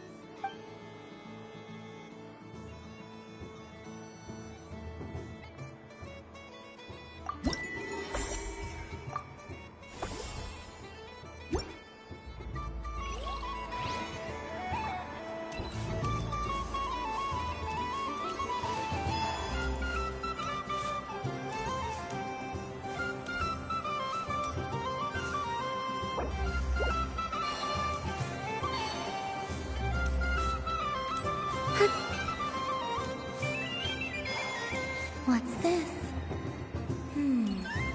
Should I give it a try?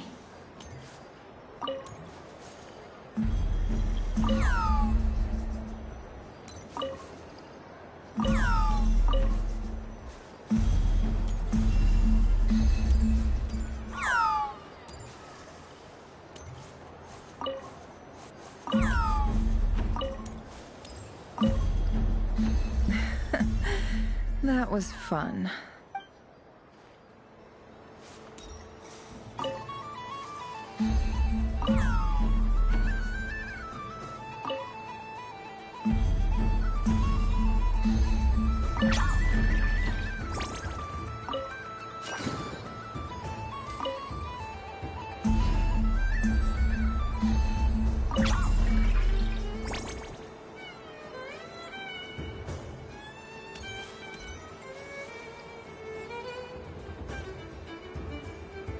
I wish for a never-ending supply of Laka berry. What a humble wish. Probably written by a child. Is that Lauma the Moon Chanter?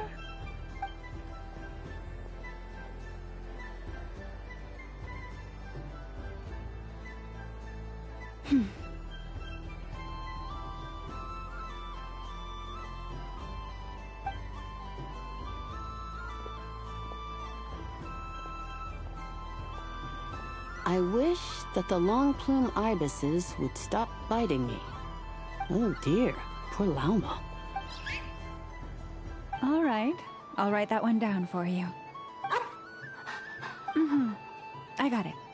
While everyone else is celebrating Moon Prayer Night, you're as busy as ever. I don't mind. It's rewarding work. A good kind of busy. My antlers are at their heaviest tonight, and the Kuvaki waves are especially strong. But as I help these dear friends hang their wishes up, I feel a great peace within myself that is hard to describe. You see, they are all such beautiful wishes, and they are ones that we can fulfill by our own strength. Do you blame me, Llama? I want to hear your honest answer. It is by the help of so many people that I can return to the moon. But I feel as though I've hardly done anything in return. You've done plenty, Columbina. I say this in earnest, both as someone who knows your history, and also as a friend who has seen what you've been through. What about as a moon chanter? I feel proud to honor our moon goddess's wish. Thank you for your kind words, Llama. But... since you asked for my honesty, I won't lie to you. My feelings are mixed right now. Besides pride, I also feel, I suppose it's a reluctance to let go. Once you return to the moon, we will be far apart and separated by a false sky. I'm sure those of us left behind will gaze up at that sky, yearning for the moon once in a while. I will miss you, Llama. I will miss you all.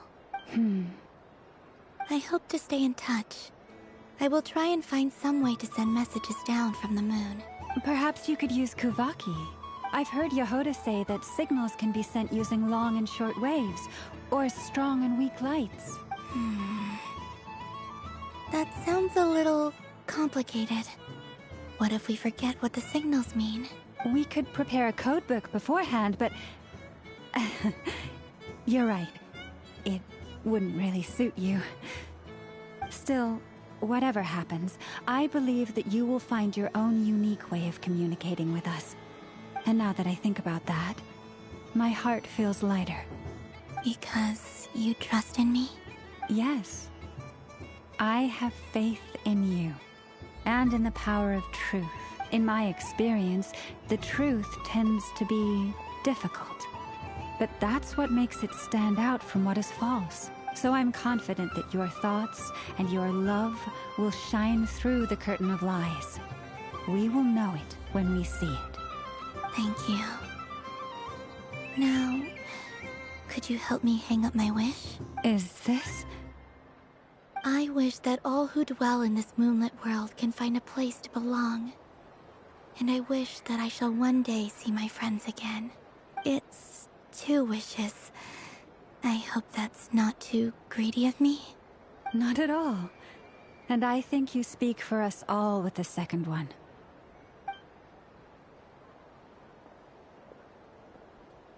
I shall continue to pray until the day that all of these wishes come true.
candy! Beautiful, tasty moon prayer candy! Candy? To share? Welcome home, Moon Goddess. Fancy a box of moon prayer candy? Sure. I knew you would. Now, what flavor would you like? I'm not sure. What flavors do you have? Is this for yourself or as a gift? A gift for my friends. Ah, I see. In that case, I'd recommend apple, lockaberry, or midsummerberry. Those are the most popular. Do you have nocturnal blossom flavor? Huh. I've seen couples give those as gifts before, but I did not know they were edible. No? Okay then. Moonfall silver? You did say this was for friends, right? Maybe smetana then.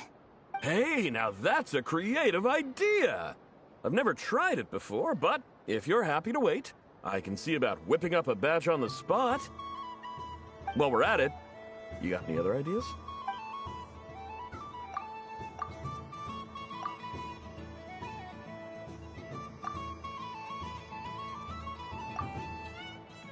Here you go. Every flavor you asked for is in there. Thank you. I should be the one thanking you! You brought me a whole bunch of new business. It's like a genuine blessing from the Moon Goddess. I hope you and your friends have a lovely night.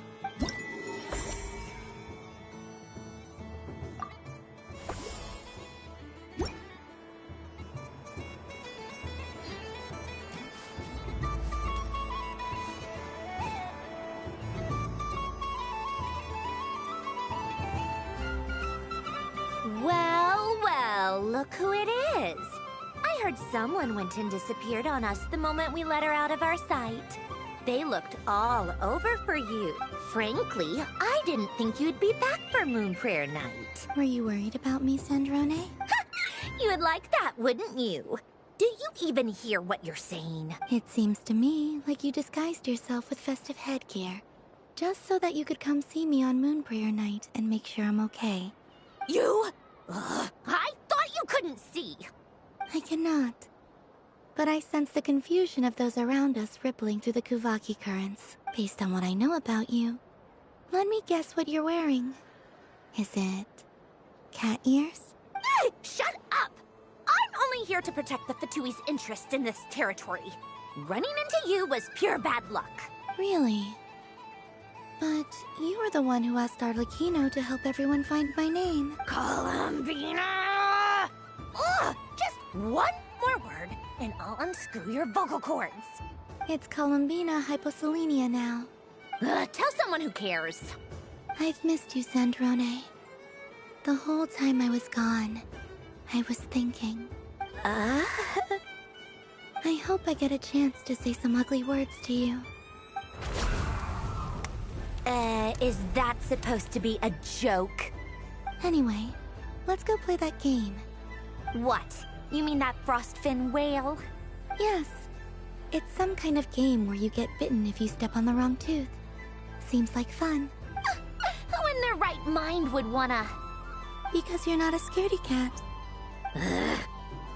Fine! You wanna play? Let's play.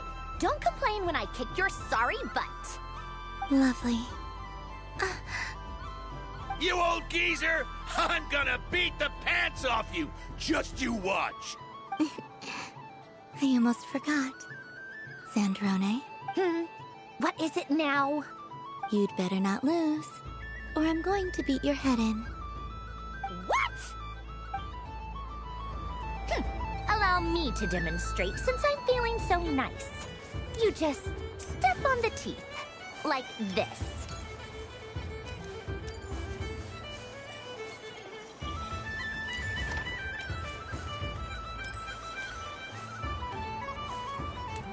Which should I pick?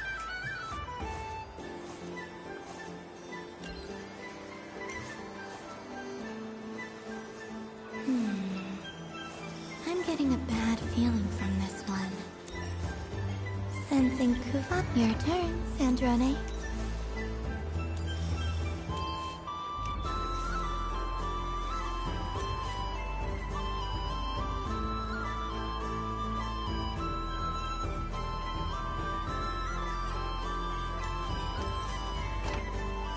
Don't come crying to me if you get bitten.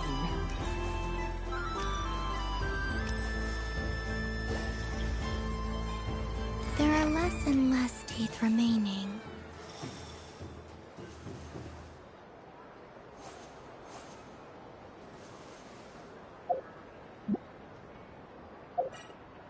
Huh? What's that noise?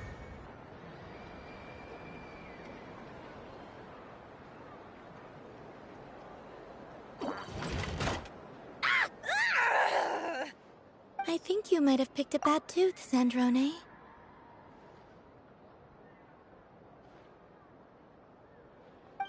Shut it! Do you need any help?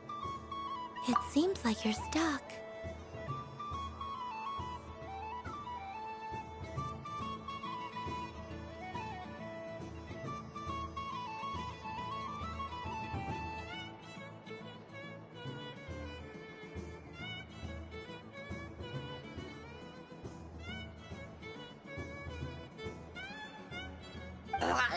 No!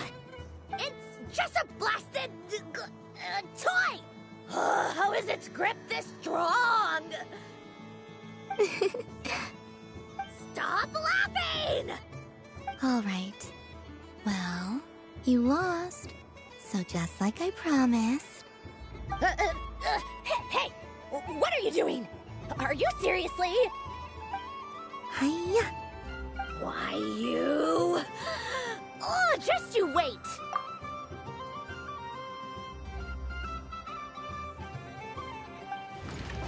Rematch! Are you all right, Sandrone? That was quite a strong bite. Are your clockwork parts? Quit your fussing! I don't need it! All right. I'll go first this time.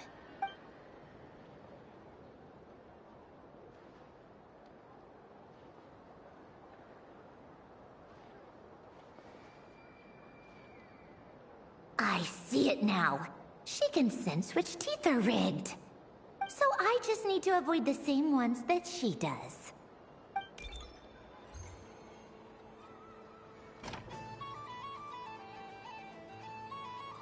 This one... Seems fine. She avoided that one then? Now I've got you. All right, my turn.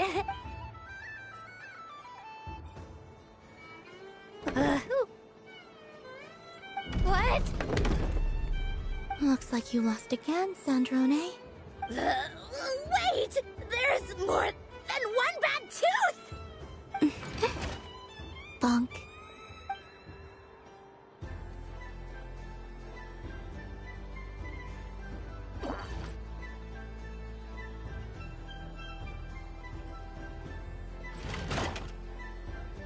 Stupid game! What idiot came up with this?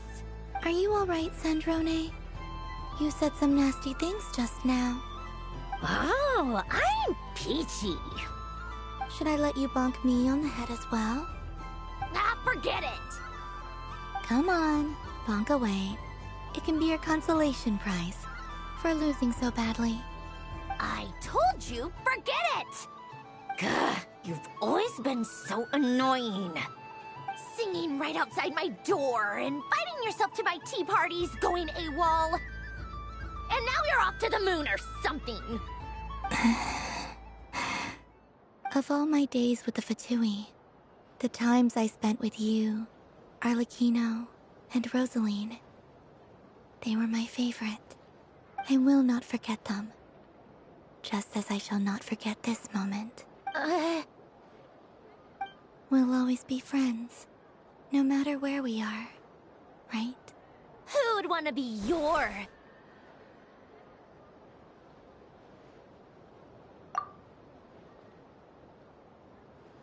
I'll miss you, Sandrone.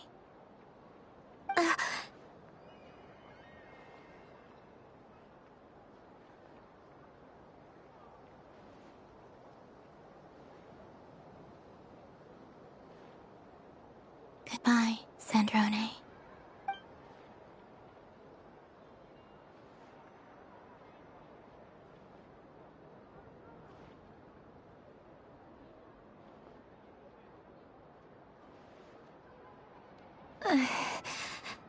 I'll miss you too, Columbina. Sorry, what was that? Ah! Ah! Yeesh! No need to freak out. What's wrong? We've been looking everywhere for you. What do you want? Oh, nice ears. What do you want? This. Huh? It's your turn to draw something. You're one of her friends too, aren't you? Doesn't know how lucky she is.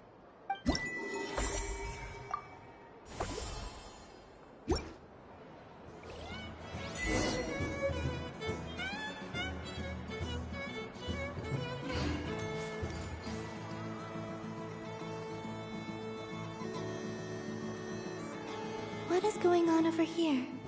It looks like fun. Hold it right there! You can't run away from me, Moon Goddess. Are you talking to me? Of course. Do you see anyone else here dressed up as the Moon Goddess besides me and you? Hey, come on! Call me by my title. Happy Moon Prayer Night, Moon Goddess. And the same to you. Anyway, there's no time to waste. Get ready for the duel of a lifetime. Duel? Meet my partner, Stacko. Come on out, Stacko. Well, don't just stand there. Let's see your partner. Partner?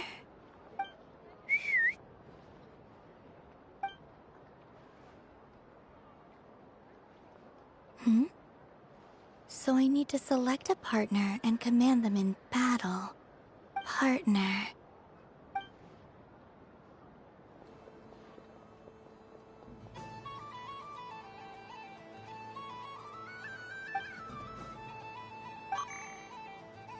Whoa!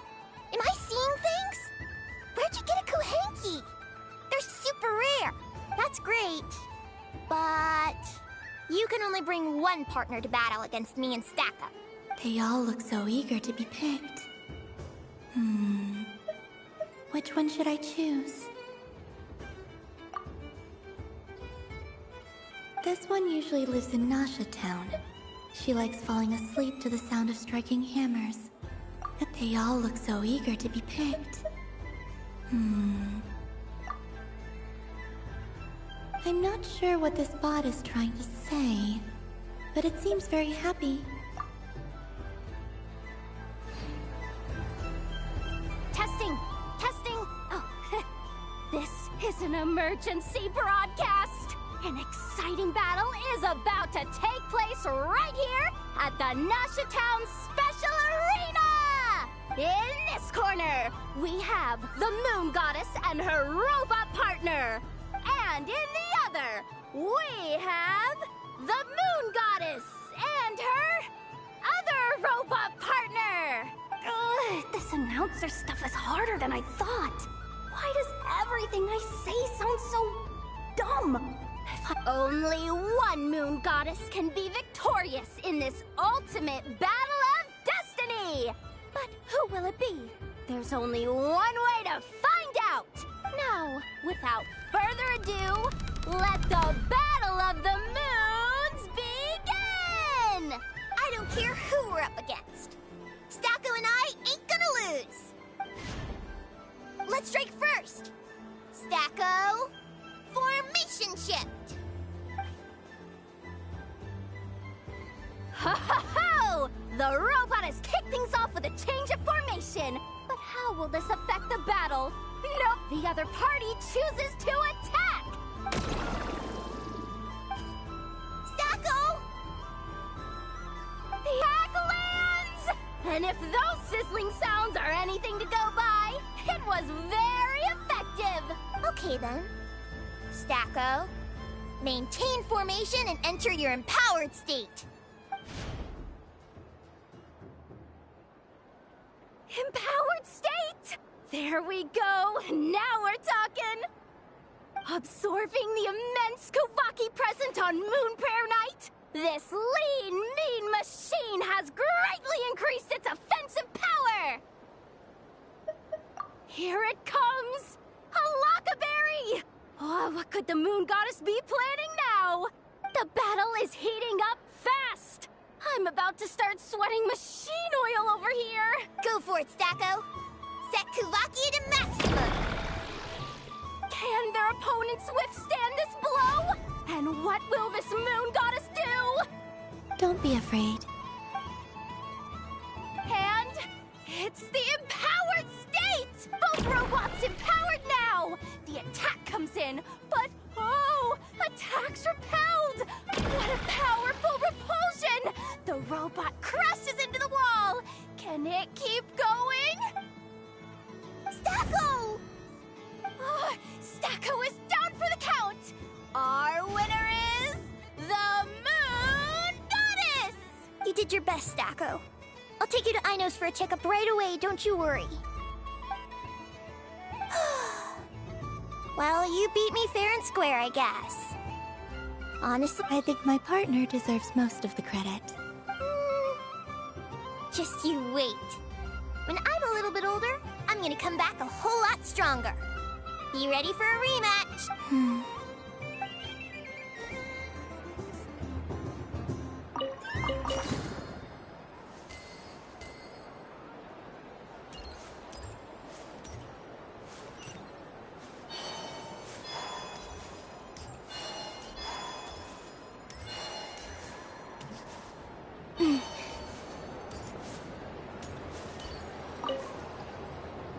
Traveler. Hey there, Colomina! Are you done checking out the festive amusements already? Are you sure you don't want to look around some more? You might not get another opportunity like this for a while. Right now, what I'd like to do is...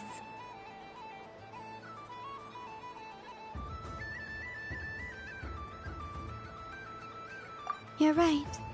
I'm not ready for this night to end just... Yeah, that's the spirit! I'll be right here and... Okay. Thank you.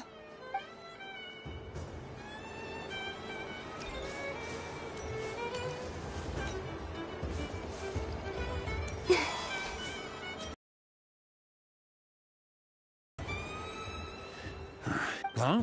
Albedo? This sketch is for you, Oh, a gift for me. Thanks. The North Wind left in a lurch. Thank you. Let's see. This has piqued my curiosity. Perhaps I should take the time to try this out.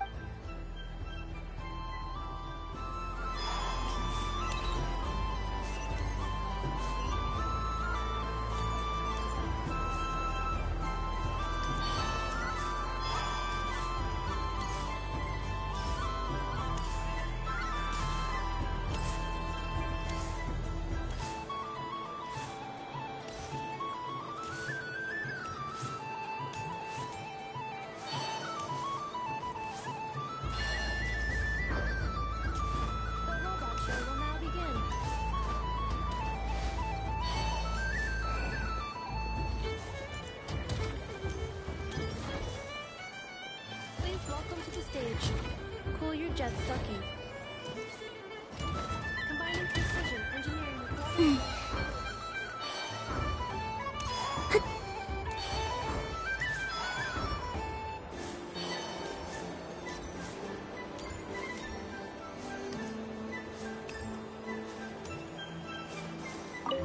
Yes. May everyone's wishes come true. Why, oh my.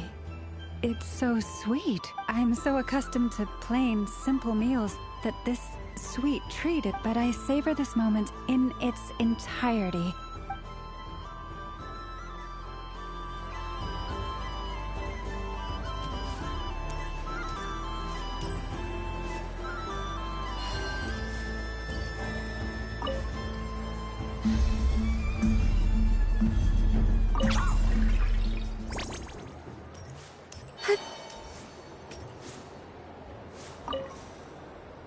I've seen Linny and the other children play this game before. It would seem that it's not a bad way to relax, once in a while. Candy? Would you mind if I took a handful extra? I must say, Columbina, you really have changed. You never used to show this much consideration for other people, even when prompted. I'm sure Sandrone would agree when I say, I like the present version of you better.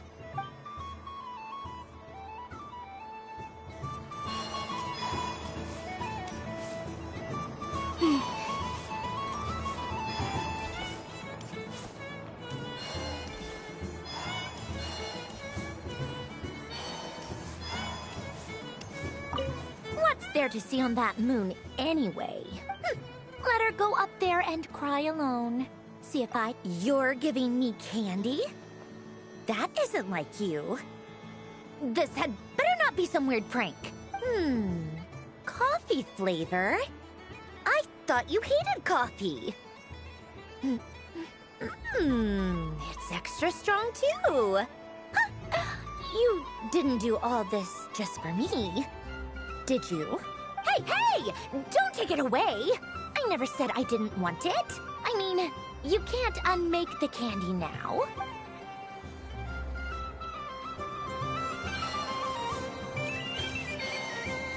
The robot show will now begin.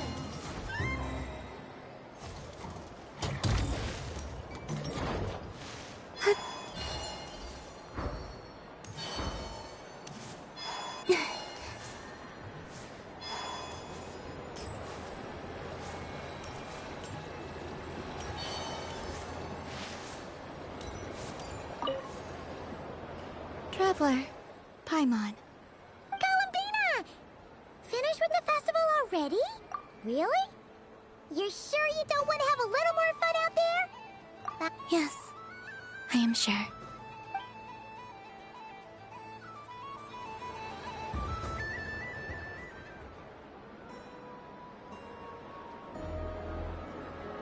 This was the most fun I've ever had on a moon prayer night. Everywhere I went, people were saying, "Welcome home." And there were friends at every turn. I only wish it could last longer than one night. Oh. Yes, you're right. The moon prayer blossoms. Ooh, look! Look! Moon prayer night has come.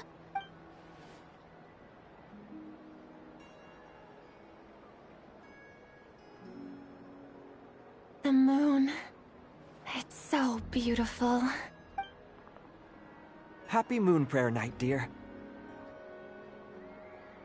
Happy Moon Prayer Night. Happy Moon Prayer Night.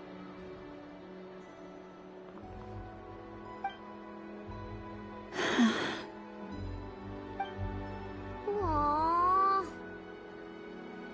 Huh.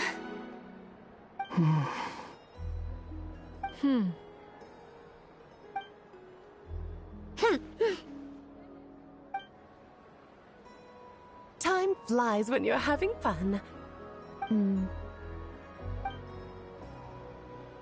Oh. Looks like the time has come. Columbina. You're heading off, then? Yes, to the ruins you mentioned. And from there, back home to the moon. Wait! I know? At least... Take one of our craft shop's crumb cookies up to the moon with you. You know, for a snack. Sure. Why not? The Curatorium of Secrets believes in proper farewells. No story should be left without a satisfactory endnote. Never. Farewells are an important affair for the Ratniki, too. We never know when we might meet again. Haha! And here I thought grand farewells wouldn't suit tonight's mood. But I suppose friendly passion is not to be stopped, eh?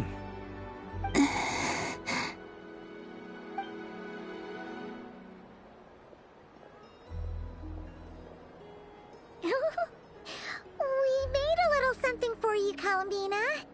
Ta-da! What is it?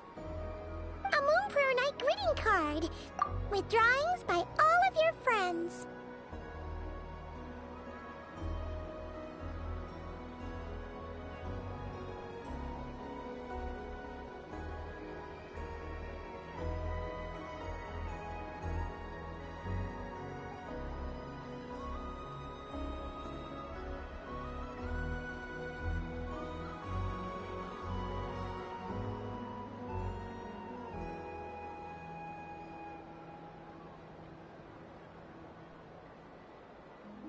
You did mention that you'd like a portrait done, so I took the liberty of creating one for you.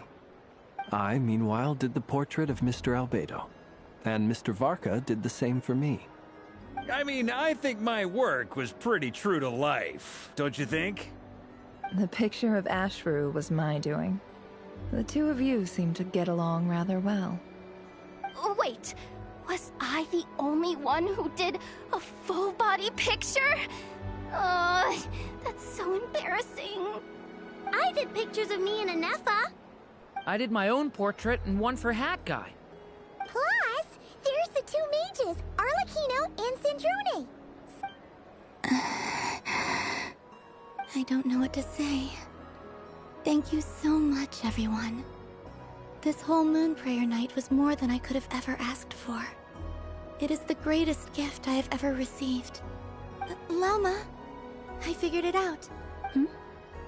Figured what out? Remember how the Frost Moon Scions used to use milk as invisible ink to write hidden messages? That was a very long time ago. Oh, are you saying? Yes. When I miss you all, I shall use moonlight in the same way, to write words that only you can see upon the moon itself. Wow, that sounds lovely. Quite. But how will we see them? Simply open your windows on nights when the moon shines bright, and the moonlight will naturally flow towards the words I have written. That sounds most fitting indeed. Very true to form. I'll try to write them in places that won't disturb your sleep. I, for one, would sleep all the better for having read one of your messages before settling down for the night. Exactly! So don't worry about disturbing anyone's sleep. Just promise you'll write to let us know you're okay, alright? Alright. I promise.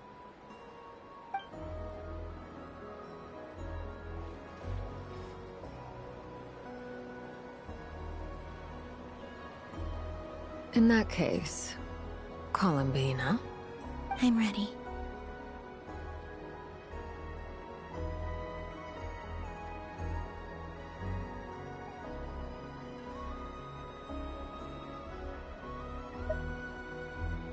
Very well.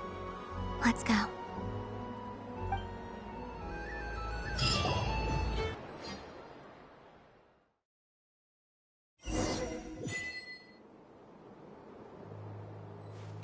In just a few moments, I will be gone. I still don't know what to expect on the moon. Will I really be able to send messages to my friends? The Kuhenki, the animals of Nod Cry. I'll never get to see them again.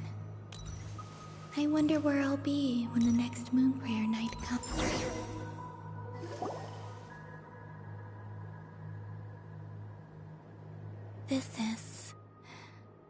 This is where the people of Hyperborea used to communicate with the moons.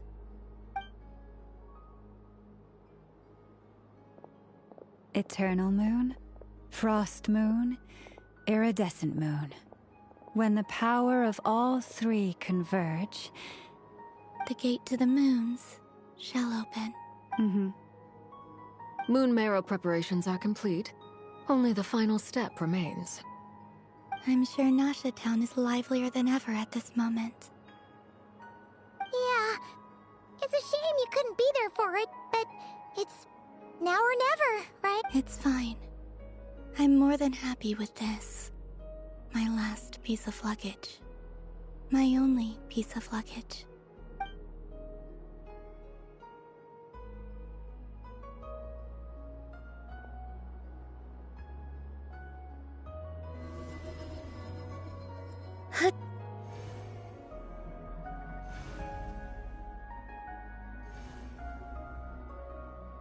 I can already feel the moon calling to me.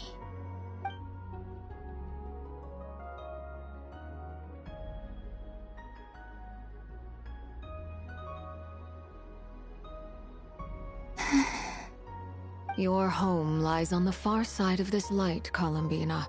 From now on, we will at last have a reason to pray to the true moon. Columbina. I'm listening. Be sure to come back and see us when you get the chance.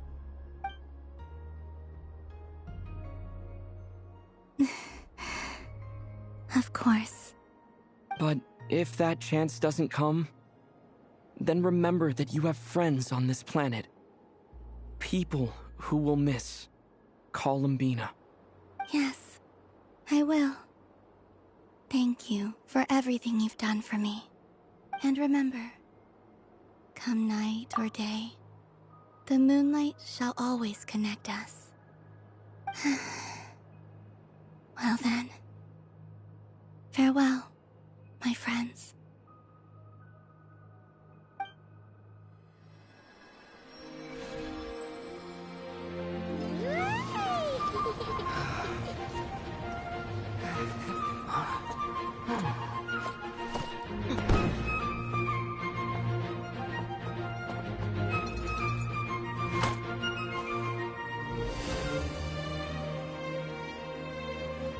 Thank you. This was my happiest night in Tevat. Farewell, Columbina.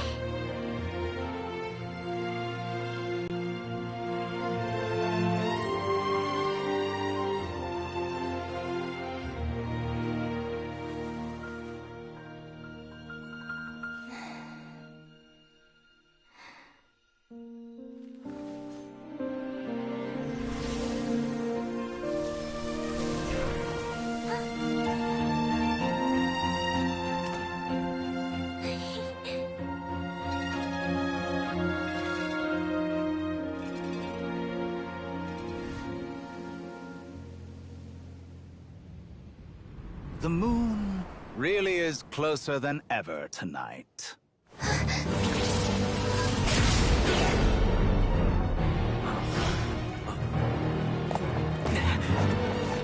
Columbina. All 3 moons in one place. Time for one final experiment. Reason, life, death, time and space. They all believed I would fail.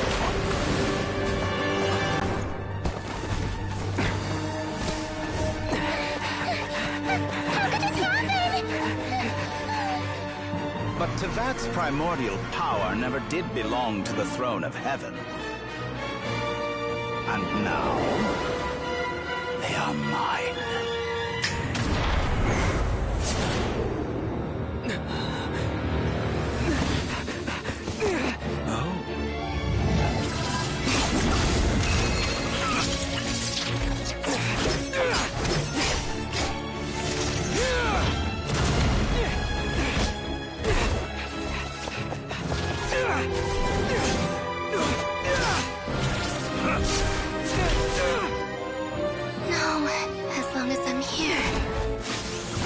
Is free to wield the 3 moons' power.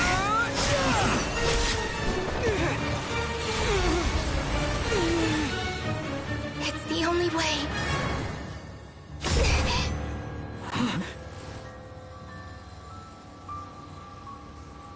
I guess I won't be going home today. Columbina! No!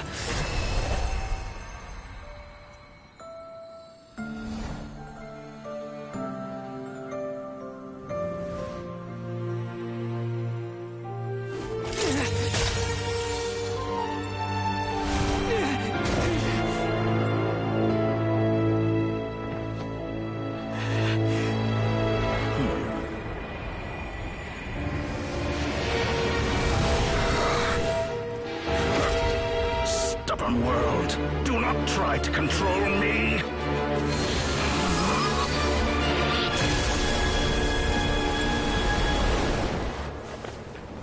Columbina.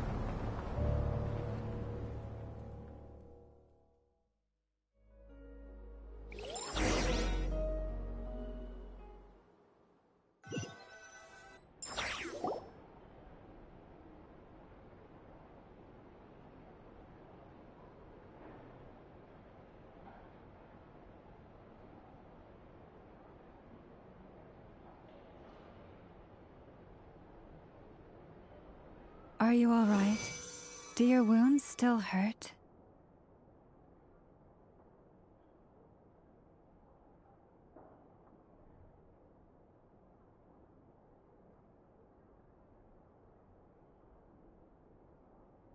I had someone prepare a little medicine that could prove effective. Take it if you need to. In that case, let me relate the contents of the call we made to Alice after the incident occurred. That Dottore is a crafty one. He distracted the Hexen Circle by creating a huge fuss at Tevat's borders. I'd assumed that the cause was an abyssal intrusion from the outside world, which in fairness is a rather common occurrence. But after learning that you managed to influence the phantoms in Nocturne, I realized that perhaps this interference could have come from within Tevat instead. But we weren't able to change their fates.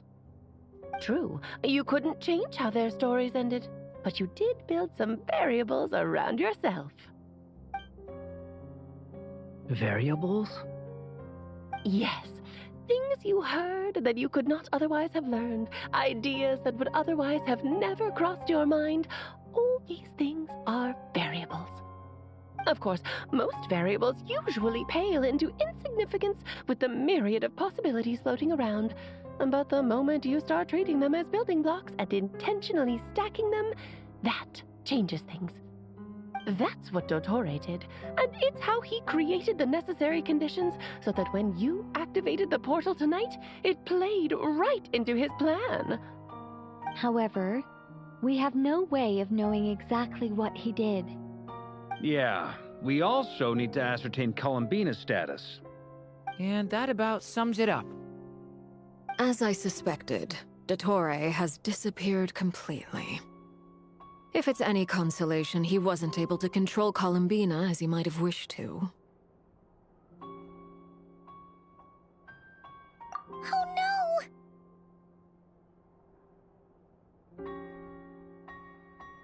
What? She did what? All we saw was Dottore appeared and used some kind of power.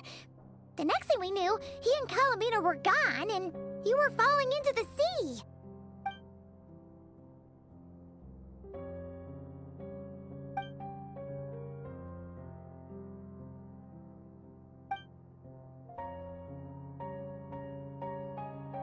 So, Columbina intentionally opened the Moon Gate and escaped into the same mysterious world as Rerir and Thalindis. Sounds like bad news.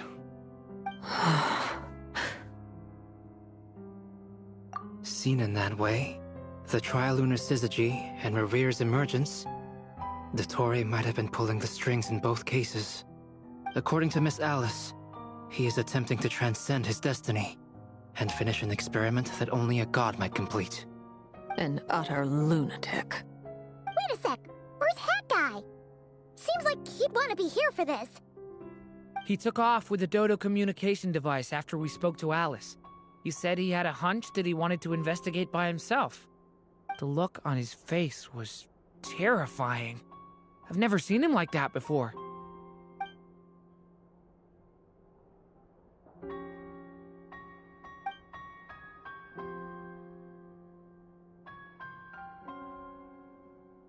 I'm back.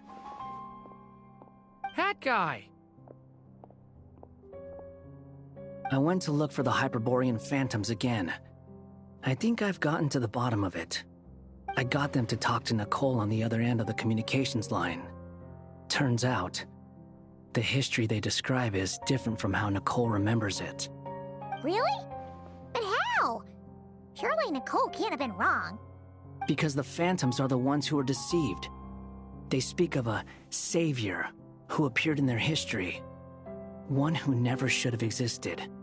This savior promised to create a new moon within the false sky, and even bring back their moon goddesses. Foolishly, they believed in him, and told him everything he wanted to know about the moons. It's obvious that this was Dottore's doing. Now you mention it, the first time we entered the Hyperborean ruins, We heard the Phantoms discussing their history, and I remember Nicole commenting that something sounded a little strange. But Dottore shouldn't have been able to get in there in the first place. He didn't. Nicole said that this was an anomalous state triggered by disruptions in the causal connections between phantoms from the same era. The variables that Dottore put in place were substantial enough that they even affected phantoms that he never met. So it's not that their memories were unclear. They'd been tampered with. That's exactly the possibility Dottore was trying to manufacture. He turned these variables into knowledge and engineered the situation so all that knowledge would fall into his hands. Then, he harnessed that knowledge on Moon Prayer Night to truly create a false moon. How is that even possible? To be precise, he exploited a weakness in the way the spell works. The spell senses Kuvaki to detect the moon's location. So, as long as the false moon more strongly resembled the moon than the frost moon beyond the skies, the gate would teleport Columbina to the false moon's location. In other words, to Dottore's side. Once he had her under control, the teleportation spell remained active, and he manipulated her power to seize both moon marrows. At that moment, the moon marrows disappeared right before our eyes. It was already too late, even as we were leaving the ruins. By then, Dottore had already amassed the power of all 3 moons. So, where does that leave us? What do we do now? I'd certainly like to know what Her Majesty thinks, now that the concerns I expressed to her have come to pass. But we cannot simply sit and wait for her to decide the matter. And in any case, it is not the Fatui Harbinger Damselette who sees us as her friends, but rather Columbina Hyposelenia. If, even in such extreme circumstances, Her Majesty will not lift the prohibition on Harbingers drawing steel against one another, then I will do as my heart demands. I will fight as Peruware instead. Oh, Arlecchino! Time is short, so I'll make the first move.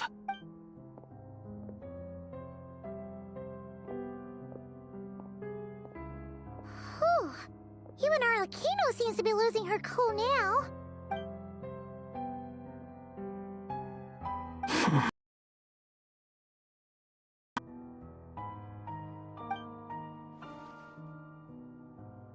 All right. Lose those dejected looks for a moment and let me get a word in. It looks bad, I won't lie. Very bad, in fact. So Dottore's pulled some real dirty tricks to gain the upper hand. For now. And yeah, it's to the point where even the mages say that his variables have affected destiny. I'm not so sure, though. Many have told me that Tevat's destiny is fixed, and that does appear to be the case. Well, what makes Dottore so sure he'll be the exception? And since he was able to stack these variables up, who's to say we can't do the same? You of all people should not be discouraged, traveler from afar. This isn't over yet. And you're not alone in that. Everyone here does, whether they've spoken thus far or not. But none of us are the type to sit back and wait for the sun to shine again. That's exactly how a knight should roll. If they knock you down, you get back up and get back in it. Don't forget, Honorary Knight, you're a legitimate member of Mondstadt too. Mark is right. This is far from over. Dottore's already way overdue a butt-kicking given his past shenanigans. And after this, he's earned himself a double dose. That's what I'm talking about! How's everyone else feeling? I'll use Kuvaki to investigate Columbina's whereabouts. I'm not ready to give up either. Leave the intel gathering to me.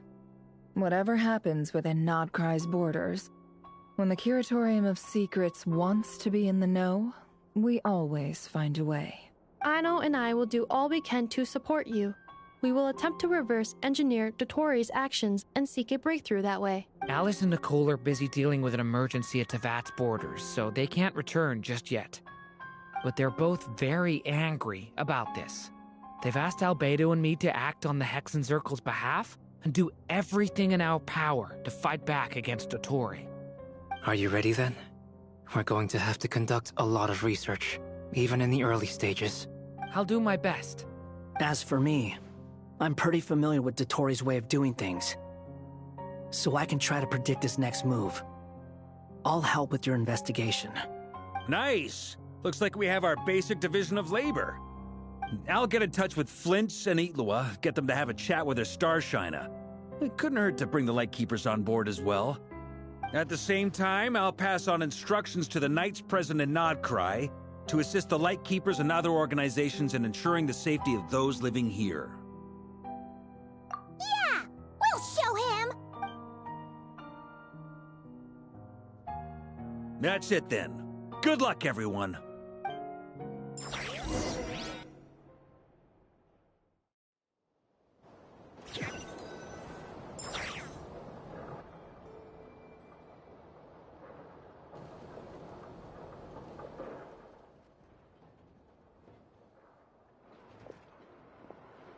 I never thought that Columbina would become my real name. It went from being a Fatui code name to something my friends call me. And remember, come night or day, the moonlight shall always connect us.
Phew.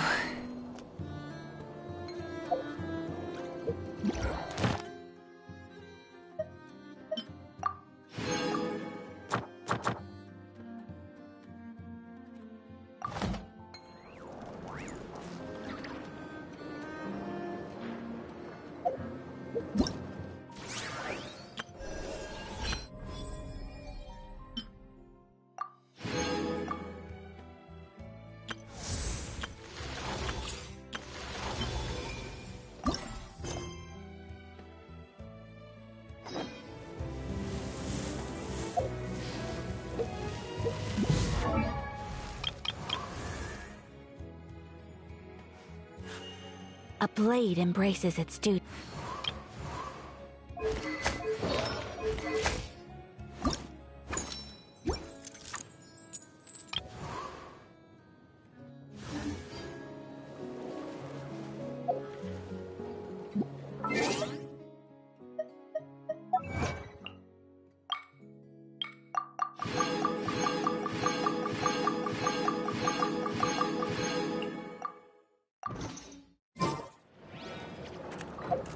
Exploration and trials.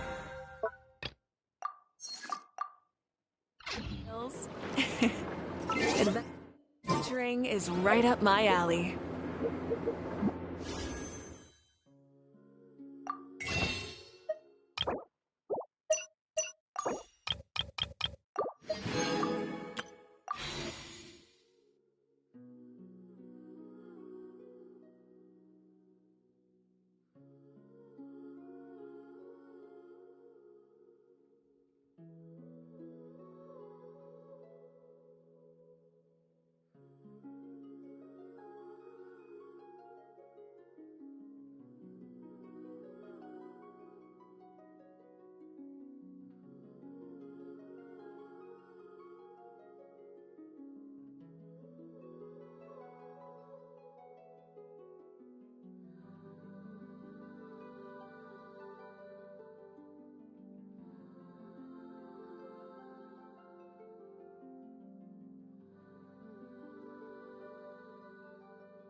Ad Astra.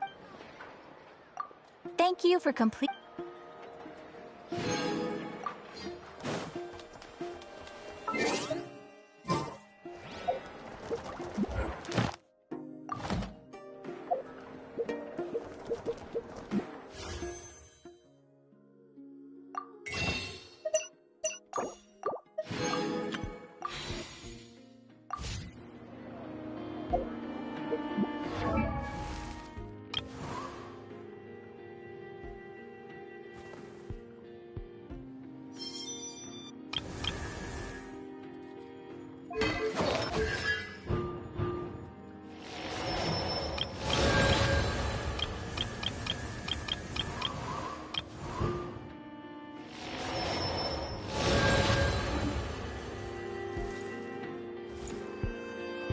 Burn it down!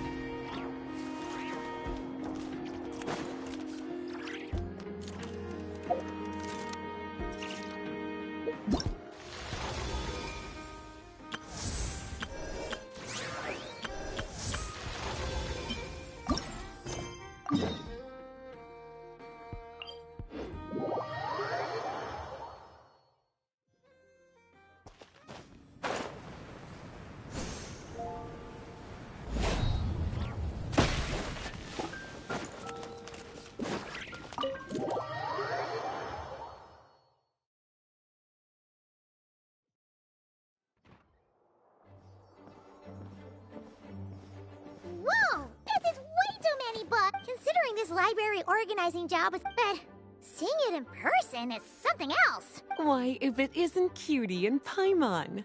What brings you back to Mondstadt? Let me guess. You missed me so much, you just had to come visit. Is that it?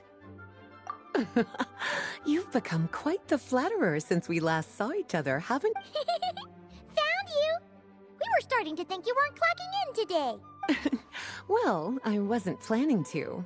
But might you both be here for that very commission by any chance? Ah, music to my ears. Now, as you can see, imagine my surprise when a glance down the book list revealed that each one would be an entirely new addition to our collection. There are books of all different kinds, including quite a few that are banned. And sorting them myself? My, what a headache that would be. All that to say, I'm very relieved to see you here. I would treat you to some tea, of course, but looking at the state of this place, perhaps another time, yes? Don't worry, just leave the commission to us. You're as sweet as ever, Paimon.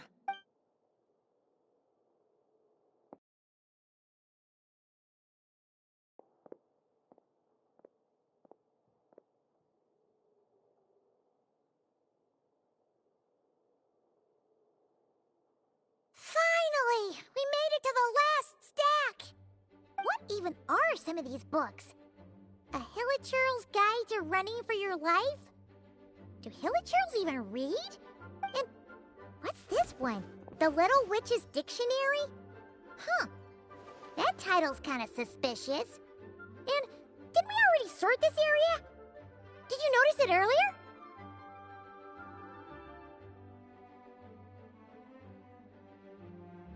Huh.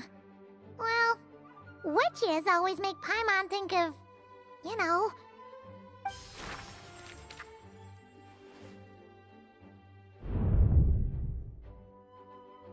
Yoo-hoo! Looking for me? Alice? How did you get in here? You must not have noticed, Paimon. I wasn't the one who barged in at all. What? Ugh! Paimon knew that book had issues. Have you ever read the storybook The Little Witch and the Undying Fire by any chance? Splendid! And that makes things easier to explain. Ugh. That explanation makes things even more confusing. Oh dear. Where should I begin?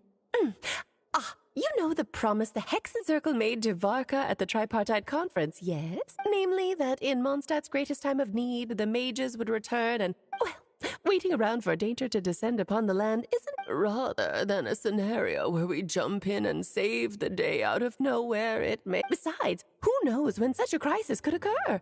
It could be in the next life, or even tomorrow. So, I gathered the mages together to write this dictionary.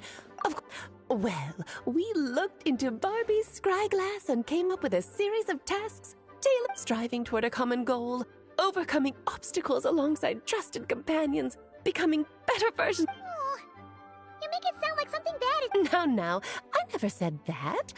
But still, we are talking about trusted companions here, Paimon. Wait, the huge book donation? That was just an excuse to get us here, wasn't it? We had to spend ages sorting through them, you know. Oh dear, I never could have imagined you would need to go to such trouble. Uh-huh. Sure you didn't. Well, this is an important book. I couldn't just bring it into Tevat without taking any precautions. Much better to hide it in plain sight, you see. That's why I donated all those other books to the library. Besides, it's not like this is a bad thing. Just think of it as an excuse to reunite with old friends, and as a favor to your dear Aunt Alice. Okay. If the goal is to help the people of Mondstadt, then we're in. We'll take the dictionary. And the next time we run into our friends... Wonderful. Then I'll let you get to it. Have fun!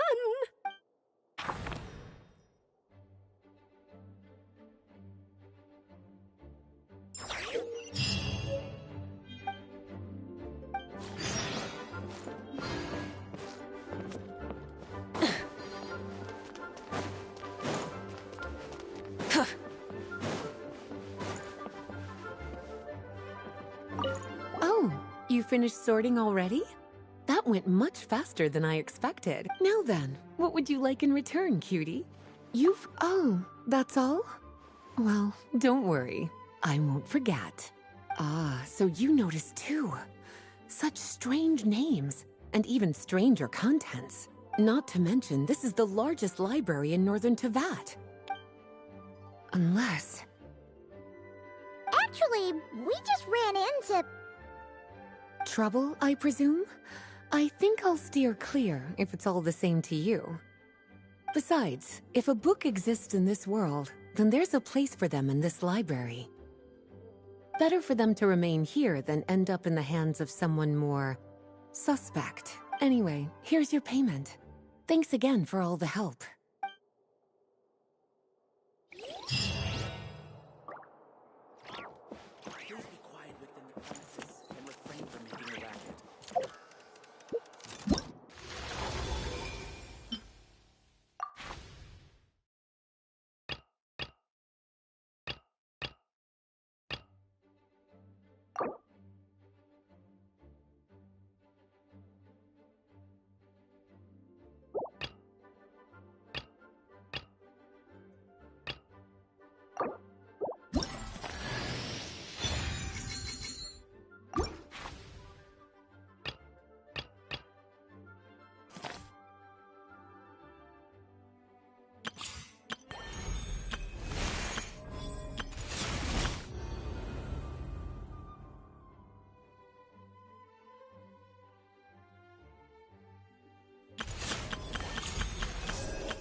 May your light illuminate our path ahead.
Is this an answer from this world?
Something to add to my collection.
Phew.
Try and stop me!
I'm...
Bring it!